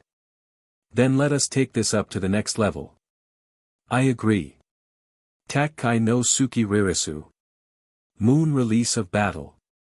A great wave of power erupted from Ichigo as the sword in his hands changed shape, shifting into a weapon able to handle the bare minimum of Ichigo's powers. The blade was pretty much the same as his Shirkai before the reforging, a cleaver-like oversized trench knife. It had the same black-gray coloring as the previous Shirkai, only in reverse, so the edge was black and the handle was metallic. Ichigo also knew from experience that it was slightly longer than before but still shorter than his unreleased blade. The actual powers of the release was simple. Basic access to a slightly weakened Getsuga Tensho, about 30% of total available Ryatsu being accessible and his total physical strength and power being improved about 1.1 times more and his speed about 1.2 times. It was pretty much Ichigo's standard battle form, for when he was serious but not needing the full power of the next release. Humphed Mihawk as he scowled. Hardly impressive. A small light show and a smaller blade. You're supposed to be the best, right? I suggest you defend, this next slash might actually kill you. Power gathered through Zangetsu as Ichigo raised it above him, ready to swing. Getsuga. Tensho. Ichigo swung and so the air and everything in the way of the slash parted as the pure energy of the attack was sent flying towards Mihawk. The power of the attack was about lieutenant level.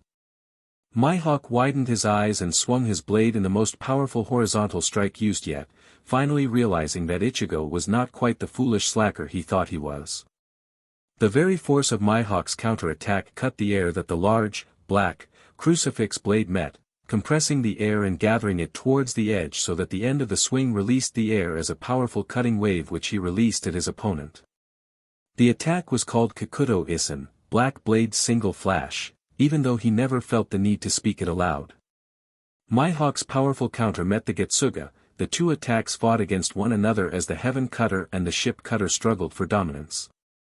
The Kakuto Isen won, having been reinforced with Haki beforehand in order to bring the power of the attack up to around captain level. The Getsuga was cut in half much to Ichigo's surprise.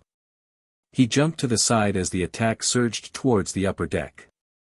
Orihime used her Subarashi Santen Keshin to protect the sheet from damage. As the attack finally dispelled, Orihime turned to Ichigo and tutade. Now Ichigo, didn't I say to refrain from using giant laser-like attacks? Yes, but Mihawk used one too. That is besides the point, that was more of a slash than a laser. He also activated it in response to yours. Big whoop, complained Ichigo. Come on. I aimed it away from the ship, it was Coffin Hobo here who nearly cut the ship in half. I am not a Coffin Hobo, protested Mihawk, killer intent radiating off him like a flashlight. Screw the personal image. The match is pretty much over anyways, declared Orihime with a sigh. I don't mind, shrugged Ichigo. That guy's a badass. I'm pretty sure he was holding back, except for that last attack. I'm sure I'd need to use my second form to match him blow for blow at full power, on an even battlefield. I guess he did look captain class during that last one. Enough, snapped Mihawk. This day has honestly been humiliating. I can't stand being on this ship of fools for any longer. I thank you for your hospitality and for the good fight. Ichigo, you have earned my respect as a fighter, not as a person. If anything, I hate you. Nice to know I'm loved hockey. I am going now. If we ever meet again I will fight you for real so that I can see whether you can truly match me on the battlefield. I anticipate our coming fight with great relish. Not our upcoming meeting. Goodbye. Mihawk turned round, marched to the end of the ship, cast off the rope securing his ship to the midnight cutter and left. Orihime and Ichigo shrugged, before heading inside to capture some pudding. He was pretty cool actually, for a coffin hobo. Shut up please, Ichigo. I really want to eat pudding right now. I'm sure that Rookie is stuffing her face right now with my slice. What slice? We all know she would have eaten it ages ago. Mine too. Anyone watching what had just occurred would wonder how such powerful figures could spar with one of the strongest fighters in the world 1 minute then argue about pudding the next. The only answer available is that the stronger you are the more messed up you become, and since Ichigo is our main character it automatically gives him the place as the most messed up guy on the crew. With Chad coming in a close second place. In a brightly lit room 5 men were sat in deep talk. Each man was influential and powerful in their own right, each one able to command the military, the marines, the media, the world. A decision made by one of these figures could essentially change the existence of millions, and an order from all of them has massive consequences. Even being sat in the same room as one another suggests that an important decision was being made. The first man was a bulky figure wrapped in a crisp black business suit worth more than a common factory owner's paycheck for a century. He was graying prematurely and had a black hat over his dreadlocks. This new rookie. Ichigo the Spirit Cutter. His presence is concerning. I agree, said the second man. A second Wano country is truly a threat to the world government as a whole. This man was tall and thin, while the first was wide and bulky. He wore an equally expensive suit and had similar gray hair, with emphasis on the beard. He stood to one side of the chair the first man was sat on. Wano has been a pain to deal with for years. I have always been in favor of outright war with the DMN samurais, and I have the same thoughts about these new ones. Send the admirals, raise them to the ground before they become a threat. This figure was the most violent of his group. While he did not actively search for conflict, he was always one to deal with issues through firepower rather than political power. He had an angry expression on his bald face. He twirled with his long mustache while scratching at his sweat-inducing suit. You have always been too impatient, my friend. Wano is not destroyed because their military power is enough to defer us from doing so. This new place could be similarly strong, more intelligence must be gathered.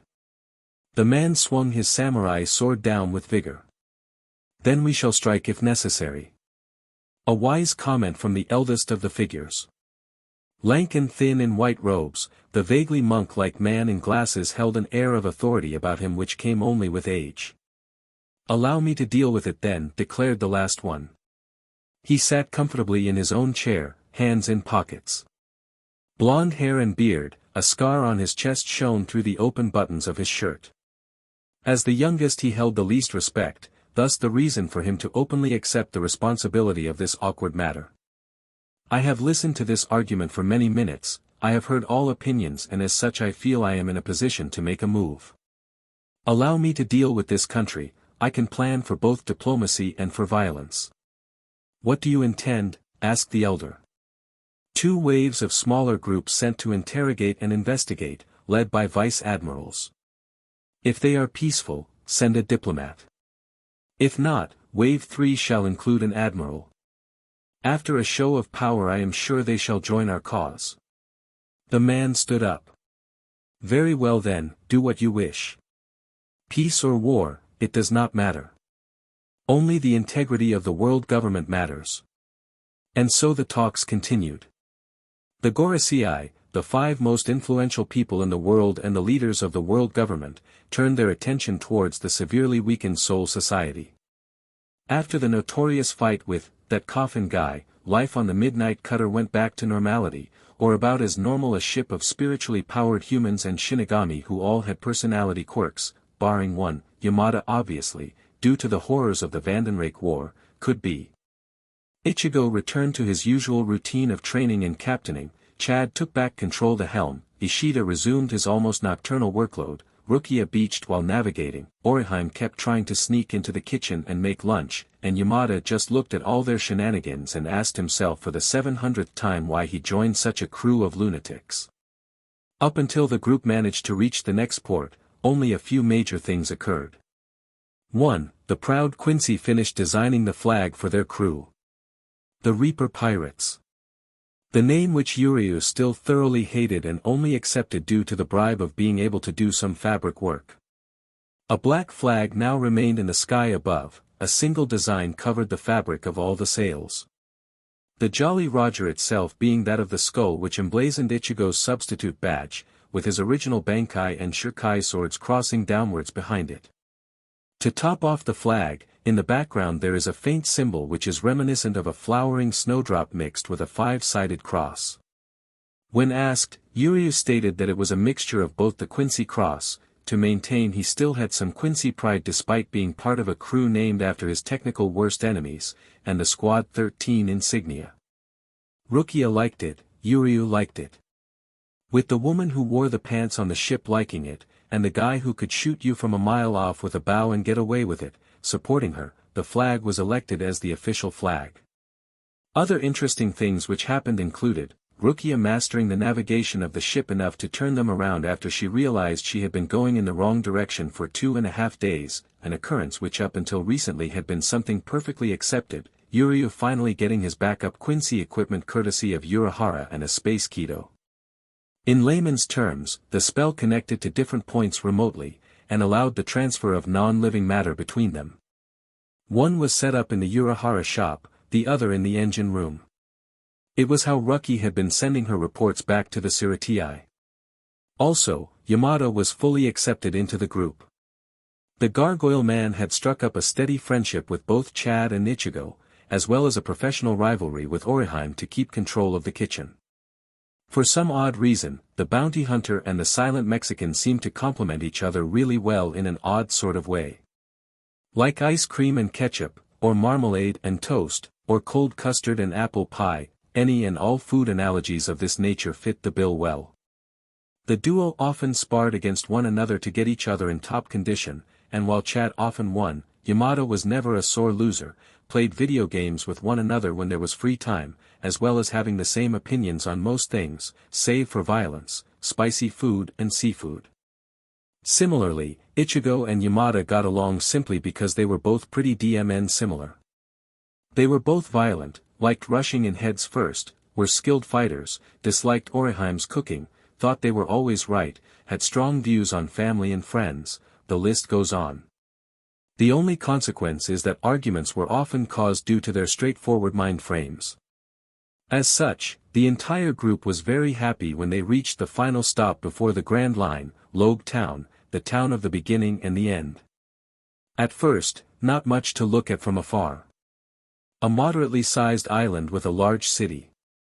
Covering the vast majority of it, save for a few steep hills where building would have simply been awkward. It was much more impressive, however, after you docked there. This is a DMN fine port. Commented Ichigo dryly from the lower deck as Chad dropped the anchor and tied the ship up. Or whatever it was called. It's sort of like that one we saw on Shimatsuki Village, only bigger. Obviously. Responded the bounty hunter as he stood next to the orange head. This place is pretty close to Reverse Mountain, that upwards river flowing place I told you about the other day, and as such, is the final stop for any and all pirates before they reach the Grand Line. He gave a proud grin. I've been to the Grand Line, so I know this place pretty well since a few ships I've served on have docked here in the past while on the way there. He stroked his chin lightly before continuing.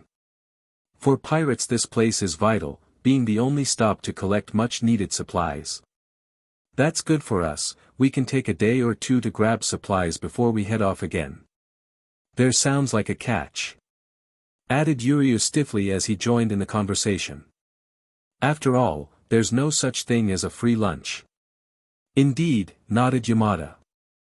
This place also has a marine base, which last time I was here, was stocked with some pretty tough marines.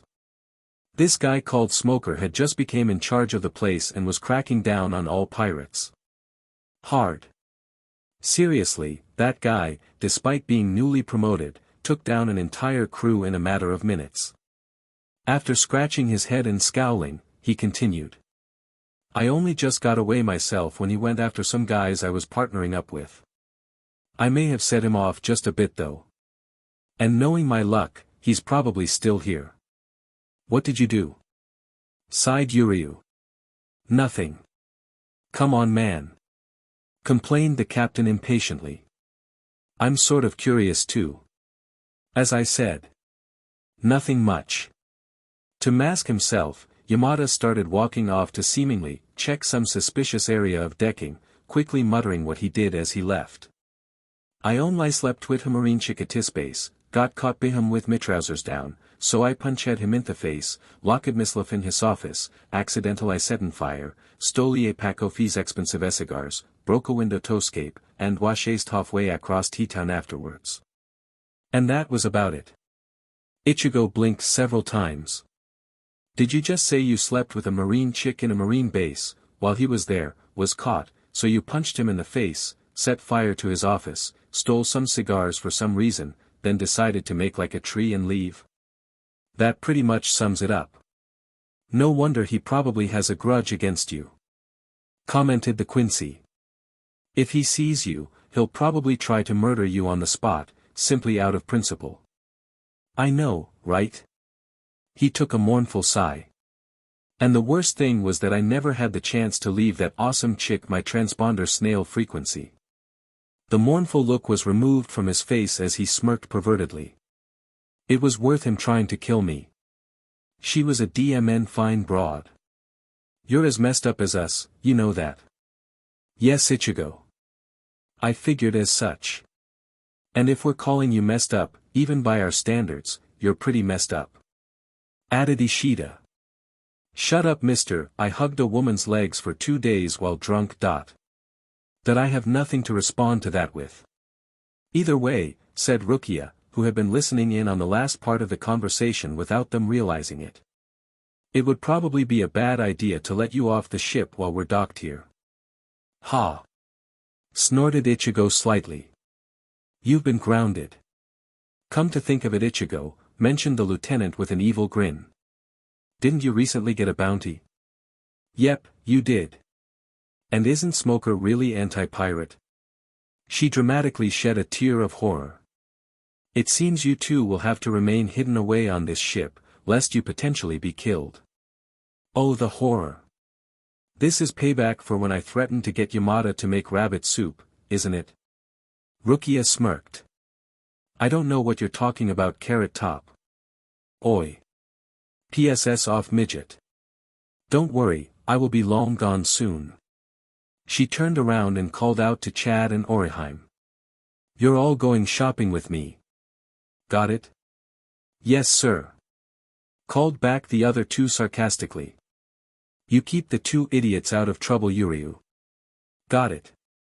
Rukia jumped ship, with the other two crew members following her. I'll see you two later. Bye. She walked off with barely a backwards glance. Chad hurried after her, turning around once to give the three a good guy gesture, while Oriheim sent an apologetic glance towards the group, following which, she bounced after the navigator. This left a Shinigami, a Quincy, and a bounty hunter alone together on the deck of the midnight cutter, a bit like the start to a bad joke. I blame you for this Yamada. PSS off Strawberry, fancy a spar? You have no idea. 2 days passed without incidents. During this PRD of time Rukia took much pleasure in exploring Logue Town. Similarly to how she acted when she first went to the human world, the unexplored world surrounding Soul Society greatly excited the diminutive woman. Every sight was new and miraculous. Even early on in their adventure, she was still having fun. Admittedly, a certain spiky-haired overpowered Shinigami may have been part of the reason she was so cheery, but she still fundamentally felt excited from the sheer newness of East Blue. After exploring the new city, she concluded that it wasn't really that amazing. It was pretty normal as far as populated areas go, even if the almost medieval marketplace and the execution grounds caught the lieutenant's attention. The reason for the little trip she was currently on, was so that she could pick up a log pose. After asking for Yamada's advice on what to stock up with, he immediately responded with, "Get a goddamn log pose. Food, water, medicine, get a log pose first." As such, she felt that the thing must be pretty important, thus while Chad shopped for ingredients Yamada requested and Orihime picked up medical goods and other requests, Rukia had spent the last 2 days searching for a place which stocks the elusive log pose. She finally found a small map shop which had a few of them in storage somewhere, so in addition to buying some maps and mapping equipment for her own use on the previous day, she also ordered a log pose to pick up the day after. The day after had came, and Rukia was eager to see what the thing she had put so much effort into finding was like. "Here you go, little miss," cheerfully offered the old shopkeeper to the woman as he handed her a little box. She opened it up and stared. "It's a small bracelet." "Yes. It is. I searched 3 days for this," she exclaimed. "I know, right?" He gave a proud grin. "This has got to be the finest log pose in stock. This little thing is what I put all my effort into." "Wait. Are you dissatisfied with your purchase?" "Not at all." She gave her fake smile, which had no smiliness to it at all. "I simply expected more. For all my money." A tick mark appeared on the elderly gentleman's forehead. "Brats. These things are pretty rare, you know. Amateur pirates everywhere flock for these things. It's rare to find these before they're confiscated by the Marines for their own use. Hell, this was only inventoried a week ago. It still seems like a lot of fuss," she pointed out. "It doesn't look like much, but it is still a vital navigation tool. This thing reads the individual magnetism of any island it comes into contact with, allowing you to be able to permanently navigate in the Grand Line despite it having no stable magnetic field, which consequently screws over all compasses. But if you're dissatisfied, I will just have to he motioned to put it away when. "Wait," blurted Rukia. "I guess it's pretty good. Indeed." He handed the log pose in its box to her. "You've already paid, so you can just take it. Although, take care. The Grand Line isn't a cakewalk. Monsters sail there." Rukia turned around and left, her purchase in turn. "Have you ever thought, perhaps, that you were talking to one of those monsters?" She didn't wait for an answer, she just smirked in the fact that he would probably be scared shitless of the next pretty girl to enter his store. Chad held a large sack of potatoes over one shoulder, a sack of mixed vegetables over the other. Shopping had gone well for the silent giant. With the money given to him he had collected the vast majority of goods over the last 2 days and was simply using his current trip to carry the most heavy requests back to the midnight cutter. On the way back, he saw a woman in a nearby alleyway. A shifty-looking man stood next to her, one hand of his placed against the wall she leant against. Perfectly innocent at first glance, not so innocent when the man pulled out a knife. A knife. A short, blunt one by Chad's estimation. Before it was pulled out he would have been willing to walk away, but now that it had. Once more he would need to go and help someone in need, so he walked towards the duo. "Hey!" he grunted as he dropped his sacks gently onto the floor. "What the F do you want?" snapped the man bluntly. "I was curious to see why you have a knife pointed against a woman." "And what's it to you?" "Your life," was Chad's equally blunt answer. Help," choked out the woman. "He said he was going to Shut up, Beach." He motioned to plunge the blade into her shoulder, but was blocked by Chad's arm, which was drenched in enough Ryuryoku to easily block the blow. What the? I apologize, he apologies up front. But I'm going to have to knock you out for a bit. Like you could, punk. The mugger regained his confidence, and charged towards the Mexican to try and stab him again, seeing his previous attempt as a fluke. Thud. Whack. 2 blows was all it took to finish it. Firstly, Chad swept one arm into his stomach, to knock the air out of him, and a second fist gently slammed down onto the thug's forehead to apply unconsciousness. Are you all right? He turned to the woman, who now sported a very grateful expression. Yeah, I'm fine now, thank you. Her expression turned dark again. If you hadn't involved yourself, I would have had to get involved. Grunted a third voice. Chad saw a tall, muscular white-haired man walk briskly towards him.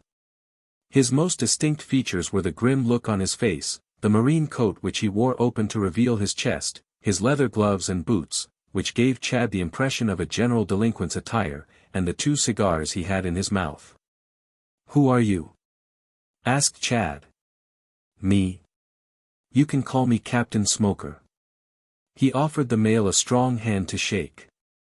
I run the marine base on this island, keeping punks like that off the street and the seas. He gave the downed thug a large kick. Thanks for helping this woman out, even if it was unnecessary.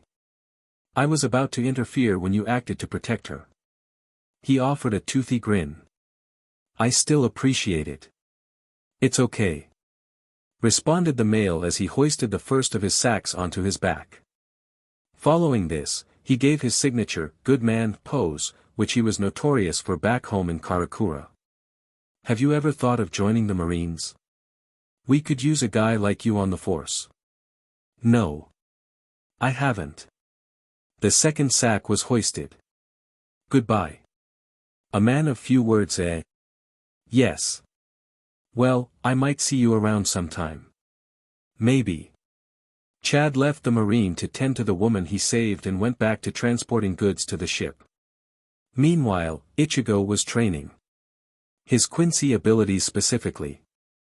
Before going off to have his midday snooze the day previously, Yuryu had decided to advance his almost non-existent progress by giving him a Quincy cross to help him collect Reshi in the air. The cross itself was fairly basic. It was a 5-pointed star made of smooth silver metal, with very little decoration at all, save for a long chain which would allow the cross to be worn from the wrist.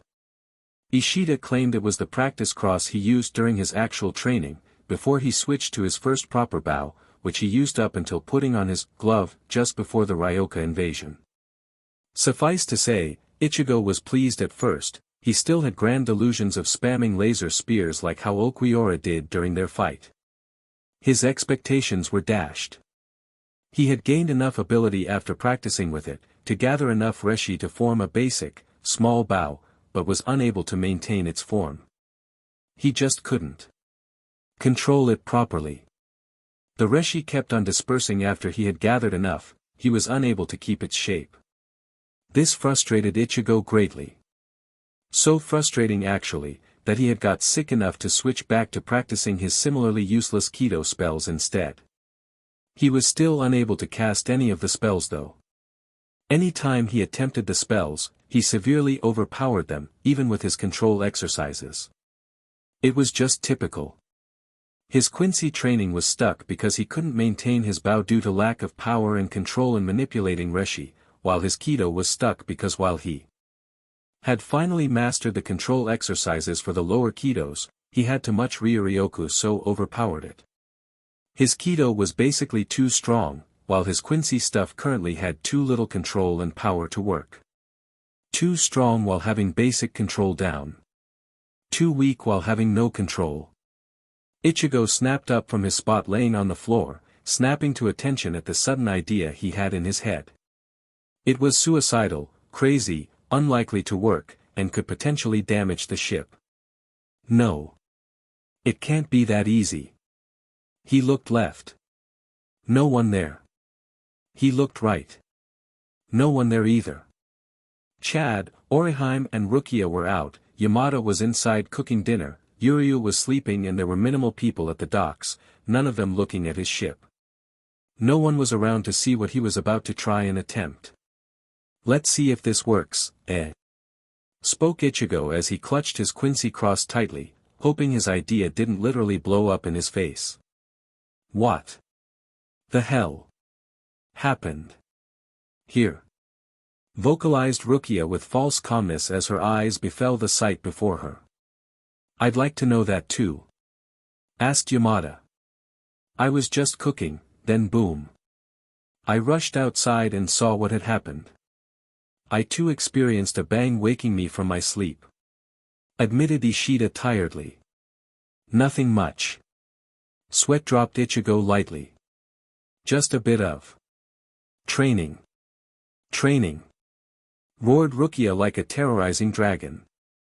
"Yeah. The hole in the railing was completely accidental. It's a frigging meter wide. My training was quite enthusiastic." Rukia sighed. "What have I said about practicing Kido when I'm not around?" "Well, I wasn't doing Kido per se. Also," added Ishida, "I told you to not bother firing an arrow from your shoddy spirit bow. I warned that the arrow could potentially become unstable." "I wasn't firing any arrows." "So what? You were practicing your Getsuga Tensho." No. Trying to recreate a Zero." No. Rukia simply sighed, before adding with a voice dripping in sarcasm.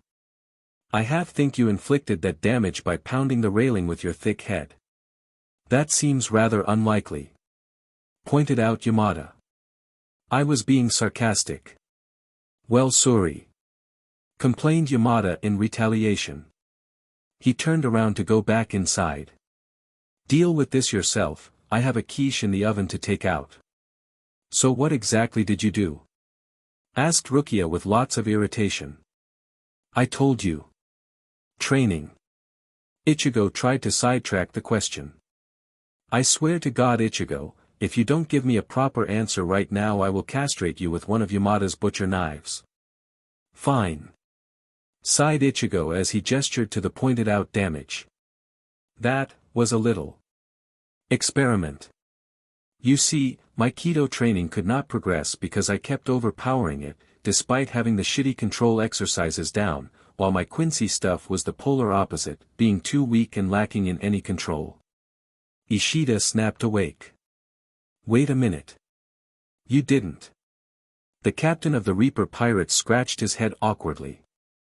"I got really set off because I couldn't progress with either Kido or Quincy craft, due to not having what I needed to accomplish improvement on either technique, so hey, why not take the parts one can do and slot them together.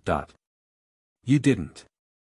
Deadpanned Rukia, finally getting what Ichigo had done. "Yeah. I gathered Reshi with my cross, then used the control technique and method for Kido to gather it and shape it together, to get past my inability to maintain my Reshi constructs, then gave my weak Reshi construct a little boost by adding in just a little bit of my Ryoryoku to remove the lack of power issue. Then just sorta fired it." "I can't believe it," vocalized Rukia. "Basically, on a whim, you tried to fuse together Quincy craft and Kido. When you put it like that it seems sort of stupid." "No," interrupted Yuryu excitedly. "Not stupid. In fact, it's irresponsible," suggested Rukia. "Pointless. Lazy. Impossible. Dangerous. It's brilliant." Sparkles appeared in the Quincy's eyes as he grabbed Ichigo's shoulders and shook the lad with great vigor. "Either you're the biggest idiot ever, or the biggest genius ever. You just pretty much created a whole new brand of unique Quincy craft. It's not such a big deal," added Ichigo hurriedly. "I just figured that I could bypass my issues with Kido by using a less powerful energy source, which in this case, was Reshi." "That's sort of clever actually," admitted Rukia. "In a suicidal sort of way. Does it work? How did you do it?" What was the optimum range and power for it? Could it be altered for different Kido types? Gushed Ishida excitedly, his dislike for his rival temporarily gone as she tried to grill him for information. I could show you, I guess. Good. Good. Ishida let go of him quickly, then pulled out a notepad and pen. Proceed. Fine. Huffed Ichigo. The substitute held out his cross and concentrated for a bit.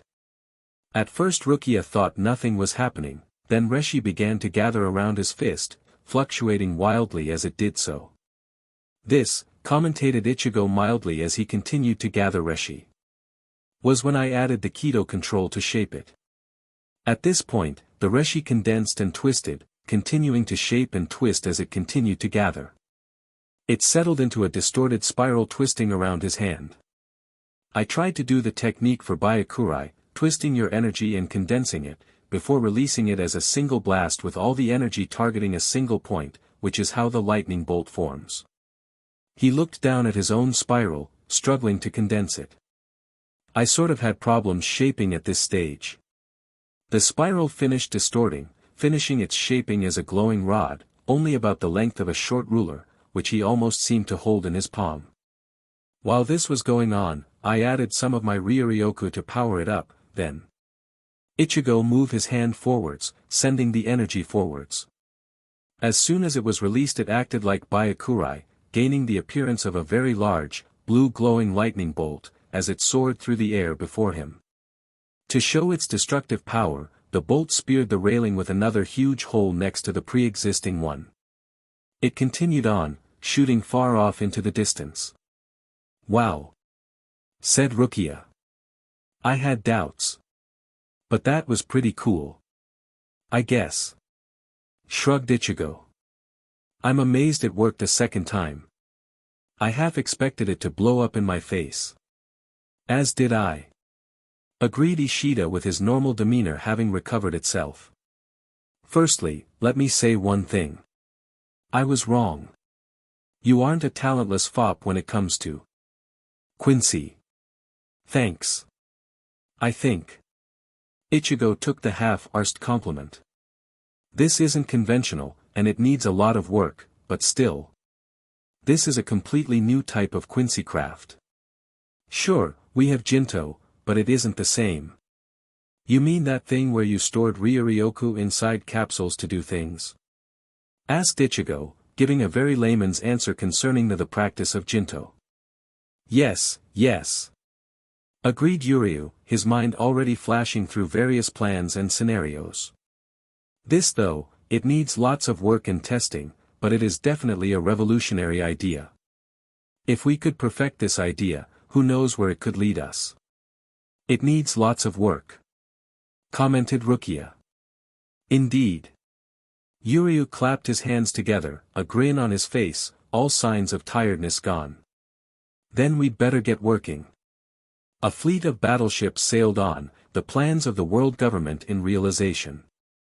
All 7 ships were stocked with multiple combatants, as well as holding a grand total of 3 vice-admirals in total, just in case a peaceful solution does not seem imminent.